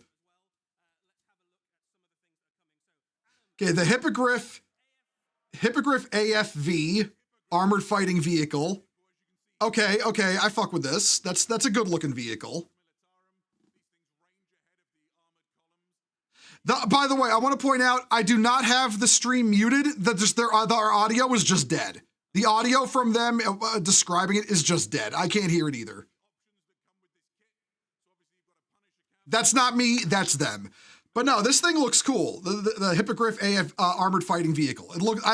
That's a good vehicle. I like that. And a good little like fucking light tank dealy whacker. I like it. I like it. I fuck with it. It's like a striker. Yeah, kinda. Well, I mean, actually, no. There's an American type of AFV. Fucking Captain Slicer Axe just did a video on it. I forget the name of it off the top of my head. This reminds me of it, honestly. Yeah, no, we can now have Imperial Guard being like, push up with the Bradley, just for the Bradley to get blown up. Centaur Rapid Strike Vehicle. You know what I like about these? You know what I like about these designs? They're good, practical designs for the Guard. I like them, you know?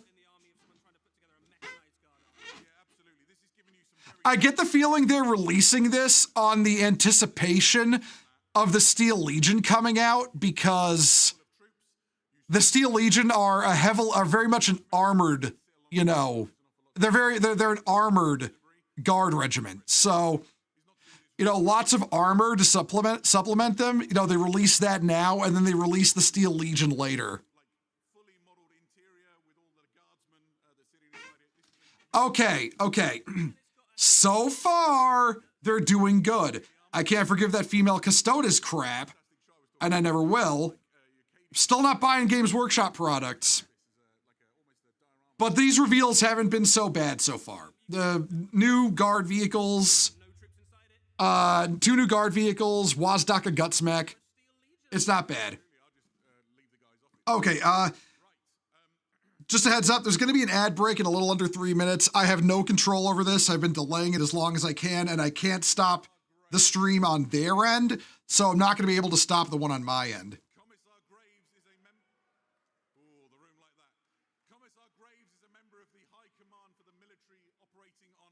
Commissar Graves.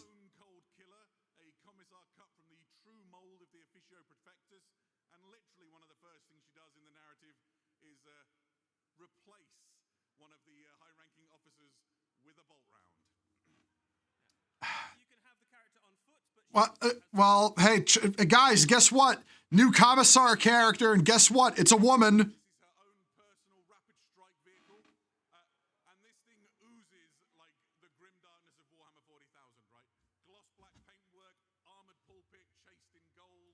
Now that said, I do like the vehicle. I just think it's getting a little tiresome now that all the new human characters are female. I do like her ride though. I fuck with it. I like her ride.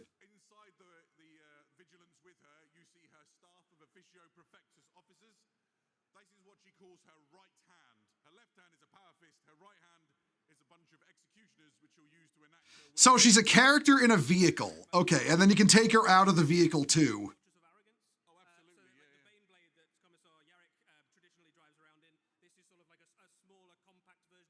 I hope they bring back the Fortress of Arrogance for Yarg. That would be nice. Yeah, Shrike, I agree. He better get the Fortress of Arrogance.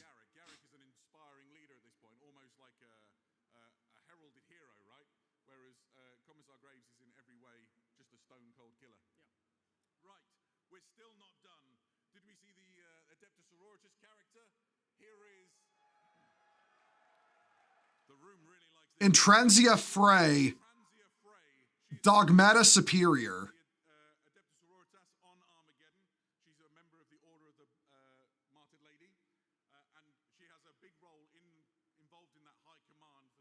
Okay, so she's a special character, like a specific named character.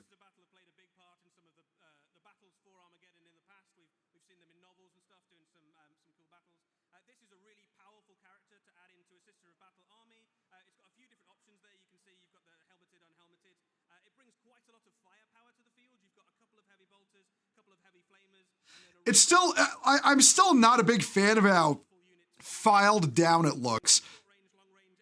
The actual throne itself, like the core design is good. I don't feel like it's edgy enough for, it's like not enough skulls or parchments or whatever for a Sister of Battle, you know?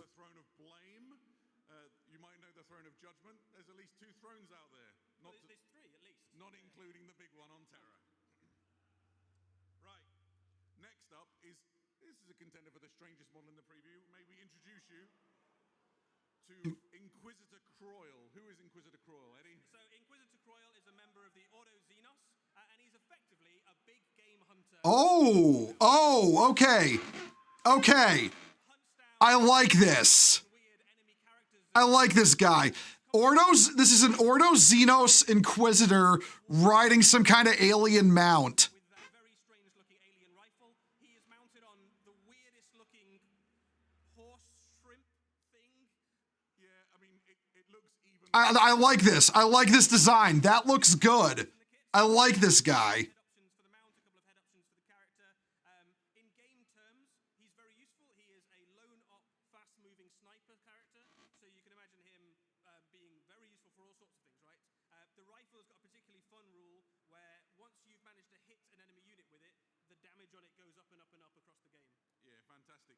His gun is a Jadari Tox Cycler for the record, and it's one of the stranger-looking guns in... Jadari Tox Cycler rifle is what he's carrying. You gonna paint him like the hunter from Jumanji? Okay, yeah, that'd be funny. But he thought it looked like quite a useful mount, so he kept one of them to ride around on. So, yeah, one of a kind in a very real sense of the word. God, the audio is so fucked on their end. It's actually ridiculous. All of these characters, well, we've got a book for you. A slipcase that contains 3. This is Armageddon, The Return of Yarrick. And this contains a narrative book, a book with detachments in, and then a book with some new rules for you to use in your game. I want to start with the narrative bit because it's very exciting. This does I'm gonna turn that up. Hold on. from the crowd earlier of how is Yarrick not dead, right? It's a good question. I'm not going to spoil it entirely, other than to say the Space Wolves have something to do with it. On the rule side of things there, you've obviously got a whole bunch of new The Space Wolves are the reason he's alive and not the Black Templars, the chapter he fought with the most. in Warhammer 40,000 would be very All right. example if you Whatever. speed war fighting into an I'm sorry. That's just so dumb. I'm sorry. mechanized company, something like that. I legit have to boost it? Well, I'm afraid if I boost it, it's as loud as it's gonna get, man. I don't know what to tell you. The audio is completely fucked. All of this comes out alongside each other, so you'll be able to enjoy. Oh, there we go. We've moved on. The first place. I got a standing ovation from the Imperial side. Okay, that's a pretty good box. That's a pretty good box. Astra Militarum vehicles, so the Hippogriff and the Centaur is in Armageddon Battalion Astra Militarum, which contains all of the models you see here. Yeah, so it's a really solid Now, it should have Steel Legion in it, You've got really solid armor. but we're at least gonna get them at some point. Oh, hold on. You've got a Rogel Dawn tank, and you've got They're fucking with the audio. I can hear it. Absolutely. And all of those models will be available. You can tell they never intended for the Steel Legion to be here. Armageddon Battalion, and it's all Cadians. Yeah. I almost get the...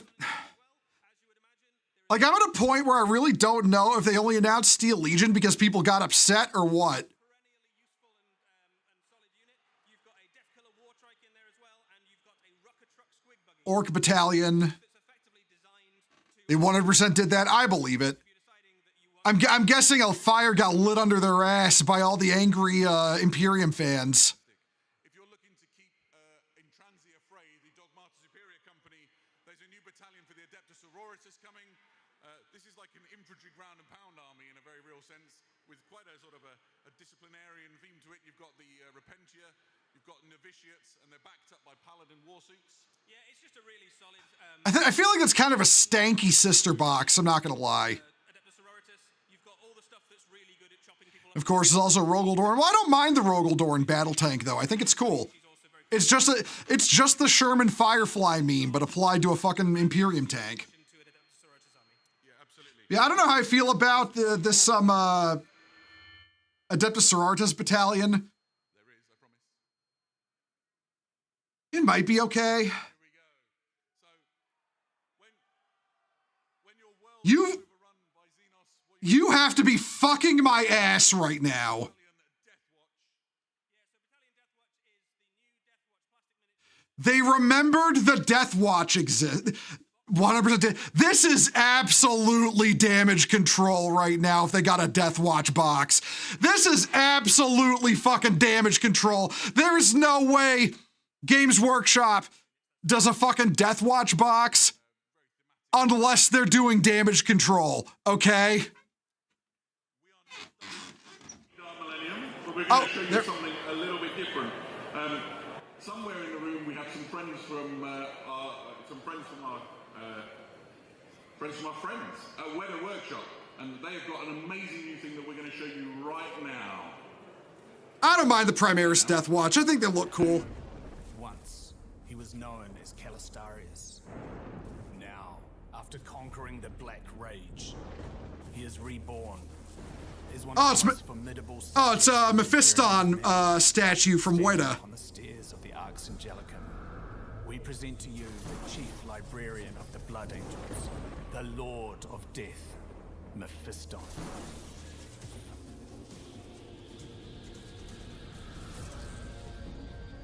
That's a good statue. Weta always does good shit. The Black Rage.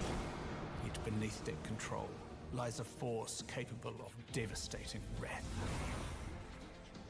We have depicted Mephiston amidst the battle-damaged environment of the Arx Angelicum, harnessing a powerful psychic attack. His aristocratic features contorted into a rageful expression as psychic energy ripples between his temples and through his psychic hood. In one hand, his four-sword Vitaris crackles with power.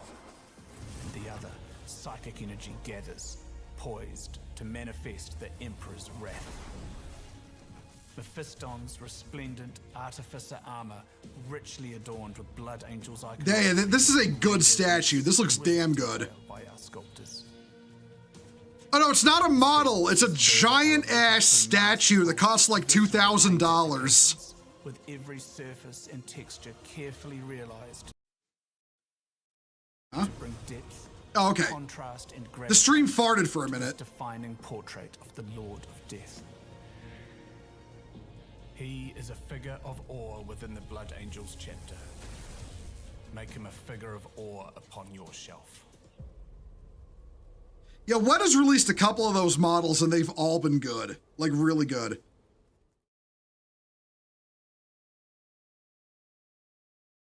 Iron Hands, please. Well, GW forgets the Iron Hands exist half the time. Like honestly, which is kind of a shame because they're cool, but you know, yeah.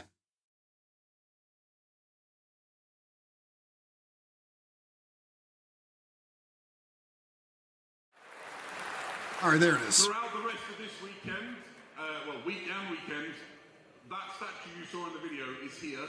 If you want to look at it in person, go and chat to Jules and learn all about it. Pop down to where the Warhammer shop is, and you can see it in the flesh. It is exquisite, so it's well worth a visit. While we're talking about licensed things, we have another officially licensed product. I'm pretty. If they reveal Rodel Dorn and Black Templar power armor, I'd love it. I would too, but I doubt they will. Okay, what's this? Oh.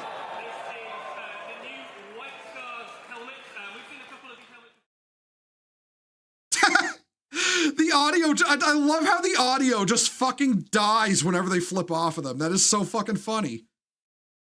Hey, remember guys, they shut down a company that was 3D printing Space Marine helmets. It fits my head.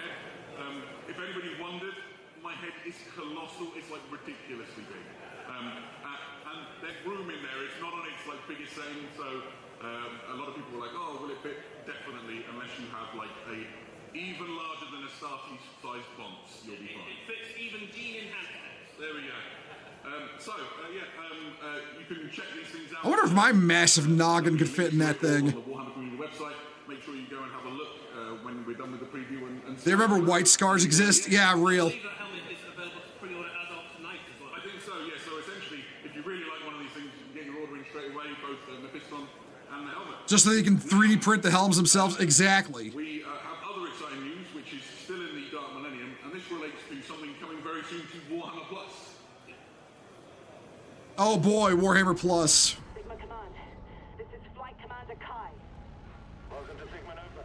The Emperor protects. Oh, it's Aeronautica stuff. Hey, remember how Aeronautica used to exist and then they fucking canceled it? I do.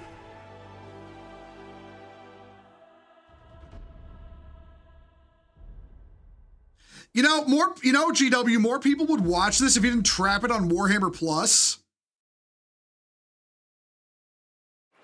This is an all-new animation coming soon to Warhammer Plus. Aeronautica Imperial. There's an Eldar versus Imperium in the air. Animation was on its way. We can tell you a few more things about it today. So it's called Aeronautica Imperialis, and as you imagine, it is about the pilots of the Imperial Navy. They are up against the Eldar pilots of Quackworld's Sam Han, and it is effectively an aerial war of attrition across a frozen world. This will be a 3-part animation, much in the style of other Warhammer animations we've had in Warhammer Plus. Hey, Mysterious31, how you doing? Ace, yeah, it's basically Aeronautica, for those who don't know, it's just Ace Combat 40K. That's all it is. Yeah, absolutely. So right now you can see It's one of the coolest parts of 40K, and it is so underexplored. Like, criminally underexplored.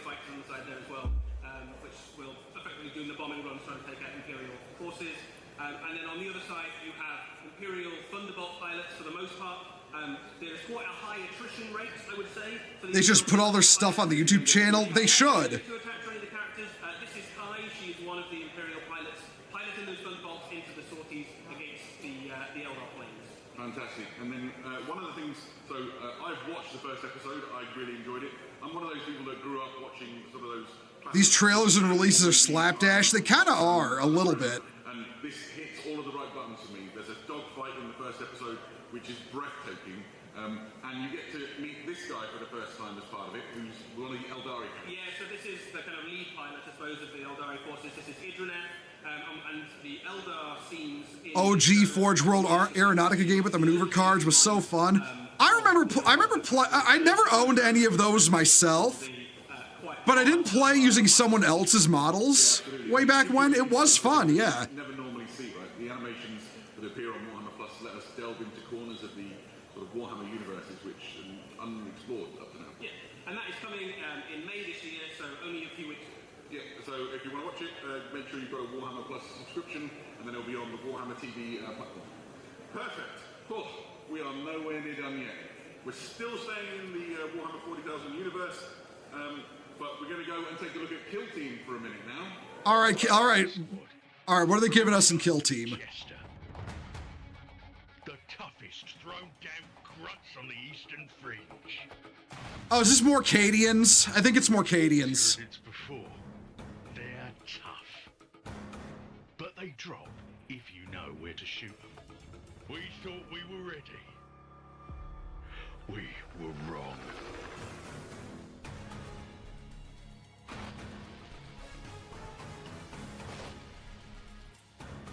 Oh, hey, new Red Terror mini. Okay. That's what I'm glad Tyranids are getting. Spectre Squad. Call sign Jester. Oh, they're just they're just looping it. Okay. I think we're done. Right, I'm going to talk as if we're back on air. So this is Kill Team Terror on Devlin, and we'd like to introduce you to the fighting men and women of Spectre Squad, which is a brand new kill team for Kill Team. These are elite scout troops for the Astra Militarum. Yeah, this is. You know what? I'm liking the las carbine on that guy. That's a cool design. You know, folding stock, short barrel. It's a good design. Still no catechins. Yeah, the fact they're not catechins is fucking criminal. These guys should be catechins. You know, spec ops kind of shit. You know, on hostile planets. Oh, it's just lagging now. Oh, the stream went down.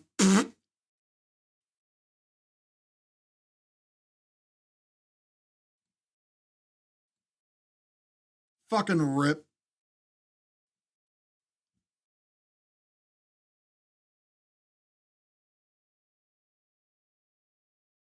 This is a mess. This is a mess. I can't. Remember, guys, small independent gaming company. Please understand.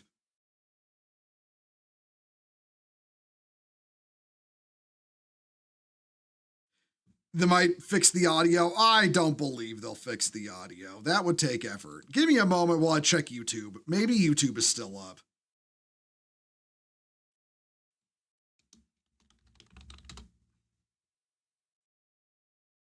Hold on. This is a kind of stealthy, scouty kill team with lots of kind of fun.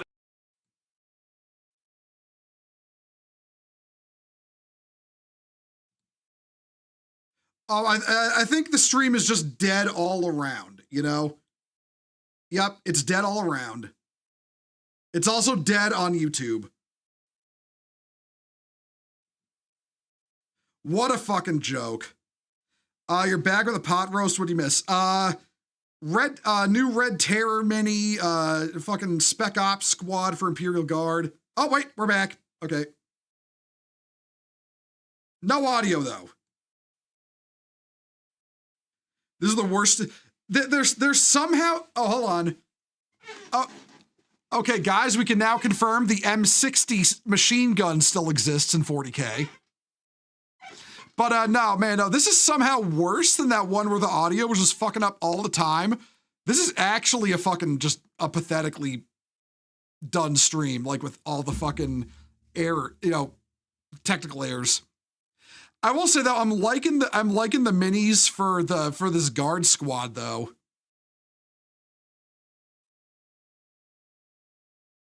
They're looking kind of cool. I'm liking the confirmation the M60 machine gun still exists in 40K.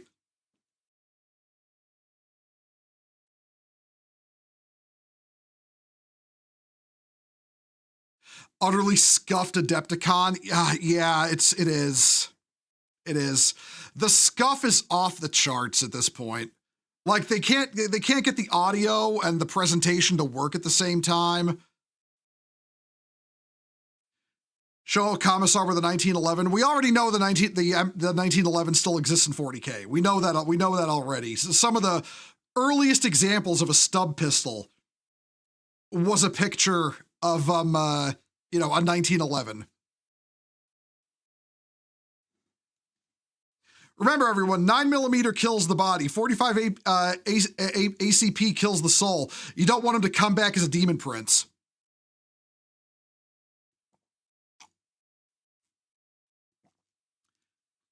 You went to a concert where the audio was fucked up really bad, and this makes the concert look like a high-end production. What the shit? Yeah, exactly. The stream quality here is fucking inexcusable. I will admit, a lot of the shit they've shown for 40K has been good so far. I will admit that gladly. I'm not gonna be a contrarian just to be a contrarian. The stream quality is ass. It is such ass. And yeah, and by the way, Red Terror coming back, absolutely a good move. The Tyranids need more special characters. They need to bring their special characters back, like Red Terror, Old One Eye, all those guys. I'm glad to see the Red Terror is back. He was a Tyranid special character that got removed a while back. $6 billion company can't hire someone to manage their dog shit streams. No, Donger. No. $5 billion company. $5 billion company. Small $5 billion independent company. Please understand. Slightly updated Trigon, I guess. No. The Red Terror is a long-standing Tyranid special character who's been without a new model for a very long time. So this is just him getting a new model, which I'm glad about. Oh, I hear a little bit of audio.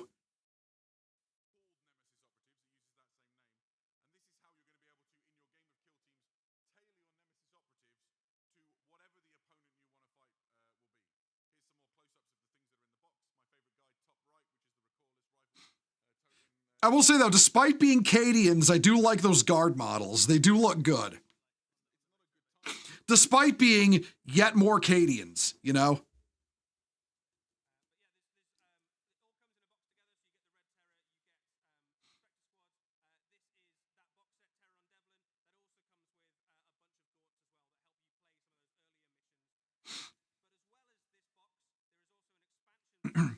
The bionic is a nice touch. Yeah, no, it looks good. Like I said, these models look good. These models look good. I won't hold it against them. And as well as rules for being able to play the Red Terror, it also allows you to do almost any kind of big thing that you might want to fight. So if you want, you know, you could hunt down a Dreadnought or a Hellbrute or a... Okay, so this is an expansion for Kill Team where basically they're introducing boss enemies. Different ways to play it as well. One of the examples that the book gives is 2 kill teams going up against each other while a Hellbrute and a Redemptor Dreadnought slug it out in the middle of the battlefield. So there's loads of cool opportunities to have some fun. Of course, you'll need some new Nemesis operatives, so we've got some returning favorites from Blackstone Fortress. Oh, okay. This is the Archivist. They're bringing back the Zote. So we last saw him in Blackstone Fortress. We are re-releasing him for use in games of Kill Team. And yeah, Okay, I'm glad they're bringing this model back. It was really a shame they stopped selling it when they stopped making Blackstone Fortress. We have another returning Nemesis operative, which hopefully we'll get to see in a second. So the next one up is the Amble. Okay, the Amble is back. A real classic from back in the day Warhammer. Yeah, so Ambles are common. Yeah, I'm glad they're re-releasing these Blackstone Fortress minis that didn't have a home anymore. Includes humans, so you definitely get bad news if you start an Amble colony on your planet. But they are The Zote Goat, yeah, exactly. The certified Zote Goat, you know? Orc character? No, Zotes were an old first edition species that got cut out. They were originally the ambassadors of the Tyranids. But I don't know what their lore is now, because they obviously don't have that lore anymore. And have a look at some upcoming releases which you've got planned for Warhammer Horus Heresy. And let's start with, if we can, the Okay, Horus Heresy is next. So let's see what they got for how they're going to ruin Horus Heresy. Maybe we can. There we go. So there we are. Warhammer the Horus Heresy.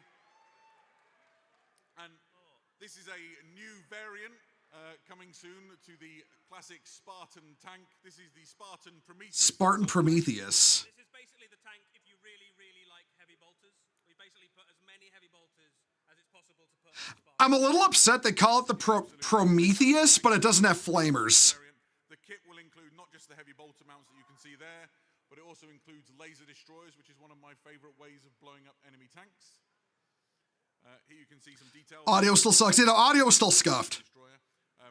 It's got some extra bits and pieces, and is a perfect way to transport your... Wait, didn't they? Oh, wait, didn't they already sell this, or am I crazy? I think you've got 2 very different ways of playing this. The laser destroyer is obviously excellent. I know they have the Spartan assault tank, but Arguably become much more useful in recent months. Obviously, you've got the Mechanicum have joined. I could have sworn they had this already. Hold on. Auxilia are quite common, so the heavy bolter loadout has become much more useful than it maybe was at the start of the Horus Heresy, where you only really fought against Space Marines. Yeah, absolutely.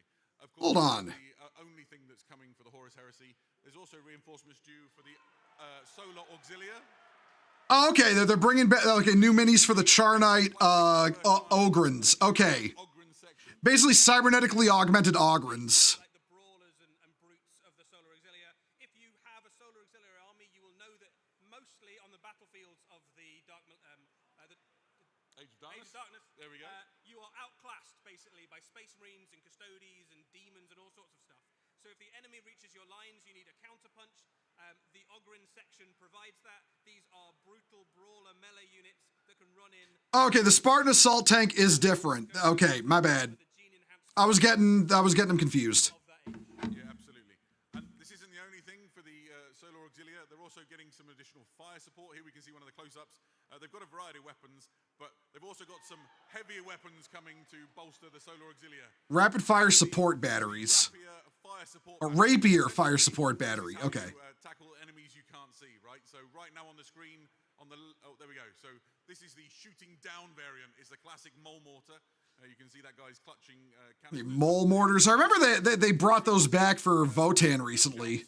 For going underground and coming up inside bunkers and trench lines. Then you've also got the bombard, which is for loosing off multiple shots and raining hell down upon the enemy. Yeah, both of these really cool different ways to shoot the enemy from far away, whether they're underground or overground. There's also a direct fire version of the Rapier on its way as well, which also has a variety of different options. We'll get a shot of that in a second too. Yeah, so the first kit, it makes either of those support weapons for firing indirectly, either Yeah, they're the solar auxilia ogrins. direct fire kit contains things for shooting in a straight line. Those rapiers were so expensive for the old ones. Hey, Bob, yeah, the whole resin ass fucking minis that cost like $100 each. This thing became so useful to the solar auxilia. Oh yeah, yeah, exactly, Donger. Age of Sigmar died on the way back to his home planet.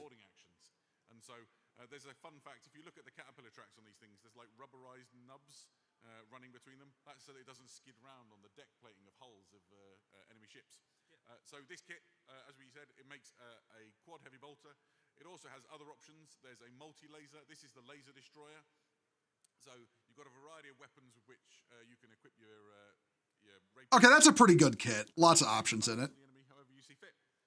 Loads of ways of killing the enemy from far away. It looks cute. I mean, that's like a fucking the .950 fucking bullet. That is .950 bullet will just fucking like core your torso if it hits you. A Battle of Talarn, okay. A tank battle that was so brutal that the scars of it can still be felt 10,000 years later. Yeah, absolutely. So you can expect this to delve into that epic encounter and really give Horus Heresy fans, of which it seems there's a great many in the room, something to sink their teeth into. There we go. Right. Let's leave Warhammer 40,000 and the Horus Heresy for a little while. We're coming back to them towards the end of the show. And let's go to the Warhammer Underworlds. So, yawn. On your screen right now, you can see Thuriel's Zephyrite, an all-new Underworld's war yawn from the Lumineth Realm Lords. Yeah, so this is a really fun multi-trick warband with loads of different abilities. You've got some great combat units in there. There's some shooting characters. There's some magic, so it's a real kind of jack of all trades. The fuck is Underworlds? It's some kind of like fucking mini version of AOS, and like all things AOS related, it just sucks.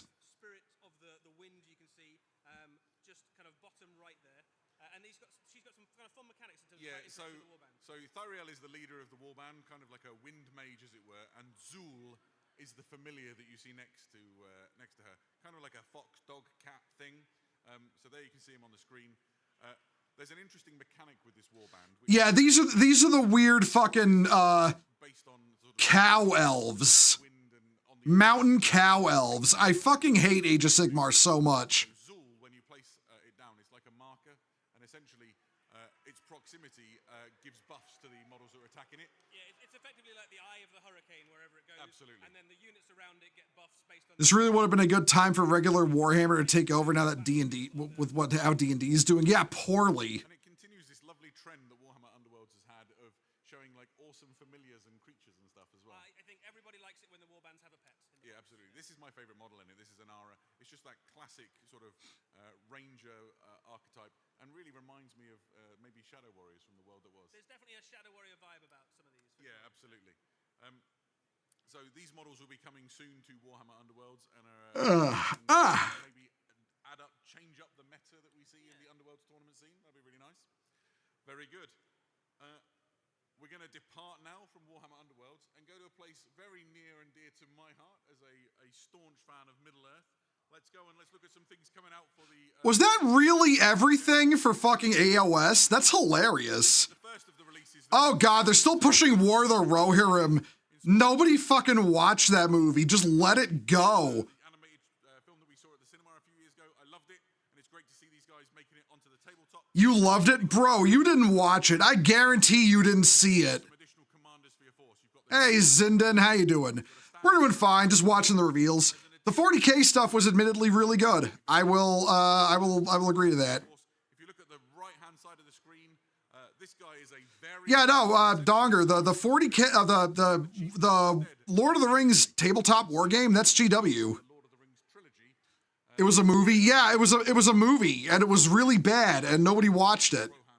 It was one of those American cartoons they call an anime kind of deals. You can have a two-handed weapon, or you can have a hand weapon and a shield, or you can build them as the Oath Maker as well. So One would think, but Games Workshop is fucking up bad or worse than Wizards right now. No, I guarantee you Wizards is fucking up worse. I guarantee you as bad as Games Workshop is doing right now, and, you know, cruising toward a fall, Wizards is just falling. They are absolutely doing worse. It's not a bad army by any means, although they take a lot of casualties. Who are they fighting against? Well, the Hill Tribesmen's traditional enemy is obviously the Rohirrim. And so first of all, we have new Warriors of Rohan Commanders. This is a command set that features a captain, a standard bearer, and a hornblower. Classic staples to lead your warriors. I'm amazed the Lord of the Rings team resisted the urge to make one of those characters female. There's some cool options to call out on this that aren't immediately apparent. The biggest ones are on the chieftain, so the captain. So you have a choice of heads. So you can have either an armored kind of head, as you can see there. There's also an unhelmeted head if you just want him to have. If you wanted to have two characters in your army, for example, you could have both. There you go. That's the unhelmeted one. They've also got a choice on the captain of different chest plates. So you can either have this kind of leather armored one that looks quite similar to the Warriors of Rohan. There's also a heavily armored one, which you can see there, which fits in really nicely if you've gone for like a Royal Guard heavy Riders of Rohan force, which are quite a popular unit. Hey, by the way, where have they posted the Steel Legion, you know, the Steel Legion art that everyone's talking about? I have the website open and I don't see it yet. Rohan, been desired for a long time, is a redo of the now quarter-century-old Riders of Rohan. These are one of the most iconic units that you see in all of the Lord of the Rings movies. Yeah, they are absolute scene stealers, aren't they, in the Lord of the Rings movies? Every time they show up, it's awesome. This is a very venerable kit getting an update. The original Riders of Rohan, of course, came out alongside the original trilogy 25 years ago. So these are well due an update. The horses are amazing. I really like the armored helmets on these. Yep. Riders of Rohan, of course, are very well equipped warriors. Every single one of them comes with. It was early in the stream. Oh, I thought they'd like posted it somewhere, you know? I remember seeing it. I want to get a better look at it, but like I said, either they haven't posted on the website or nothing. All of the hand weapons can be exchanged where you see them holding the axes and the swords and the throwing spears. They can either be hand weapons or they can be throwing spears. So Female character would work here. I mean, a decent amount of characters in the books are female, like Eowyn get it. Okay, yeah, but in Rohan's army, there's a reason why when Eowyn took the field, it was unusual, you know, to have her there. Because pretty much all their armies, their whole army is male. Because, you know, it's a medieval fantasy setting. Those sketches were obviously fake oopsie clips they tossed in when the stream was glitching. It's such raw material damage control. Like I said, I'm gonna have to see them. I'm gonna have to see it at some point. now, that's our time in Middle-earth done, and it was lovely to be there for a little while, but it's time to go onwards as we continue on our preview. We're gonna go now from Middle-earth to the Mortal Realms. Here's Age of Sigmar. Think us weak. We will dissuade them of that notion. We shall not cower behind our walls. We are the wall. We will march out, reclaim the lost realms. Our enemies will break upon our shields. And by courage and steel, we will drive them back to whatever foul pit was. Cities of Sigmar are just sauceless Empire of Man. I'll say it again. Cities of Sigmar is just sauceless Empire of Man from Warhammer Fantasy. Sigmar range, loads of things to talk about. We saw them briefly on the screen. Let's delve into them in some more detail. First up are the Free Guild Grenadiers. Eddie? Yeah, so Free Guild Grenadiers are effectively your hard-working, all-purpose elite infantry for the Free Guild. They come with great combat stats. Like, humans in armor is such an easy thing to figure out, and they fucked it up.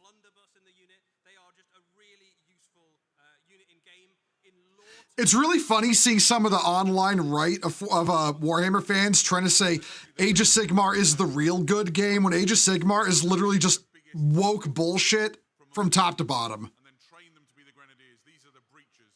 You know, when you create a breach in an enemy fortress or you need to sweep the... Like, look at this shit. These are the ones you send in and they've got, like, the build... Meh. Yeah, exactly. That's my opinion. Just meh.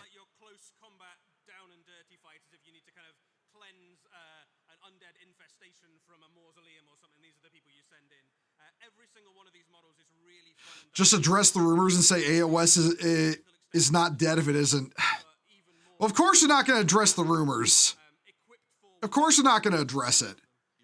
They want you to keep buying right up until the last minute. Not the only new unit that we saw in that preview, and they're not the only elite unit for that matter. We also saw for the first time the Free Guild Gallants, which I think we can go to now. So these are like foot knights for the cities of Sigmar, right? Yeah, so we've already seen a unit of knights on horses. God, those look so bad. The infantry equivalent. They're so over-designed, you know? Like, compare this to Bretonnians. Just look at the difference between the two. Bretonnians are a nice, simple design that doesn't go overboard. These just go overboard. Helmet designs and shield designs and weird little creatures that go on the base and weapons and all sorts of stuff. Yeah, if you get a kick out of like unusual armor types, they've got like my favorite helmet. These are guard models. I'm gonna be, yeah, you know what, Magma? I'm gonna be honest. You could probably convert these into you could probably find use with these, turning them into feudal world or night world Imperial Guard. But otherwise, I don't see the point in them. They're not good looking. Cities of Sigmar is just you know, fucking Timu Empire of Man.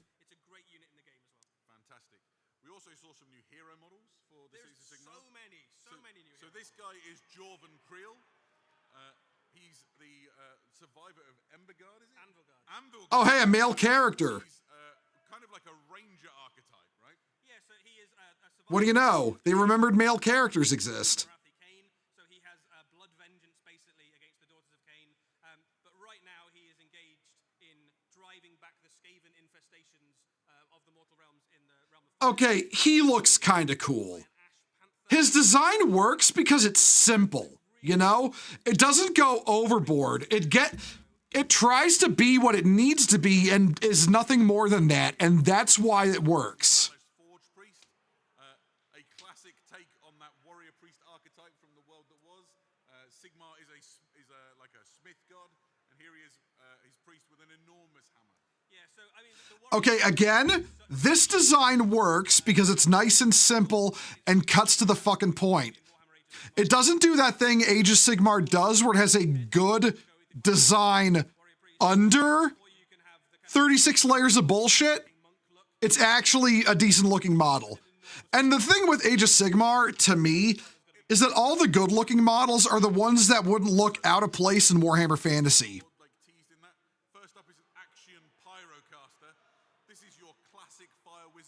Yeah, like this guy here could just be a bright wizard in Warhammer Fantasy, and he wouldn't stand out. That unit gains a characteristic which essentially means that it's incandescent. Yeah, it's starting to smolder, and subsequent targeting of the same unit is even more dramatic. I think it adds D3 mortal wounds each time. Yeah, the miniature is just really, really cool as well. Like you can see it looks like a treat to paint, right? I can imagine some of these appearing at future Golden Demons and things like that. And crazy though this one is, it is not even nearly the craziest looking wizard in this it's not update even top for this. two. Exactly. Next up, we'd like to introduce you to the Amethyst Nell Mage. Call in the reinforcements. Oh, hey, Riona, how you doing? Thank you for the raid. Welcome, Raiders. For those who don't know me, I'm Marshall Beaumont. Totally, completely copyright-free Space Marine and Templar and Crusader. And hello, everyone. We're looking at the latest over-designed Age of Sigmar slop. Let me get you a shout-out, Riona, real quick. And there's even a version where you can lift up the visor, and that's what it looks like if you get hit in the head. How was your stream? You're playing, oh right, you're playing Burning Crusade, right? Hey, if you gotta go because you're tired, you know, that's cool. That's cool. But yeah, no, we're watching the Adepticon reveals right now. Where they're on Age of Sigmar. The 40k stuff was pretty good. The Age of Sigmar stuff is utterly meh. Games Workshop remembered Death Watch exists, which is kind of surprising. It was cozy. That's good to hear.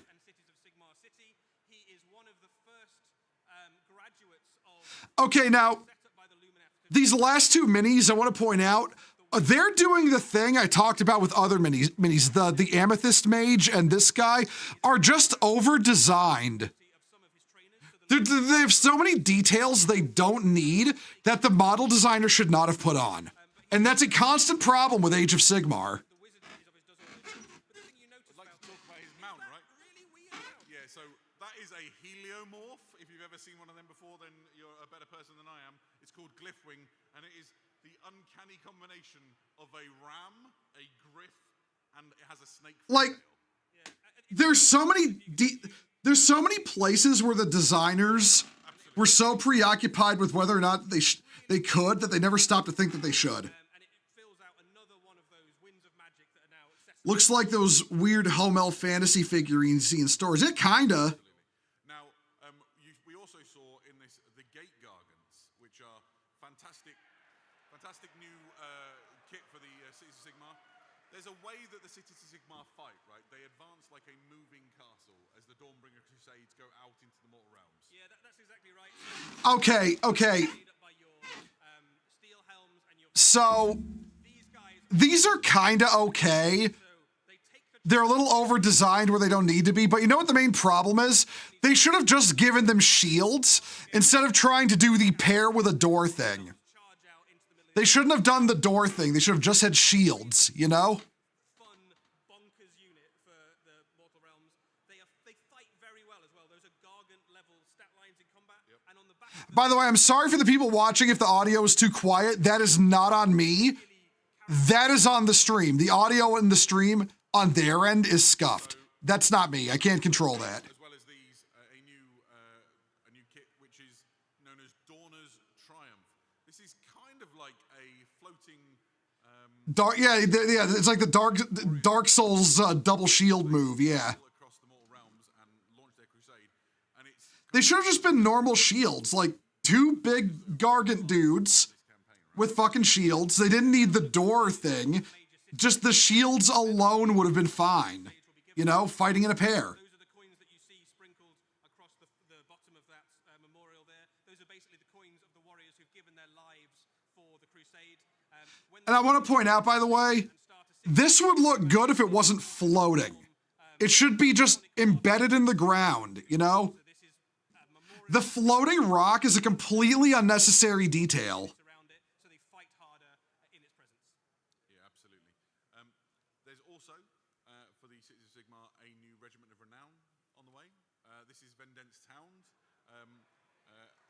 Vendenst are famous for hunting down sort of the... Oh, these are the guys from Cursed City. These are not new models. These are from Cursed City. Yeah, so you can add this effectively into other Order armies. Yep.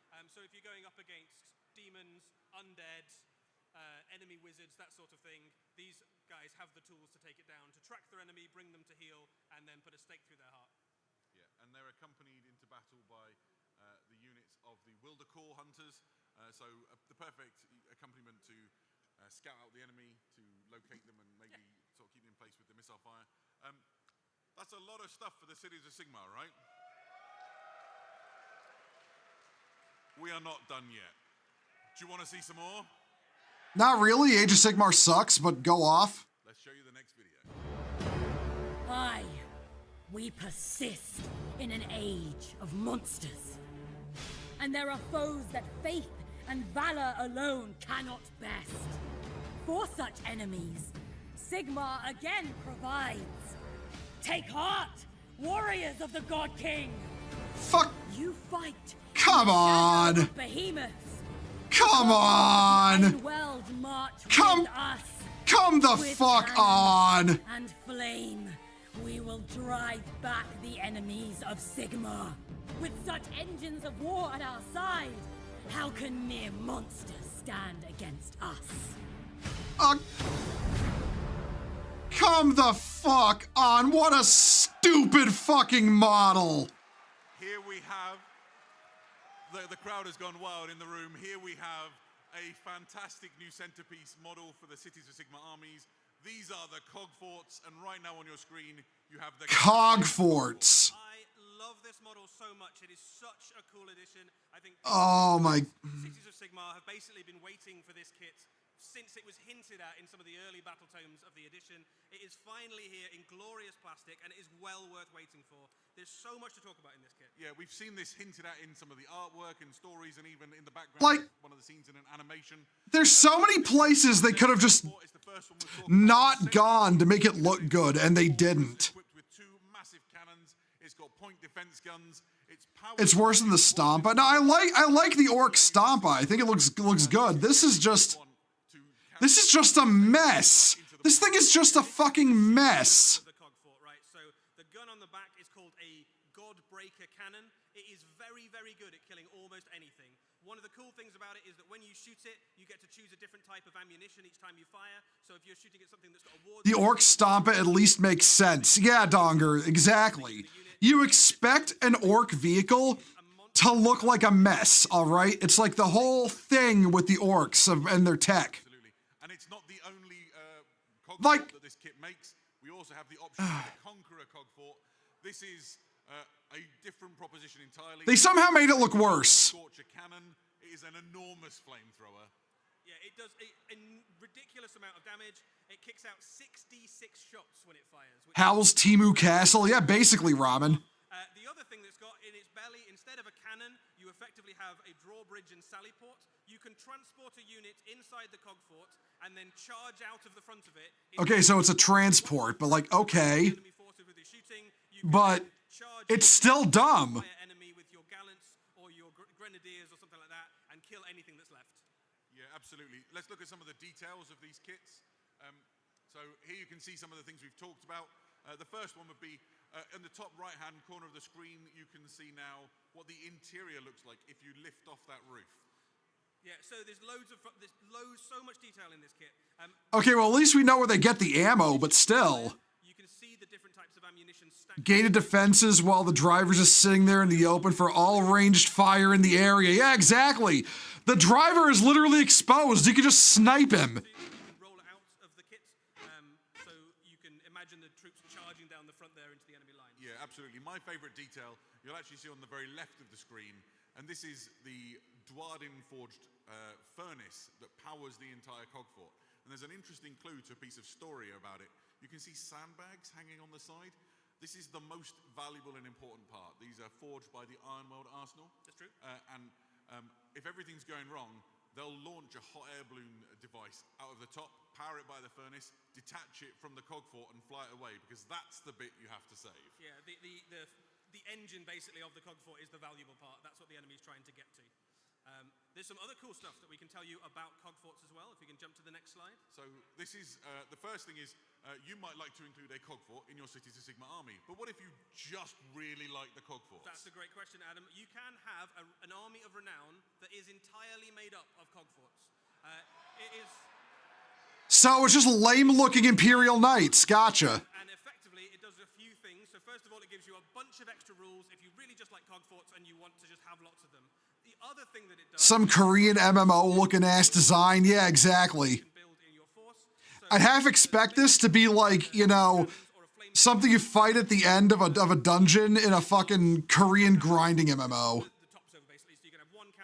I've made that criticism of a lot of Age of Sigmar designs. Like, a lot of them. The Free Guild Gallants, which basically give you a way to have something inside the Conqueror Cogfort to charge out the front. And a Malice Forge Priest to make sure they're working all right. Yeah, just to hit them before the battle starts. Beautiful. What if you really like Cogforts and you don't have a Cities of Sigmar army, Eddie? That's also a great question, Adam. Well, there is a regiment of renown in the Cities of Sigmar battle tome, which allows you to take a Cogfort in any... It's such a shame they murdered the Old World. The Empire of Man is some of my favorites. Well, I mean, the Old World is still around. It's the better selling and more popular game, if I'm being honest. Imperial Knights at least look badass. This just looks goofy. Yeah. It looks goofy. I can't take it seriously. Hey, Ferb, how you doing? How you doing, Ferb?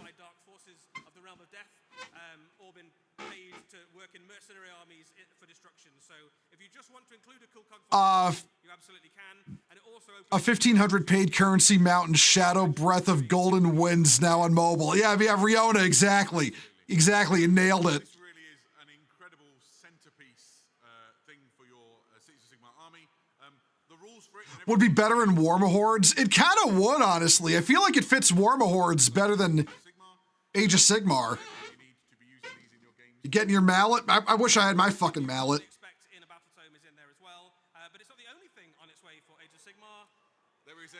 There is a new spearhead box. This is City of Ash, and it includes 2 forces. I feel like the room has picked up on one. I'll very briefly explain. The first place you'll be able to get your hands on the Grenadiers, the Gallants, the Malice Forge Priest, and Mr. Creel is inside this box. Let's talk. The worst part is it'll cost $150 in the US at least. Probably more than that. For the forces of Clans Eshin. The last time we had a sizable release for Clans Eshin was more time, basically. Half my life ago. Yeah, a really long time ago. So they've been well overdue for some updates. And Yeah, it's hard to go wrong with Skaven, I'm not gonna lie. Even the Age of Sigmar Skaven look good because they're just like Warhammer Fantasy Skaven, you know? Scouter unit to run around, throwing shuriken and stabbing enemies in the back. The next unit you have up are the Gutter Runners. They are also in this box. Gutter Runners are... Oh, fuck Gutter Runners, man. Fuck Gutter Runners, always ruining my fucking life and fucking... what do you call it? Vermintide. Always ruining my life in Vermintide. Double-bladed punch daggers, and all of the Gutter Runners have got that slightly longer, shadowy cloak on them as well. Yeah, absolutely. Really cool. Obviously, somebody needs to lead this spearhead. This is a model you'll be familiar with if you follow the Skaven in Warhammer Age of Sigmar. This is a Deathmaster. He is lovely. We've seen him before. Would you like to see Backstabbing, cowardly, psycho ratmen are hard to fuck up. Yeah, exactly. And their wacky ass tech, you know, fits both settings. So yeah, again, Skaven are hard to fuck up. Skaven Blight, he is so confident in his abilities as an assassin that he's made his identity public, which is almost unheard of for a Deathmaster. He has slain many rivals and many enemy heroes. In game terms, he is an absolute blender of a character, like more than, I think 13 attacks, something like that, like a ludicrous number of attacks. 13 would be the right number, I think it's 13. I hope it's 13. He is 40k Skaven would be nuts. I kind of hope Skaven never come to 40k, if I'm being honest. I don't think every Warhammer Fantasy species of race should have a presence in 40k. Can we crix it? Yes, we can. That's a good one, Chaos Druid. Some building, and that's a useful segue into one of the other things that this kit includes, which is some fantastic terrain for you to play your games around. Yeah, so this box set, City of Ash, is actually set in Embergard. Embergard was the location of the Warhammer Plus animation that we had last year. That animation is effectively the sequel to this box set. Embergard was a quite prosperous city of Sigmar. It is now basically in ruins after the events of the Skaventide. But one of the things you get in the box is lots of these cool ruin buildings. I'm gonna be honest, if we get a 5th Chaos God in 40k, I'd like it to be Vashtor. And then you can use the current Vashtor mini as a fucking greater demon or something like that. Terrain will also be available separately, so if you just like the idea of a battlefield that looks like a build... If any race would transpose from Fantasy to 40k, Skaven and their wacko tech would find a way. You know what, Salt, you're not wrong. Really? You're not wrong. You need to start playing Spearhead. This is a great way in if you haven't played Warhammer Age of Sigmar Spearhead before, and frankly, if you already have... They far squeaked the Eldar. I'm remembering that one, dude. I'm remembering that one. You need to start playing, and two really, really cool anticipated armies as well. Like Eshin, players have been looking forward to this for a really long time. New Cities of Sigmar stuff, this is a great way to pick up a few of those new units as well. So whether you kind of keep it all for yourself or split it with GW just pulled the whole Skaven have been here the whole time. They also made Slaanesh somehow. Shut up. Yeah, probably. We are still not done. All right, what's next? Gotta be better than Age of Sigmar. Turn back to the grim darkness of the 41st millennium. Okay, we're back to 40k. We have a really exciting video to show you now. Let's go back to 40k. Oh, is it Steel Legion again? Oh no. Okay. That's a Space Marine bolter. Okay.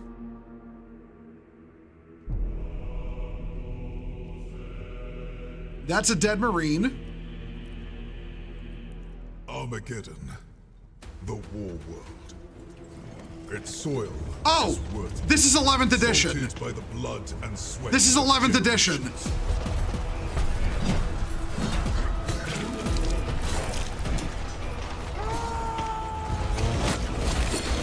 War is all that remains. It rises from the dust and echoes in the sky. A promise. Nah, Dawn of War? Of endings.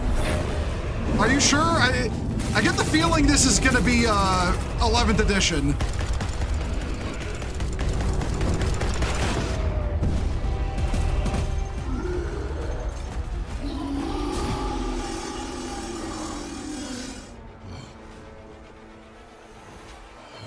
Sanguinius' sons.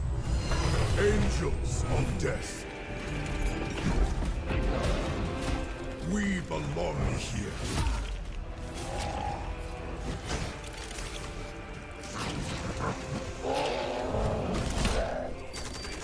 Our veins burn with his wrath. Our twin hearts hammer with his rage. War is all that we know.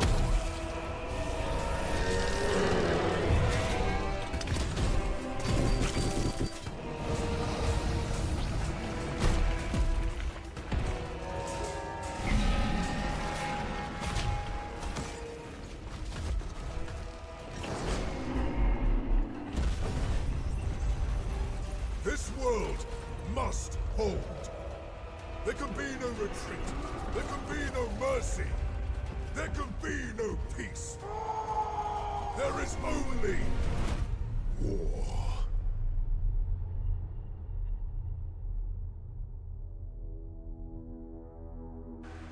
It was impressive. It's 11th edition. Ladies and gentlemen, this is the new cinematic trailer for a new edition of Warhammer 40,000. Called it. Somebody pick up the phone, because I fucking called it. Let's talk about it for just a minute, because I thought that was amazing. Yeah, we saw some very, very cool stuff in there. Obviously, there's some Blood Angels in there. There's some Orcs. We're going back to Armageddon. Very cool location. There was some units we've maybe not seen before. That new big Orc Walker. I don't think we'd ever seen one of those. Yeah, absolutely. And a classic returning unit, slightly redesigned in a land speeder that, like, very familiar for those classic. Bo Stradamus. Yeah, thank you, Apollo, for the Curse of Prophecy. Absolutely so. Yeah. So there's a lot to like in that trailer. My favorite moment was, I think for many people might agree, when the chaplain really gets in amongst it. I think my favorite moment is when the Orc Psyker just kind of vomited across everybody. That was and then he takes a Crozius to the face. He had his fun. He had his fun. Love it. So, an incredible way to announce a new edition of Warhammer 40,000. We're really excited to talk to you about that for a few minutes now. So let's start. All right, lay it on us. The game.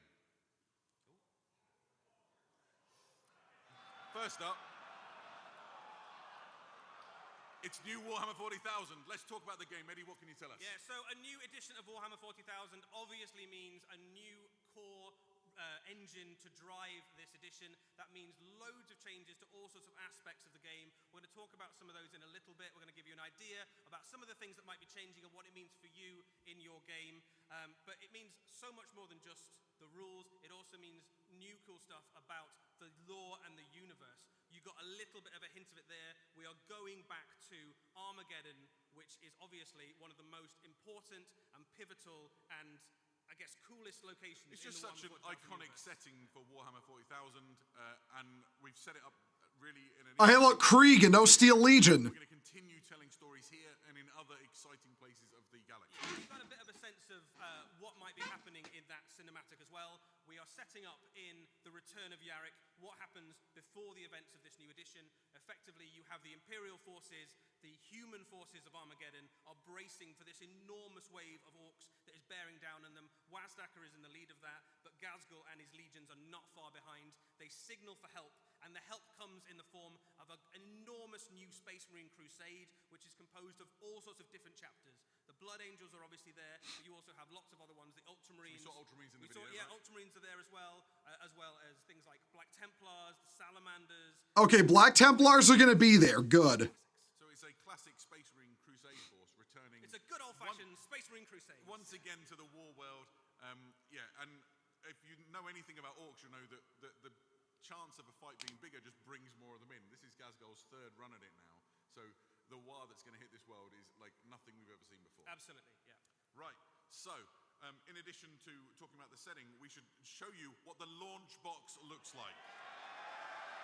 Okay, art looks good. Art looks good. 40,000 Armageddon. It is a new launch box for a new edition. You can see in that artwork something quite... I'm glad it's not the Ultramarines again. In the room might be getting the same feeling in their heart as me. This really reminds me of my youth. Here you can see we're going to do an interesting thing with the graphic. It's a lot like the second. Yeah, they just redid the second edition art. Yeah. Like new artwork. Yeah, there's some lovely little... Even the bolter is yellow on the guy up front. Things like placement of the grot, the pose of the Space Marine character, and some of the things that are happening in the background. That piece of artwork, obviously, from one of the earlier Wars for Armageddon. We are going back there with the Vengeance, and the Blood Angels and Orcs are taking center stage. A couple of things to say about this box as well. We're going to tell you a little bit more about some of the things that might be in this box today. We're not going to tell you everything. Some of that will be coming later. But this is an enormously cool box with loads of new Space Marines, loads of new Orcs, and all the rules and stuff that you'll need. Absolutely. So let's we imagine lots Okay. of room want to know a bit more about the rules. I'm listening. The way you play, right? You're here to play games this weekend. So let's talk a little bit about those rules. And let's start with our first point, which is we want to talk about that unified experience. Yeah, so right now in Warhammer 40,000, you have the idea of narrative play and the idea of match play. And what that's kind of meant is that we kind of have two pools of people. And never the twain shall meet. And who play Warhammer 40,000. And what we think, actually, is that every game of Warhammer 40,000 should feel like a rich and immersive narrative, whether you're playing at home or you're playing at the top tables of a tournament. And every game should feel balanced and exciting, and you're never sure who's going to win. So we are sort of breaking down some of the barriers between narrative play and match play, so that generally all of your games should feel balanced. That could go poorly depending on how it's balanced. Fantastic. A lot of people will have questions about the current rules that they've got available to them, so we can maybe reassure you. At launch, your codex still works. Okay, that's good at least. This is a really important point. In some editions of Warhammer 40,000 in the past, we have seen what's sometimes referred to as like a re-indexing of the edition. Absolutely. That isn't happening this time round. If you have a codex at home today on your shelf, that will continue to work until that codex is eventually replaced over the normal course of releases. That also applies to the campaign books that are being released. So if you picked up the 500 Worlds or Maelstrom, or you're looking at the... Okay, those campaign books still work. That's good. In the new edition. Fantastic. If you want new ways to use the models you've got in your collection, or an excuse to get new models, there's going to be loads of new detachments coming. 70 new detachments. Yeah, so this is really big. Right on the first day of the new edition, there will be over 70 new detachments for Warhammer 40,000 for loads of different armies, which will immediately... None of them will be Death Watch. And give you loads of new options in terms of being able to put units on the table in fun and exciting ways. A lot of them focus on units that maybe haven't had a chance to shine in the current edition, and let you play in ways that you've never been able to put together. None of them will be Death Watch. Exciting and a really Bet. novel and interesting thing for players to sink their teeth into, right? Your codex is existent already, but there's going to be a new thing for you to get to grips with right away. Yeah, and the detachments actually work in a slightly different way to the current detachments as well. You can continue to use your current detachments, but there will also be a different way you can put together your army. One of the advantages of the detachments, the new ones that are coming and ones we'll see in the future, is that the detachment system is now modular. So for example, if you have an army that contains Terminators and bikes, like me, like you, and you wanted, I want some special rules for my bikes, but I also like some special rules for my Terminators, you can now take two smaller detachments and combine them together. Okay, that's not bad. That's not bad. Your army should work on the tabletop. Absolutely. And this is going to really shake things up, right? Oh, there's some applause in the room. That's not a bad system. That could work well. What we want is to be able to sort of build an army that fits our imagination from those great stories that we've read and those iconic scenes, and this is going to enable you to do that in a way that could be quite rewarding, you know. You're cooking, Games Workshop. Don't fuck it up. You can pull it in a very competitive way and kind of build a great combo. Or just completely forge the narrative, but right? it's kind of designed really to let you absolutely have your army work the way you imagine it would. Some of the shots we saw just then on the previous slides will give you an idea about some of the detachments that might be coming, and some of them are fairly specific to certain units. So for example, there is one that lets the Emperor's Champion really shine if you've got a Black Templar's army. Fantastic. There is one of them that lets, Cornate Demon Engines have a boost if you're picking up one of the new Defilers, for example, and you've got a Khorne army, you can make those great. There's one that's a very stealth-themed army for Tau, so you can have stealth suits and ghost kills and things like that. Perfect. So next up, we should talk about how the fact that we've got some things to talk about with regards to objectives. Oh, thank God. The objective system in 10th sucks so hard. Scattered across your tabletop, your beautifully painted tabletop, your your beautifully painted armies and your beautiful terrain are scattered some weird circles that your guys have to go and stand on. There are no more objective marker circles in games of Warhammer 40,000. Instead, your troops will be battling over pieces of terrain. Taking and putting models onto pieces of terrain will be how you take them, and it immediately changes the way that you look at taking objectives. Rather than just moving to take a circle, you are trying to take... Hey, Kamikaze, how you doing? Like, okay. The idea is that your games will focus... Having terrain pieces as objectives is a much better system. 40,000. I've never once daydreamed of taking a circle. I've daydreamed of my Dark Angels storming a bastion or taking a trench work. And so the marker that you saw there, imagine that packed with fantastic Warhammer 40,000 terrain, and that's the thing that your soldiers... So that could actually work. One of the other things that's going to change in terms of missions is going to be that the detachments that you choose will dictate the types of mission that you play. When an army goes into battle, it doesn't just go out with the intent of playing pitched battle against an enemy army. It will usually have a mission. It will be assigned, you have been sent out to disrupt the enemy's plans, or to capture ground, or just to kill as many things as you can. Take as many heads as you can. So there is a new system called forced disposition, which your detachments will unlock. And when you come to play a game, you and your opponent compare your forced dispositions, and that will generate the mission that you play. So if your mission is to take ground, and your opponent's mission is to take... That could be interesting. That means that both of you are trying to... It could work better than the current borked-ass mission system, that's for sure. We should talk about some of the specific rule changes. The first up is that there's no more stratagem stacking. Yes. Oh, thank fuck. I hate stratagems so much. Play a game of Warhammer 40,000. One of the go-to tactics is you save up all your command points and then you put them all into your best unit, and that unit becomes way better at fighting than it has any right to be, or far more durable. You have things like stacking armor. So you can only do one stratagem at a time on a unit. Good. In the new edition, you will need to choose which stratagem you would like to use on each unit per phase, and you can't have more than one. And it does all sorts of interesting stuff to the game. For example, if you have re-rolled your charge with a stratagem, you now can't use any other stratagems that turn, so you can't tank shock. If you have decided to use a stratagem to give you re-rolls to hit in combat, okay. you get the chance to have okay. re-roll to wound on a... That's good. That is a great change. We should also talk about a change which is going to affect, in particular, the early phase of the game, which is the ability for units to stay hidden. Yeah, so this is a really big one, especially in terms of how you're going to deploy your armies. You cannot target an enemy unit that has not shot unless you are within 15 inches of it, if it is in a piece of terrain. So imagine when you deploy your army... Okay, that's good. That is good. That can help certain units survive longer. Like a fortification or in some ruined buildings. That scene in the movie where you look at the guys lying in ambush and staying out of sight, that's what you get on the tabletop. You don't have to... I don't know for certain. There's still a lot of uncertainty. Yeah, so and you get that benefit up until the point that your unit effectively joins the battle. So you can park that unit high up in the terrain feature where previously they'd have to hide, and they are safe unless the enemy gets very close or until you've taken your shot. Absolutely. Next up, there's some changes to how combat works. So it's been cleaned up. Eddie, can you tell us more? So there's some big changes across the combat phase. Some subtle ones, some big ones. We'll go through some of them, but there's lots more, and you get a chance to kind of look at those when you finally get the rules in your hand. Fast dice rolling is now the standard. Most players kind of do it already, but the rules are now written to assume that you're rolling all your dice for a single kind of set of attacks together, rather than kind of doing them one at a time. So that makes combat much faster.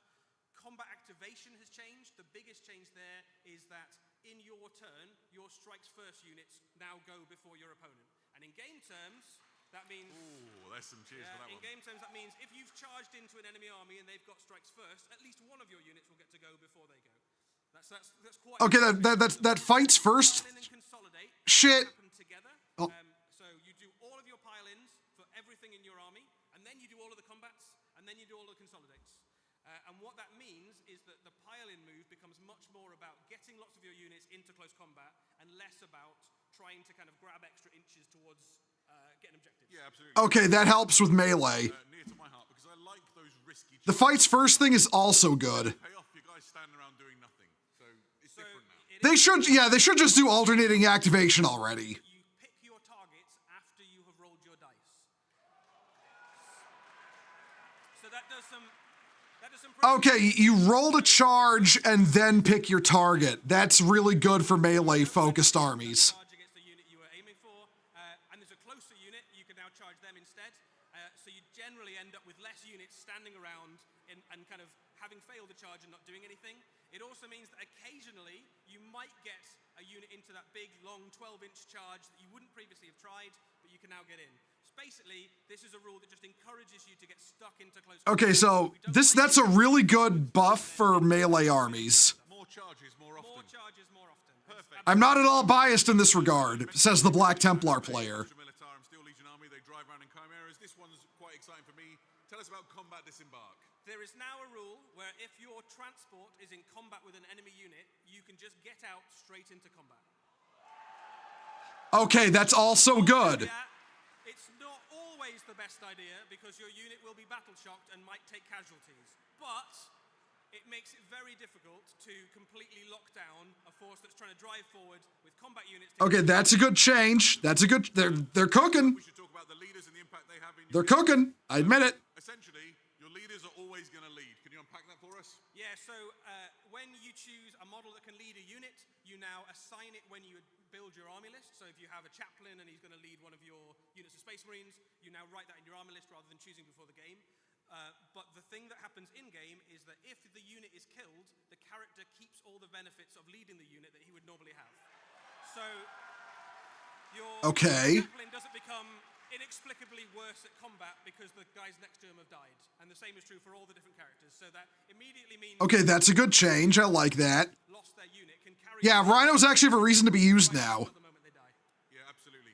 And I guess the last thing we should talk about, which connects to all of this, is there's going to be a huge refresh to the Warhammer 40,000 app. Yeah, so the Warhammer 40,000 app has already proven to be really useful. We know loads of you use it all the time. We're going to put loads of resource and effort into it to make it an even more valuable and essential thing. There's loads of things coming for it. One of the things we can announce today is that we're going to increase language support. So right now the app is only in English. Going forwards, it will have support for English, French... Well, the fuck wouldn't they have it in other languages, though? That's dumb. I'm glad they're fixing it, but still. And that will start with core rules, mission rules, and combat patrol. So that's not all that's coming for the app. There's loads of other things, but this is going to be a really useful... Apparently the charge system is from AOS. Well, I'll admit it's a better system than what we have now. I can't reveal it yet, but it's going to be super rad. I'm very excited as a person who relies on... AOS is still a bad game. It's very cool. We'll have loads more about all the details of what those rules mean exactly on the Warhammer community website over the coming days and weeks. So, we told you we'd show you maybe something from the new launch box. Would you like to see some new models? Jump Chaplain. Let's start with this. There's going to be a Jump Chaplain.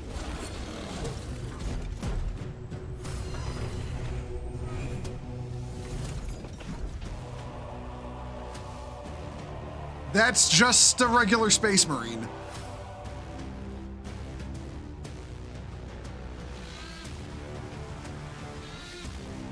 Oh!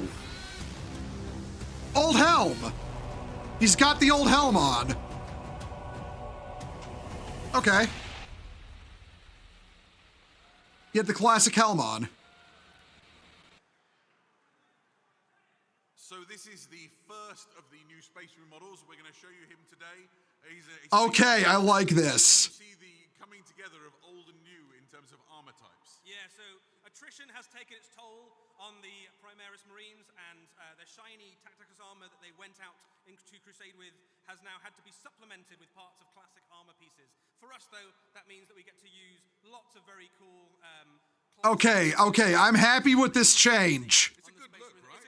I'm happy with this change. That is the sort of thing you can look forward to going forwards. Lots of the Space Marines in this box will have elements of classic armor that you might recognize from earlier editions and earlier sets, mixed in amongst the Mark X Tacticus suits. Yeah, absolutely. I like there's some lovely little details here. He's got sort of the Purity Scroll style. What do you call it? The shin guards are also from Mark 7. Primaris, when we first saw them, It's more than just the helmet. There's other bits of classic armor on there. Like the legs are also from classic armor. Things to note as well about this model and all of the models in the box set is that while he looks very cool, painted as a Blood Angel, there is not sculpted onto that model to say it needs to be a Blood Angel. So if you have an Ultramarine, a Space I'm also liking the cloth wrapped around the gun. That looks good. Flavor to taste, I guess. You can paint him as any Space Marine chapter you like. Fantastic. Would you like to see something from the other side? Let's see an orc then.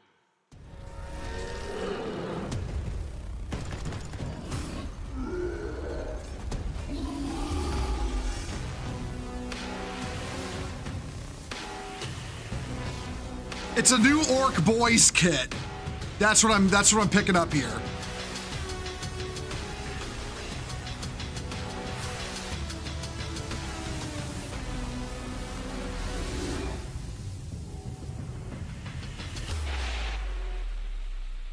Because fuck me, that Orc Boys kit they got right now is fucking trash. Fantastic. So this is an Orc Boy from the upcoming Armageddon launch box. And something's a bit different about him, right? Yeah, so I think some of you already clocked it in the video, and obviously you can see it there on screen. In previous editions, in previous versions of the Orc box set, you had to choose whether you wanted to give your Orcs a shooter or a chopper. You can now have both. No Orc should leave home without a chopper, and no Orc would... Okay, I like that. I like that. And that looks so much better than the current kit. You have no idea. ...to have whatever weapon the situation demands. Get yourself a boy that can do both, right? Absolutely. I love it. So, we got one more sneaky, tease of things that are coming in this box right now. And that All is right. we can confirm, for certainty, there is at least one squig in the box. Okay. All right. Okay, we got a squig. I'm good. I'm glad. That went down quite well. You will need to wait a little bit longer to see the rest. Stay your disappointment. It'll be worth the wait, we promise. That brings us to the end of all of our reveals. Did you like what you saw?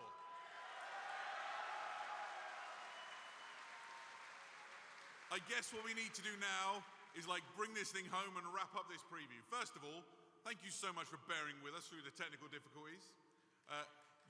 Yeah, you guys got to work on that shit. Being here in front of you and your attitude and your energy has carried this through for us, so thank you all for being here.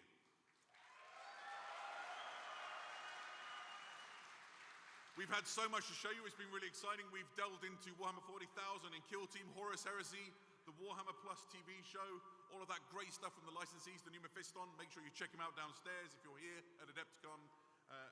Our friends at Joy Tour with the Space Marine helmet. Oh yeah, no, Mega Man, no, the reveals for 40K weren't bad. In years and years with a new edition. The stream quality was inexcusable though. Eddie, what was your favorite thing in the show? I mean, obviously I'm very excited about a new edition of Warhammer 40,000, but I am immediately going to buy a Cog Fort the second it's available. You've been giddy about that since I have been saw so excited about the Cog Fort. So I'm going to have 5. I am completely taken with Commissar Graves and Vigilance. I need that in my life so bad. But I'm very excited about a lot of the things that we saw and showed. Right, don't forget guys, if you haven't already, subscribe to the new Warhammer 40,000 official YouTube channel so you can get all of access to these videos and other videos that come out as we lead up to the launch of the new edition. What remains is to thank a bunch of people. First of all, raise some noise for the people who are hosting Adepticon, to Hank and the team for letting us come here. It's incredible to be able to feel the energy in a room like this and to talk about Warhammer. Thank you. Oh no, as far as I'm concerned, until I see the actual edition, and they reveal everything, I won't believe we're off the hook for female Marines.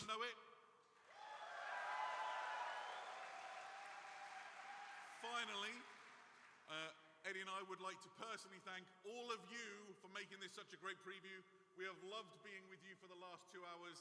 Thank you so much for making this a memorable experience, all of you in the room. We're going to leave you now. It has been a pleasure and a delight to be with you for this time. Eddie, thank you. Oh, it's a pleasure. Anytime. Awesome. We will see you again very soon. Good night. Okay, no new Primarch revealed. Fucking good.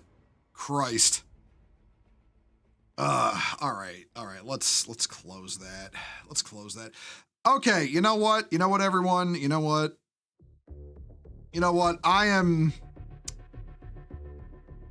I will put myself in the realm of cautiously optimistic.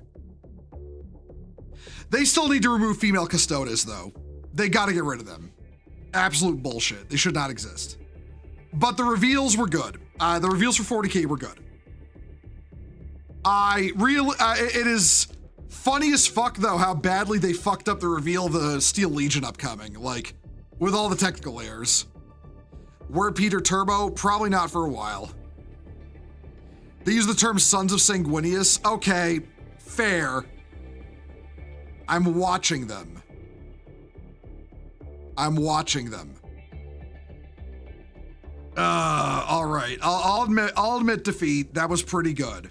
That was pretty good. All right. All right, but you know what? I've been going for almost 6 hours now. Razorwind is currently playing Ace Combat 7 Skies Unknown. I'm sending y'all to watch him. Tell him I said hi. Thank you all for coming, everyone. I'll catch you tomorrow. I have no idea what I'm doing yet. I'll figure that out when I get there. Take care, everyone. Have a good evening. Thanks for watching, and later.